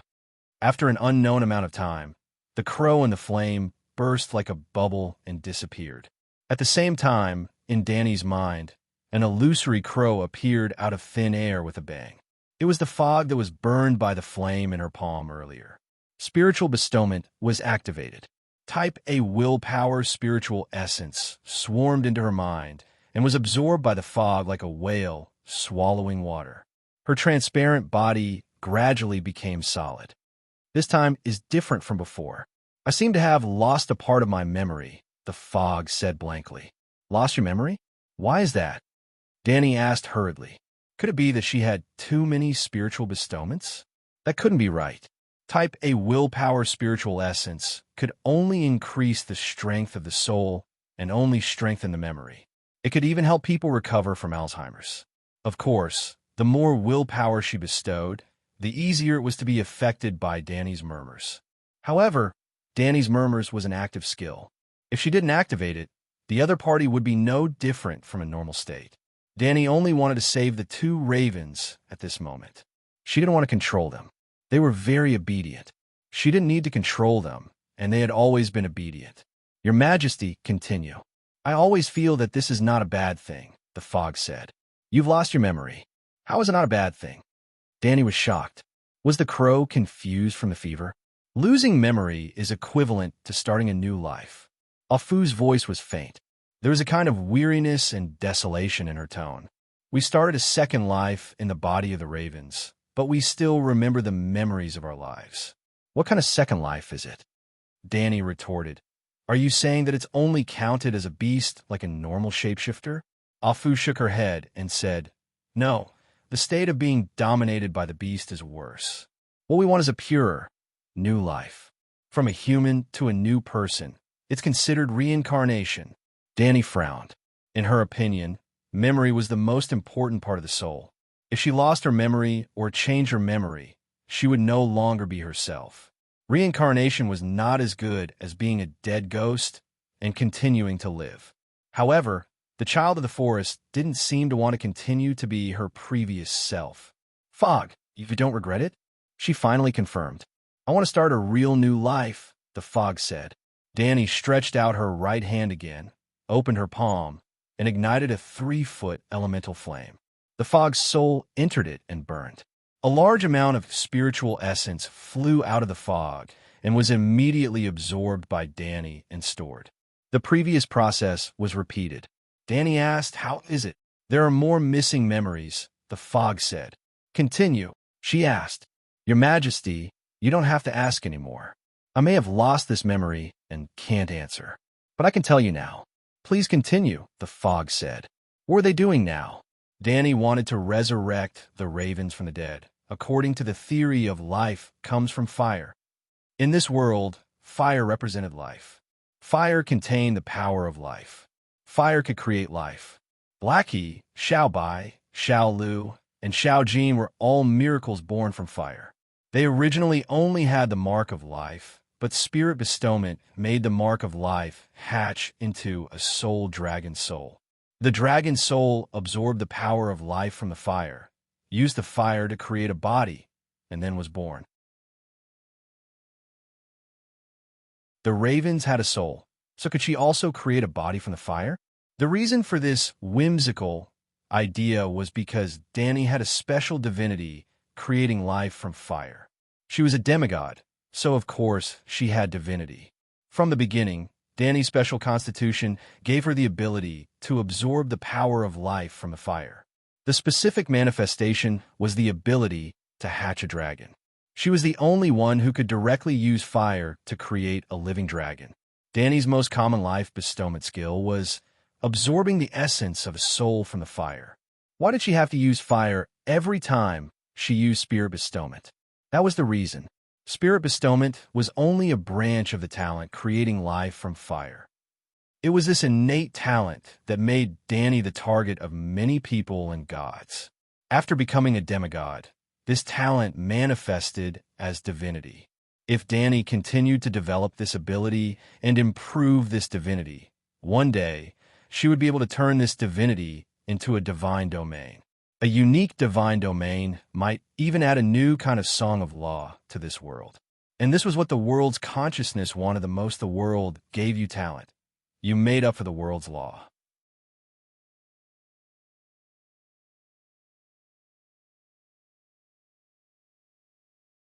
Chapter 635.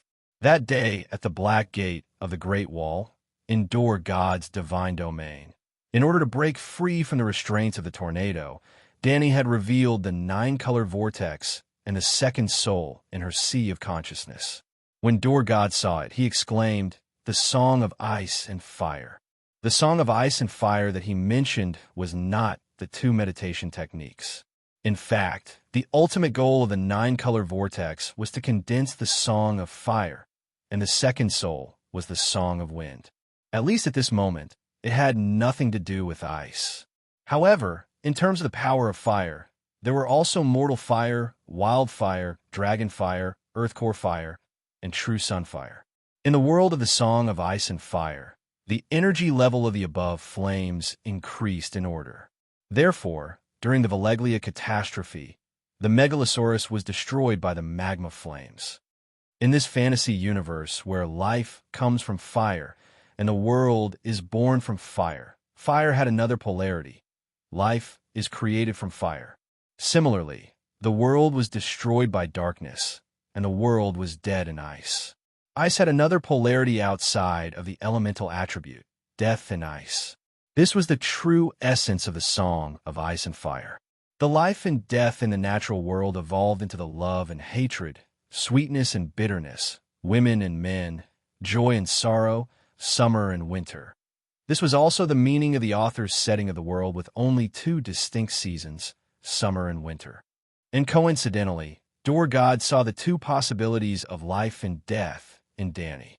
The life force contained in the nine-colored vortex came from her own talent.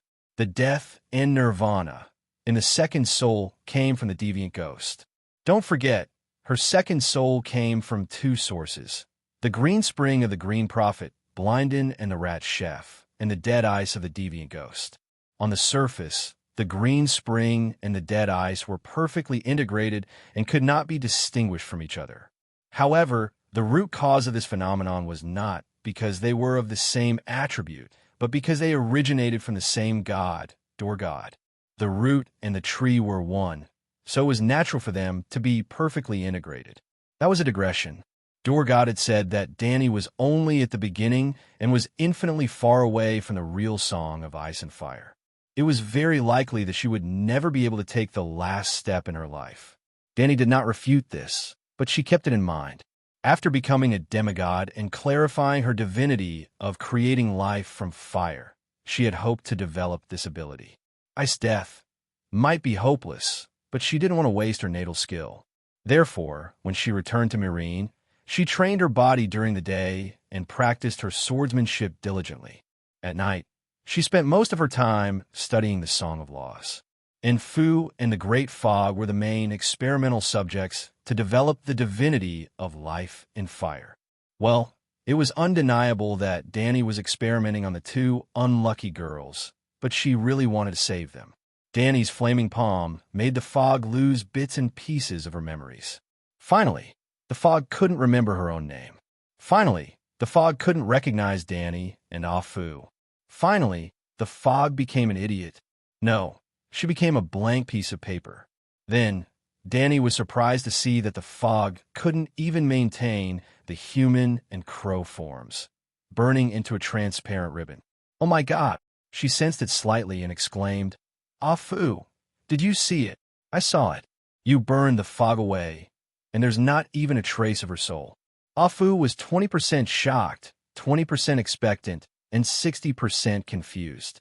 Of course, there's no soul factor. This is a life imprint, the first trace of life, the birth certificate of a universe. Dani's eyes glowed as she exclaimed. Well, to use the technical terms of Eastern mythology, the fog's soul had been destroyed by Dani, leaving only a bit of her true spirit. What do we do now? Fu asked. Let me try. The nine-colored vortex sucked in the fog's life imprint. Information from a life imprint flowed into Dani's mind. She was surprised. This was a complete life imprint, but it wasn't in its original state. It was like cutting the horns of a deer, the head of a camel, the eyes of a rabbit, the neck of a snake, the stomach of a duck, the scales of a fish, the claws of an eagle, the paws of a tiger, and the ears of a cow to create a new species, the true dragon of Huaxia. The fog's life imprint was also pieced together by the child of the forest and the crow. This means that the life imprint can be modified. In that case, can I modify a second time? Modify it into a new mythical life form? For example, a battle angel? Dani was extremely excited. She couldn't wait to test it out, testing it bit by bit. She was like a sculptor using a chisel and hammer to carve a huge, transparent crystal. Bang, bang, bang, bang. After a round of smashing, Dani was both surprised and disappointed. She could change a part of the life imprint, but she could only change the insignificant imprint that had to do with its form. In other words, the life imprint was originally a perfect piece and couldn't be changed. This was the law of the universe. But the child of the forest had a second life in the crow's body. Its will and nature didn't change, but its form was remade. The law of the life imprint being unchangeable was only broken in its form. Hence, Danny could only change its form. The child of the forest isn't ugly, but it's not beautiful either. How about, after a lot of trouble, Danny bestowed his spirit on the fog's life imprint and hatched it into a new soul. During the bestowment, Danny also used a little trick. When the fog soul was burned, it would also overflow with spiritual essence. The spiritual essence had been stored by Danny, and now it was returned to its original owner. There was once a famous philosophical paradox, the ship of Theseus. For a ship sailing on the sea, as long as a piece of wood rotted, it would immediately be replaced. When all the functional parts were no longer the original ones, would the resulting ship still be the original ship? If the old parts from a ship were taken to build a new ship, then which of the two ships would be the real ship of Theseus? Danny also had a question at this moment. If the ship of Theseus was dismantled and used the wood to build a wooden building, what would that be? Mother Goddess, how did the fog become like this? It's so ugly. The new fog had successfully hatched from the life imprint, but when her soul image appeared in front of Fu, the ignorant crow began to make a big fuss. How is it ugly? Have you always thought that I was ugly? Danny said with a dark face. The fog did not look like Danny, but it turned from a doe-skinned child of the forest into a human beauty. She had big and hazy cat eyes, long eyelashes, a small oval face, delicate facial features, delicate skin with rosy white skin, and a pair of translucent dragonfly wings. She was a living flower fairy, a forest elf. Fu hesitated and said, "This is not a child of the forest. Didn't you say that you want a real rebirth?" Fu was silent for a moment, then pointed at the silly fog and asked, "Why does she look like a fool? Didn't you say that you want a real rebirth? She hasn't been born yet, so of course she looks like a baby." Fu was silent again. After a moment, he asked again, "But I can tell that she is the fog at a glance. The aura on her body is both familiar and unfamiliar. Is that so? That's great." Danny was very happy.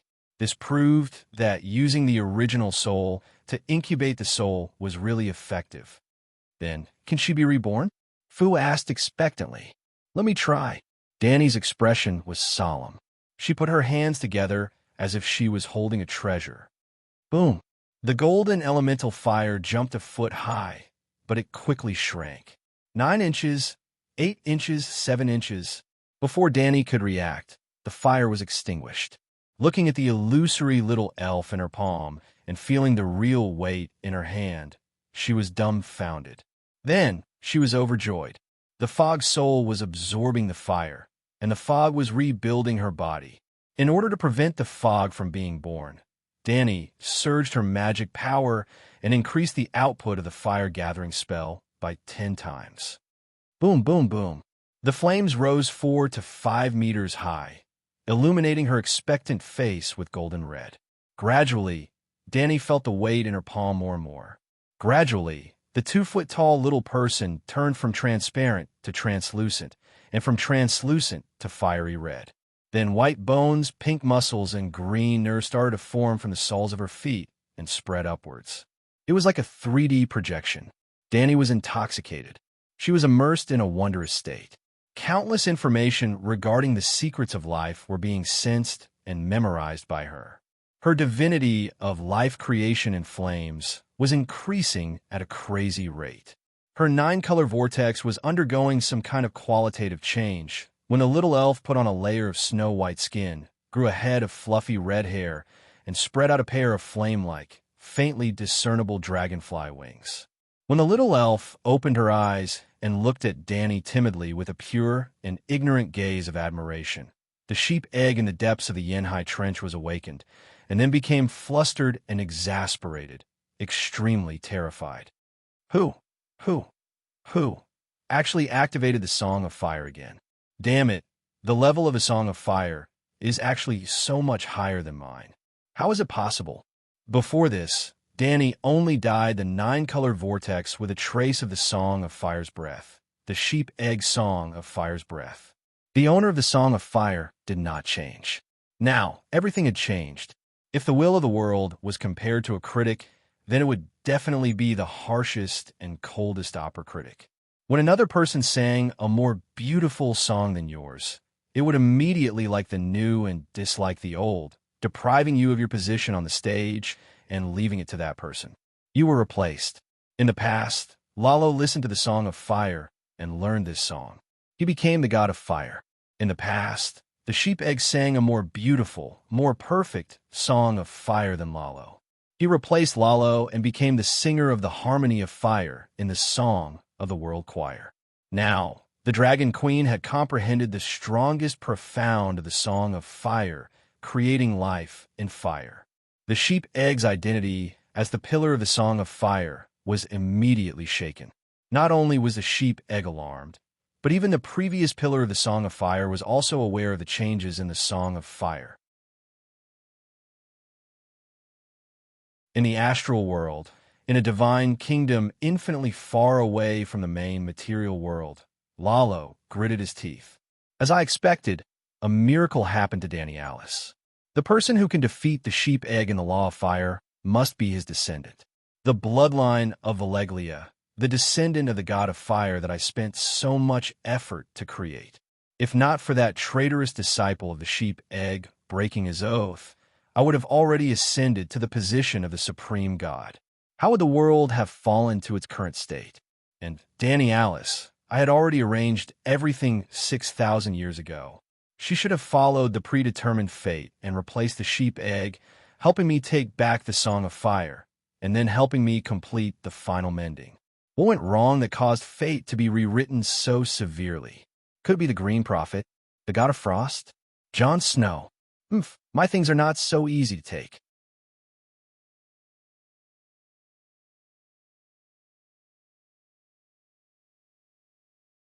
Chapter 636. Mother Goddess?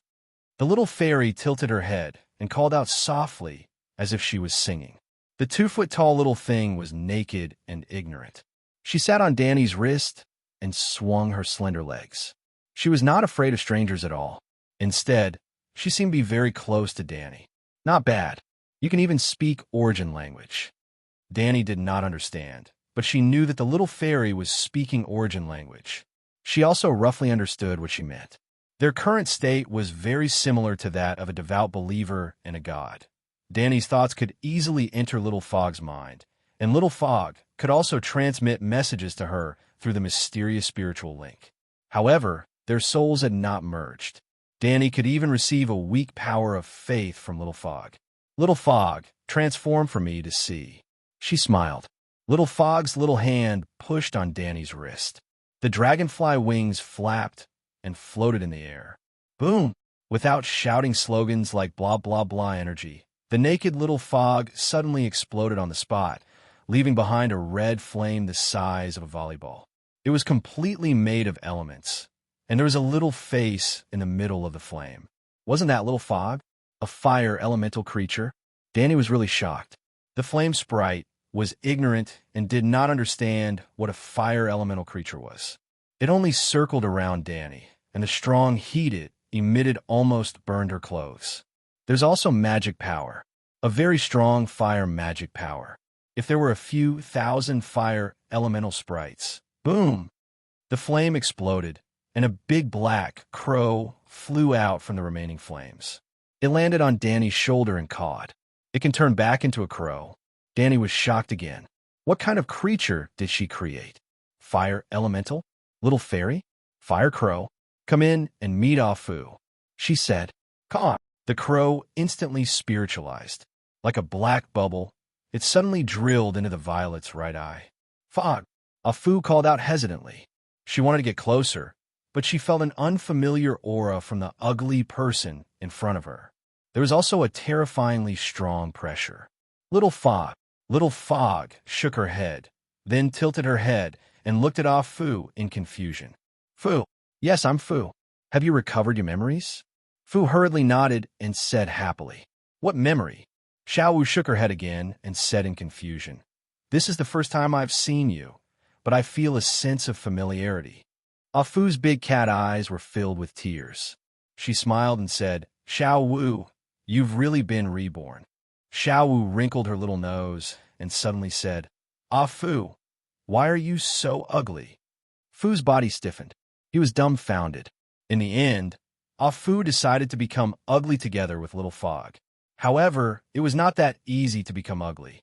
The fog was extremely compatible with the fire element, so it could withstand hundreds of cycles of burning, enchanting, and then burning again. Fu's soul had only been roasted 2 or 3 times before it started to feel exhausted. After another round, Ah Fu almost lost consciousness.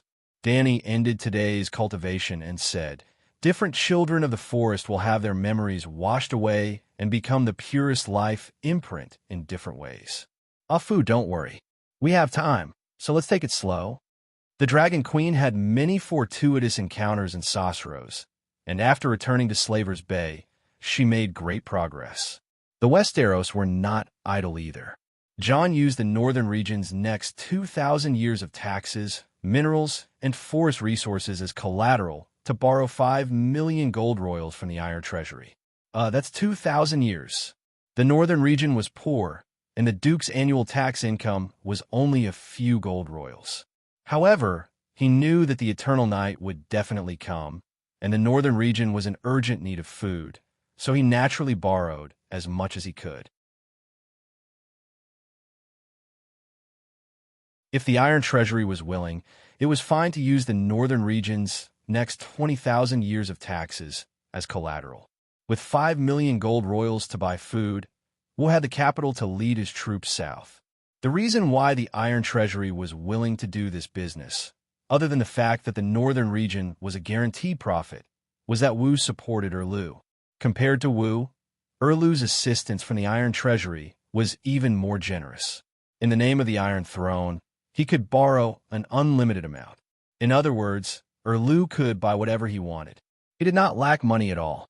Erlu calmly scanned the commanders in the tent and said to Sir Justin in a casual tone, "Sir Justin, I'm not sure if you'll be able to do anything.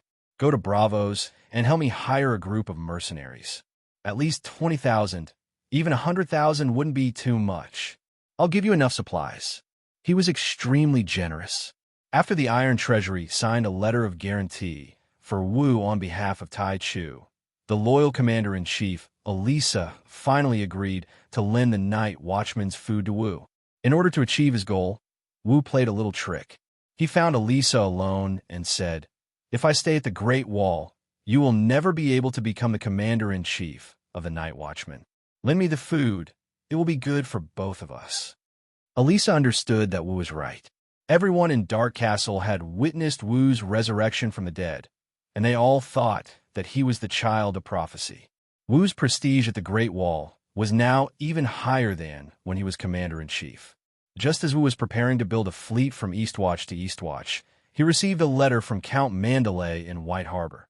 Rickon Stark was still alive and was on Skaggs Island.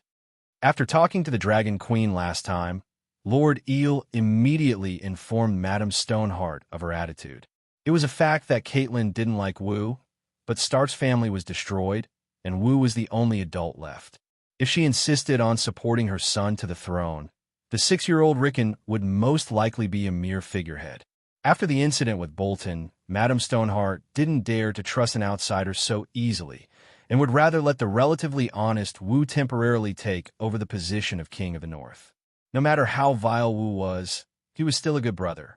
Thus, Wu met up with the Onion Knight. Well, the Onion Knight Davos was Erlu's hand of the king, and he represented Erlu in White Harbor to recruit Lord Eel. Lord Eel agreed to the alliance, but he had a request. Davos had to lead the fleet to Skaggs Island, where the sea conditions were complicated, and bring Prince Rickon back. Skaggs Island was 200 to 300 kilometers away from Eastwatch. While the Dragon Queen was having a series of strange encounters in Sosros, she was also cheating on Skaggs Island. The people of Skaggs were known as the Rockseed.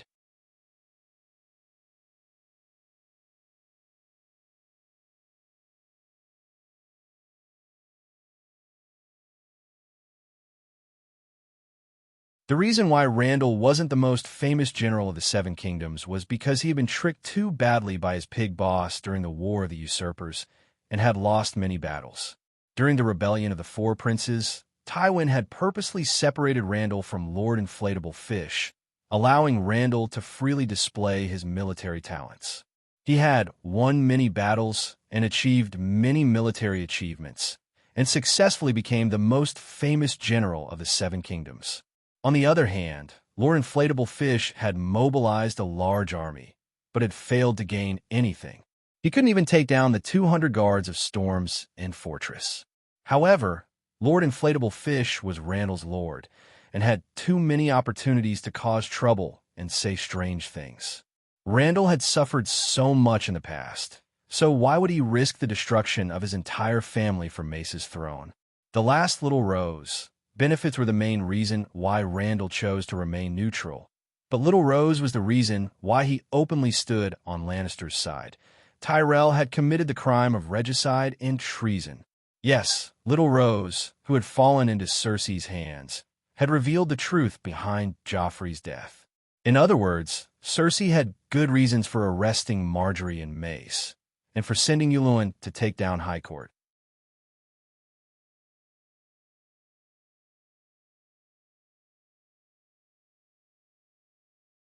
Chapter 637. In the trial of Margaery, Cersei did it openly and honestly. She even dared to pull the Great Sparrow into the trial. This was because Tyrell had committed the 4 major crimes of betraying the sacred betrothal, violating the rights of guests, regicide, and murdering her husband. 4 crimes, but all because of one person, Emperor Joffrey. Emperor Yora's purple wedding and Robb's red wedding were the 2 most famous color weddings in Game of Thrones. In a sense, Emperor Yora's purple wedding had more impact on the plot than Robb's red wedding. Think about Tywin and Tyrion. If the 2 of them stayed in the King's Landing to control the situation, what could the others do? Robb's wedding was red because too many people died that day. Blood was the main color of the wedding. Joffrey's wedding was purple because Sansa was wearing a purple crystal hairnet that day. The poison was hidden in an amethyst crystal in the hairnet. Sansa was an innocent drug mule. She didn't know what she did. The hairnet and the poison in it were all made by Littlefinger.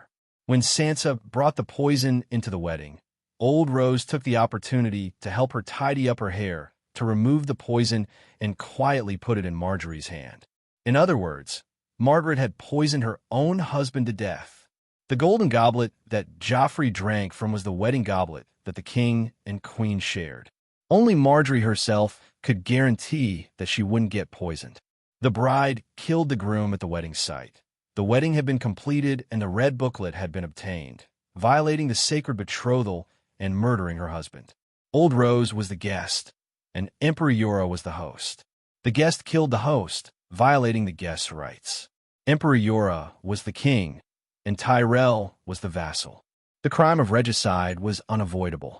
For such a serious crime, Cersei and the Iron Throne had every reason to attack Gauting. Randall Tarley was also the Minister of Justice, the Chief Justice of the Seven Kingdoms. He had already done his duty as Tyrell's vassal by choosing to remain neutral. As for why Margaery would confess to such a deadly crime, Cersei had always known that the imp killed Joffrey and Tywin, and that the imp's backer was Gauting. It was a lucky stroke. It was a coincidence. After capturing Little Rose, Cersei asked Cobborn, the spellcaster scholar, to interrogate her. When Little Rose found out that the High Court had been annihilated, Cersei wisely guessed the truth. With a vengeful mentality, she used the murder of Joffrey to attack her poor mother, who had lost her son. When she heard the truth, Cersei really cried. In the end, this was all Varys' fault. Varys had at least 2 identities in the Red Castle. On the surface, he was the chief of intelligence, 8-clawed spider. In the dark, he was the guard of the Red Castle's dungeon, Logan. Don't think that Logan's identity is temporary.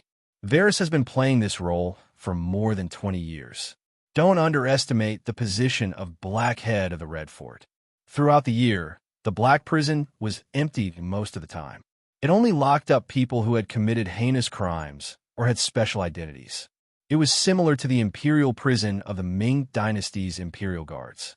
Danny's obedient son, Jia Kun, Ide Stark, Grand Tutor Pycelle, and Tyrion had all been in Logan's dungeon. On the night that Tyrion escaped from prison, Logan also disappeared. Then, Cersei found a rare gold hand coin in Logan's bedroom. It was a gold coin with a palm as the emblem, representing Garth the Green Hand. It was an ancient coin of Riverbend. At this point, Cersei, who had suspected that Tyrion was behind this, completely understood the ins and outs of the matter. The little magic monkey was the knife, and Tyrion was the mastermind. This was also one of the reasons why Cersei sued Margaery to the church for treason and adultery. To be honest, when she found out that Emperor Joffrey's death had nothing to do with her dwarf brother, Cersei was dumbfounded. "I've hated you for so long, so deeply, and you're showing me this?" Perhaps it was because of the great sparrow's pious prayers to the Holy Mother every day after his resurrection. There really was a moment when Cersei confessed to the Holy Mother. Was she too harsh on her little magic monkey brother? But the next moment, Cersei threw the Holy Mother to the faraway slave bay. She gritted her teeth, her beautiful face contorted. That little magic monkey who should go to the seven hells is helping the fake Aegon usurp my throne. I can't hate him enough. No, I'm going to curse him 10,000 times a day in front of the Holy Mother statue. It had to be said that Cersei's move hit the nail on the head, and the effect was very good. First, Randolph Tarly was appeased. Then, under Cousin Devon's suggestion, Cersei held the trial of King's Landing. She invited many nobles and commoners to be the jurors, and the Bishop of the Seven Gods, not the Great Sparrow, to be the chief judge. She publicly tried Tyrion's crime of murdering Emperor Joffrey. Emperor Joffrey, who loved his people like his own children and was unparalleled in righteousness, was very unpopular. The people of King's Landing gave him the nickname Mad King II. This was not wrong. But no matter how wrong Emperor Joffrey was, he was an innocent victim at the Purple Wedding. The beautiful, kind, and benevolent Margaery was very loved by the people of King's Landing. The people of King's Landing gave her the beautiful title of Holy Mother Rose. This was also not wrong.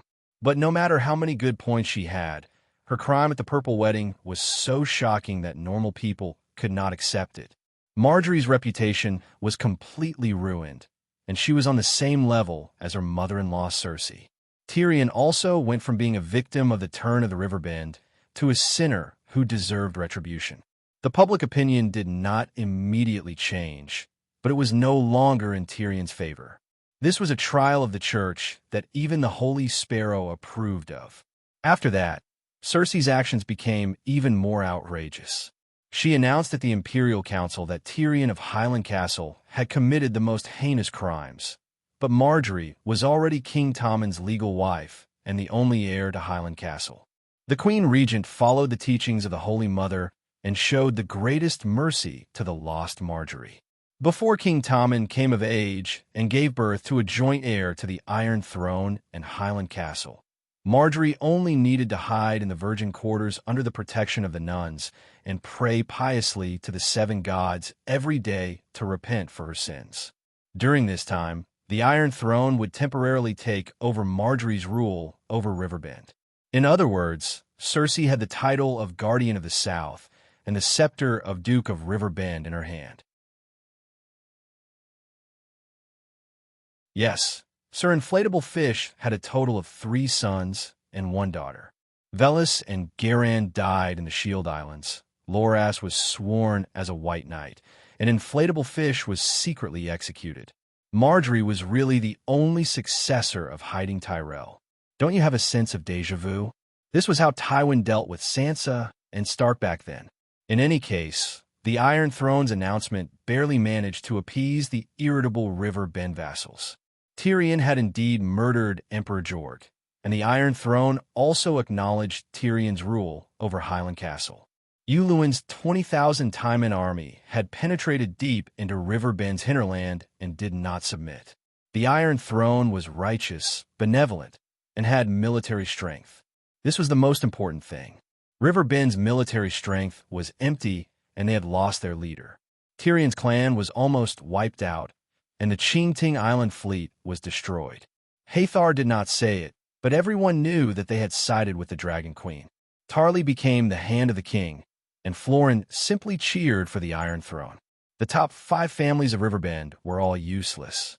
What else could the other vassals do other than settle down? Take down Highland Castle, control Riverbend, and the food supply was also in the hands of the Iron Throne.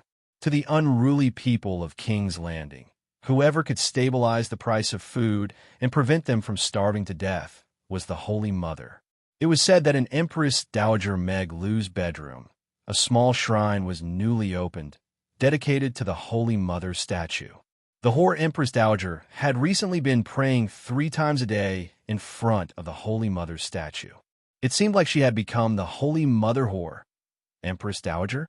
Oh, the Holy Mother whore was still the Holy Mother. King's Landing had stabilized.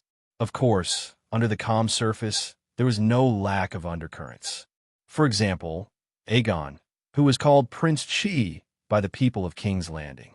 Aegon's declaration and the declaration of the True Dragon Alliance had spread far and wide, but his reputation had never been good. Or rather, very few people truly believed in his identity as Lei Jiazi. In fact, everyone in King's Landing knew that Lei Jiazi had been smashed into a wall and turned into a pile of minced meat. But the attitude of the unruly people did not affect Aegon.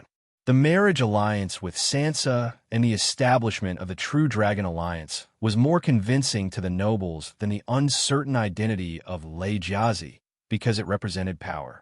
It also represented that 5 of the 7 dukes' northern territory, Hajian, Valley, Stormlands, and Dorne had acknowledged Aegon's identity as a true dragon. Recently, the number of dukes who had secretly submitted letters to the True Dragon was as numerous as the carps in the river. Aegon was in high spirits. He finally felt like a king. Yes, he was going to get married soon. It was today. The wedding would be held in the Eagle's Nest. Aegon, Sansa, Littlefinger, and the other ministers had originally planned to hold the wedding on Dragonstone Island with the Dragon Queen as the witness. But when they found out that the Dragon Queen had just gone to Sosros and was busy training the Winged Dragon Knights, Dany's excuse, they could only regretfully give up on Dragonstone Island. After all, Dragonstone Island was Dragon Queen's fief and had nothing to do with Aegon. His current fief was Windstop Castle. Windstop Castle was not as good as the Eagle Nest because the valley had the most vassals of Aegon. Just like the Red Wedding, Tully was going to the Frey family to hold the wedding. However, the wedding would not be held in the Eagle Nest, but in the Moongate Castle at the foot of the Eagle Nest. The Eagle Nest was built on the largest mountain in the valley, the Giant Spear. Just by hearing the name Giant Spear, one could understand how steep the mountain was. It was like a spear stuck in the valley. Thus, although the Eagle Nest was a strategic location, it was not big and could only hold 500 people. Also, winter had arrived and the weather was suddenly cold. Yes, can you imagine how it feels to live on a mountain peak in winter? It would not be enjoyable. The Moongate Castle at the foot of the Giant Spear was huge. Although it belonged to the Reyes family, Aaron would go down to the Moongate Castle every winter to avoid the cold. It should be mentioned that the Reyes family and Stark were relatives 800 years ago. One of Ide's grandfather's younger sisters had married into the Moongate Castle. When Robb had set up the Will of the King of the North's successor, Catelyn had firmly opposed letting Robb become the royal elder brother. Instead, she had suggested that her son choose a direct descendant of the Reyes family as the successor. What the hell? It could be seen just how stupid and hateful Catelyn was. All right, I digressed. There was another important reason. The Great Cathedral was built in the Moongate Castle. The king's wedding had to be held in the Great Cathedral under the witness and blessing of the 7 gods.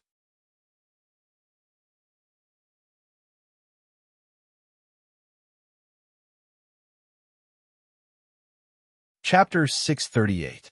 The first rays of dawn dyed the snow-covered valley red. In the warm ballroom of the Moongate Castle, the guests enjoyed the breakfast before the wedding. There was lemon honey cake, pickled chicken, bacon, fried eel strips with breadcrumbs, Dothraki blood sausage, various stuffed buns invented by the Dragon Queen, frozen Dornish blood orange soup. It was a sumptuous banquet with a mixture of many styles. Servants shuttled back and forth, carrying large pots of warm milk, honey wine, and sweet golden wine, filling the cups for the guests who needed it. Musicians wandered around the hall, playing flutes, playing harps, and singing songs of blessing. A moon boy rode a broomstick horse, making funny movements and expressions, making the guests around him laugh. After breakfast, the food and chairs were cleared. John Clinton, as the father, solemnly tied the groom's cloak on Aegon under the gaze of the guests. The dark black velvet cloak was embellished with a red megalosaurus and a golden, sun-piercing spear.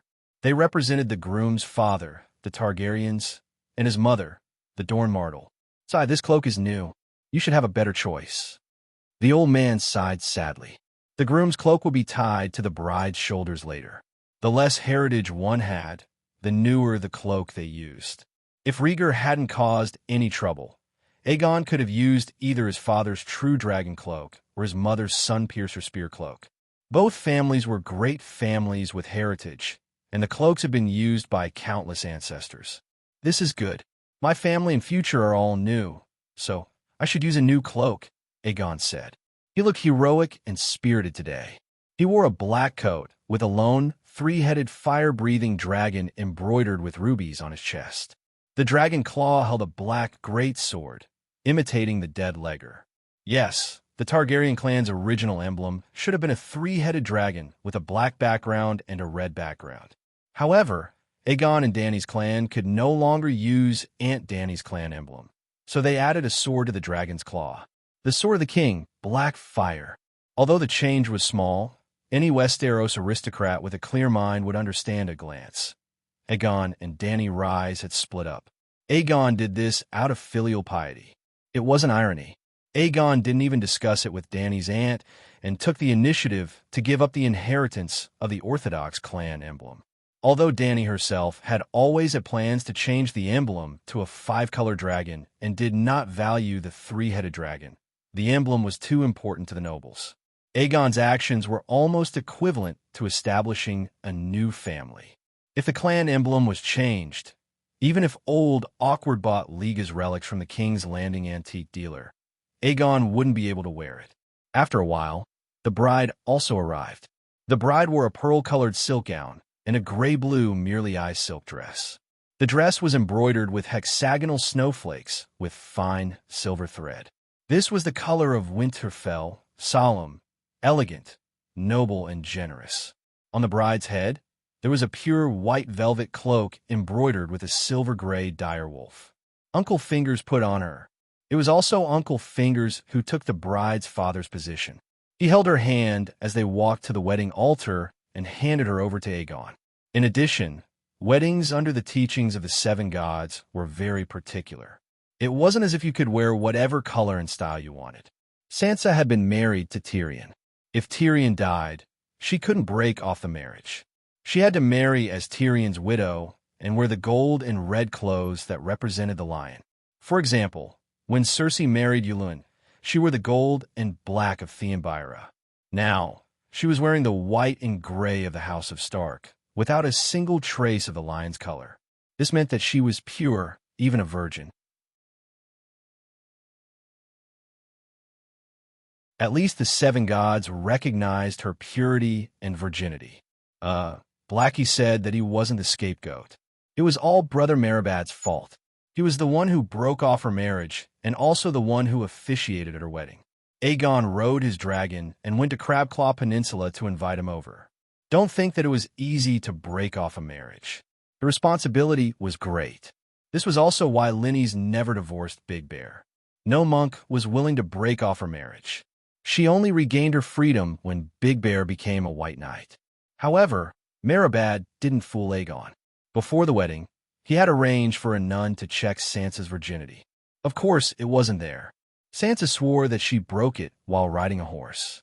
Marjorie, the little rose, had said the same thing. Cersei had also said the same thing during her examination before marrying Robert. Everyone believed it. Because riding and hunting were compulsory lessons for noble ladies, There were too many girls who broke their virginity. The three queens had done the same thing, cheated, and said the same thing. Sansa was lying because she only liked the ladylike things like music and poetry and singing and dancing and embroidery. If Arya had said it, it would have been most likely true. Marjorie might have been lying. She must have started early, but the high court nights were all too popular. Riding, hunting, and keeping hawks were all too popular. As for Cersei, she might have been telling the truth. She had been with Jaime before the wedding, but she might have really left her virginity to the saddle. Merabad believed in Stark's upbringing and had asked the dwarf himself. The dwarf shook his head in humiliation and said, "I regret it. I really do." He really did regret it. Sansa was only 13 when she married Merabad. Her period had come, but she was too young and had just gone through the tragedy of her family's destruction. She was too pitiful. On the night of their wedding, the two of them took off all their clothes and were naked to each other. Although Sansa was confused and frightened, she still carried out her duties as a wife with trembling hands. She even opened her thighs. The dwarf's eyes were red, and his true desire was bursting, but he was a good person with a soft heart. When he saw the little girl's pale face and frightened expression, he immediately felt pity for her. He sighed and put away his spear. Because he pitied the others, he was the most pitiful of them all.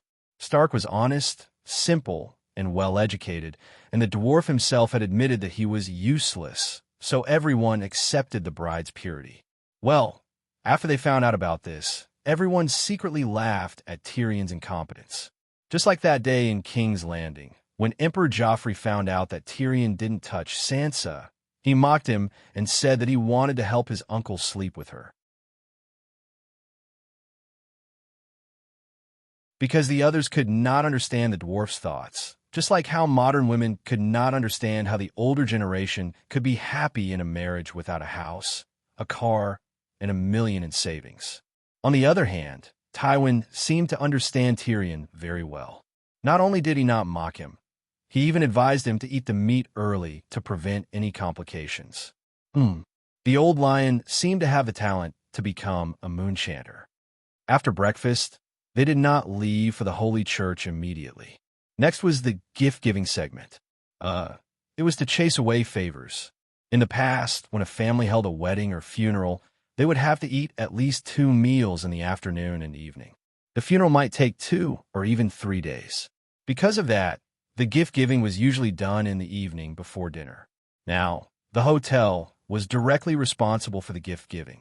The food was not as good as before, and most of the time it was not enough. But there was only 1 meal in the afternoon, so the gift-giving had to be done at noon. In the Westeros, it was even earlier. Early in the morning, after breakfast, before the bride and groom's wedding, the gift-giving would begin. Also, the gift-giving here had to be done twice or even thrice. Today, the gift-giving was for the bride and groom. The gift-giving was done the day after the wedding. It was for the couple. The old man gave Sansa a small vest sewn with pterosaur scales and gave his adopted son a pterosaur bone bow. Elaine gave her fake cousin a steel spear, which was said to be Prince Oberyn's favorite. She hoped that he would be as brave as Uncle Oberyn. She gave Sansa a pair of chrysanthemum clam pearl earrings. Uncle Finger gave King Aegon a rare shadow lynx fur cloak, and Sansa a Dothraki sea white lion fur coat. The dwarf gave Aegon a large book called The Chronicles of the Valeglia Empire, and Sansa a book called The Diary of Moonchanter Chana. I heard that you Stark all have special talents. You can learn from them. I thought that only Slaver's Bay was the battlefield of gods and demons, but I didn't expect the Westeros to be unfamiliar with it too. Sigh, we need our own supernatural powers. He looked at his ex-wife with a complicated expression. The dwarf's position as the wildfire general was not for nothing. He had dozens of fire mages under him. How many supernatural secrets did he know? Taking advantage of his position, the dwarf dug out many good things from his subordinates. Unfortunately, he did not have the talent and could not learn. However, he had heard the Dragon Queen say many times that Stark's family is a bug. Sansa glanced at Aegon and saw her fiancé nod, then put the book away and thanked him. After that, The nobles of the valley came forward and gave them riding boots, saddles, brooches, spurs, silk tents after that. Illyrio excitedly gave Aegon a three-headed dragon king crown made of steel and red diamonds. The diamonds were inlaid in the dragon's eye sockets, and it was very lifelike. He gave Sansa a crown, which was also very beautiful. Finally, the guests of Dragonstone Island came forward one by one. Bronn gave Aegon a dragon-tooth knife with a weirwood handle, and Sansa a pearl necklace. The old crabman did not come, but the little crabman did. He gave Aegon a cruise ship with 100 oars, and the queen a rare female cat with bright purple fur. At the very end, just when everyone thought that the segment was over, Old Awkward left the table again. He looked around and said loudly, "Her Majesty Dany Rise has given Prince Aegon a set of refined steel armor, Lady Sansa a pterosaur, and a set of jewelry called Heart of the Ocean." Wow, pterosaur? So extravagant. Does the Dragon Queen have that many pterosaurs? Looks like the Queen really dotes on her nephew, but the Dragon Queen is not as smart as the legends say. She can't even tell the difference between real and fake. His voice got softer and softer until it was almost inaudible. Old Awkward was still talking, but the others started shouting when they heard about the pterosaur. However, even though everyone was shouting, Aegon and Sansa only smiled reservedly. The truth was, Aegon had gotten his hands on the Vajra armor a long time ago. He had even worn it in a duel once. Sansa had also met the striped dragon, and she was willing to change her faith. Actually, Sansa had been in contact with the Seven Gods for a long time, because when I brought her south to King's Landing, he had already betrothed his daughter to Emperor Xiao. In the Northern Territory, no one cared about Sansa's faith in the Frost God. But after becoming the king of the Seven Gods, she would be able to blend in with the nobles of King's Landing if she changed her faith. Even I did not object to it. Now that she was going to marry King Aegon, it was inevitable that she would change her faith. Since she was going to change her faith to the Seven Gods, how could she give the pterosaur to Brittany? Even though Brittany had already sworn loyalty to her and would become Aegon's White Knight after the wedding, it was mainly to protect Sansa. After the gifts were presented, the crowd escorted the bride and groom to the Holy Hall. Uncle Finger held Sansa's hand and handed her to Aegon. Then the newlyweds walked up the altar with their fingers interlocked.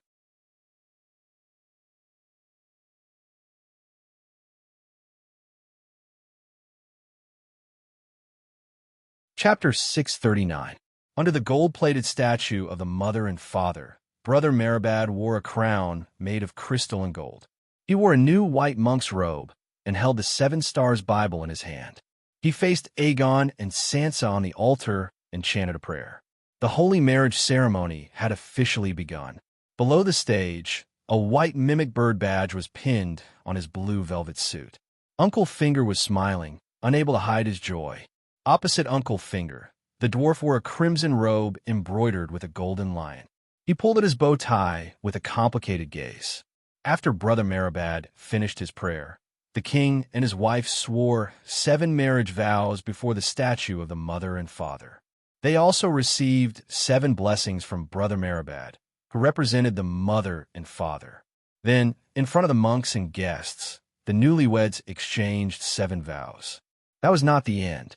There was still a hymn. Under the guidance of the monks and nuns, everyone sang the mother's song and the father's song.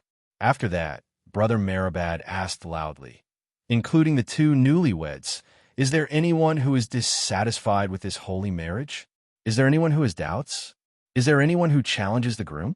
In old-fashioned Hong Kong movies, it was common for a couple to get married in a church. Then, the bride's ex-boyfriend would suddenly appear, drag the woman away, or pull out a machine gun. The plot would reach its climax. But in Westeros, such actions were legal and reasonable, and they were protected by the 7 gods. Blackie shrugged helplessly again. It was not going to take the blame. It could be said openly, and it could also be done openly. For example, there were 2 people below the stage who were ready to make a move. One was Tyrion, and the other was Harold. Tyrion was not trying to snatch the bride. He was just itching to say, "Hey, I've experienced such a scene with the bride before. The officiator had a higher status, the Archbishop of the Seven Gods. No one objected at that time. Harold, also known as Heir Harry, was Robert Aaron's heir. He had been with Elaine Stone for a while. It was not true love, but he was indeed infatuated with Elaine's stunning looks. After Elaine broke off contact with him, he only regretted it for a while before continuing to find his mistress happy. After all, other than her beauty, Harry really did not like her identity as Pinky's illegitimate daughter. But now, goddess, she was a proper goddess. Looking at her now, Sansa with the crown, she was even more beautiful and attractive. But she just brushed past him. He was the heir of the valley.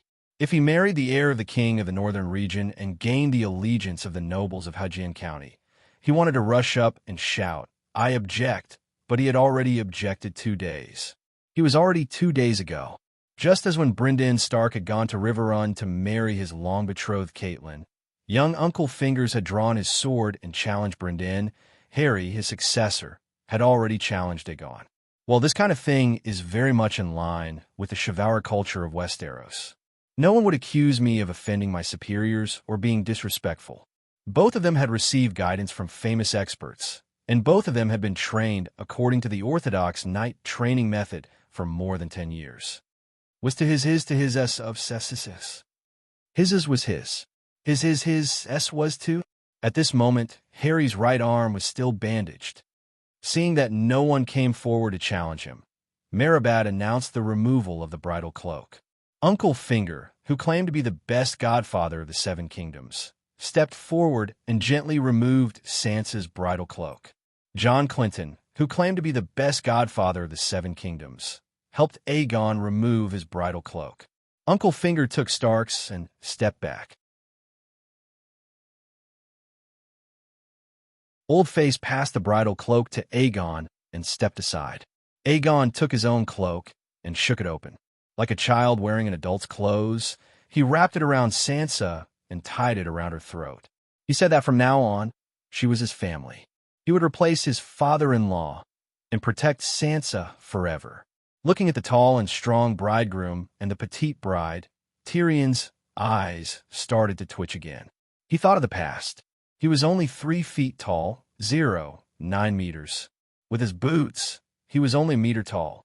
Sansa, on the other hand, was more than 6 meters tall. He couldn't reach her neck, even if he stood on his tiptoes. He couldn't put his own cloak on her. At that time, everyone was laughing. Helpless, he could only stand on the back of the jester and complete the ceremony. Now Aegon, who was almost 9 meters tall, was hugging Sansa, who was 6 meters tall. It was so harmonious, so heart-wrenching. Through this kiss, I offer my love. Sansa, I wish you to be my wife and my bride, Aegon announced loudly.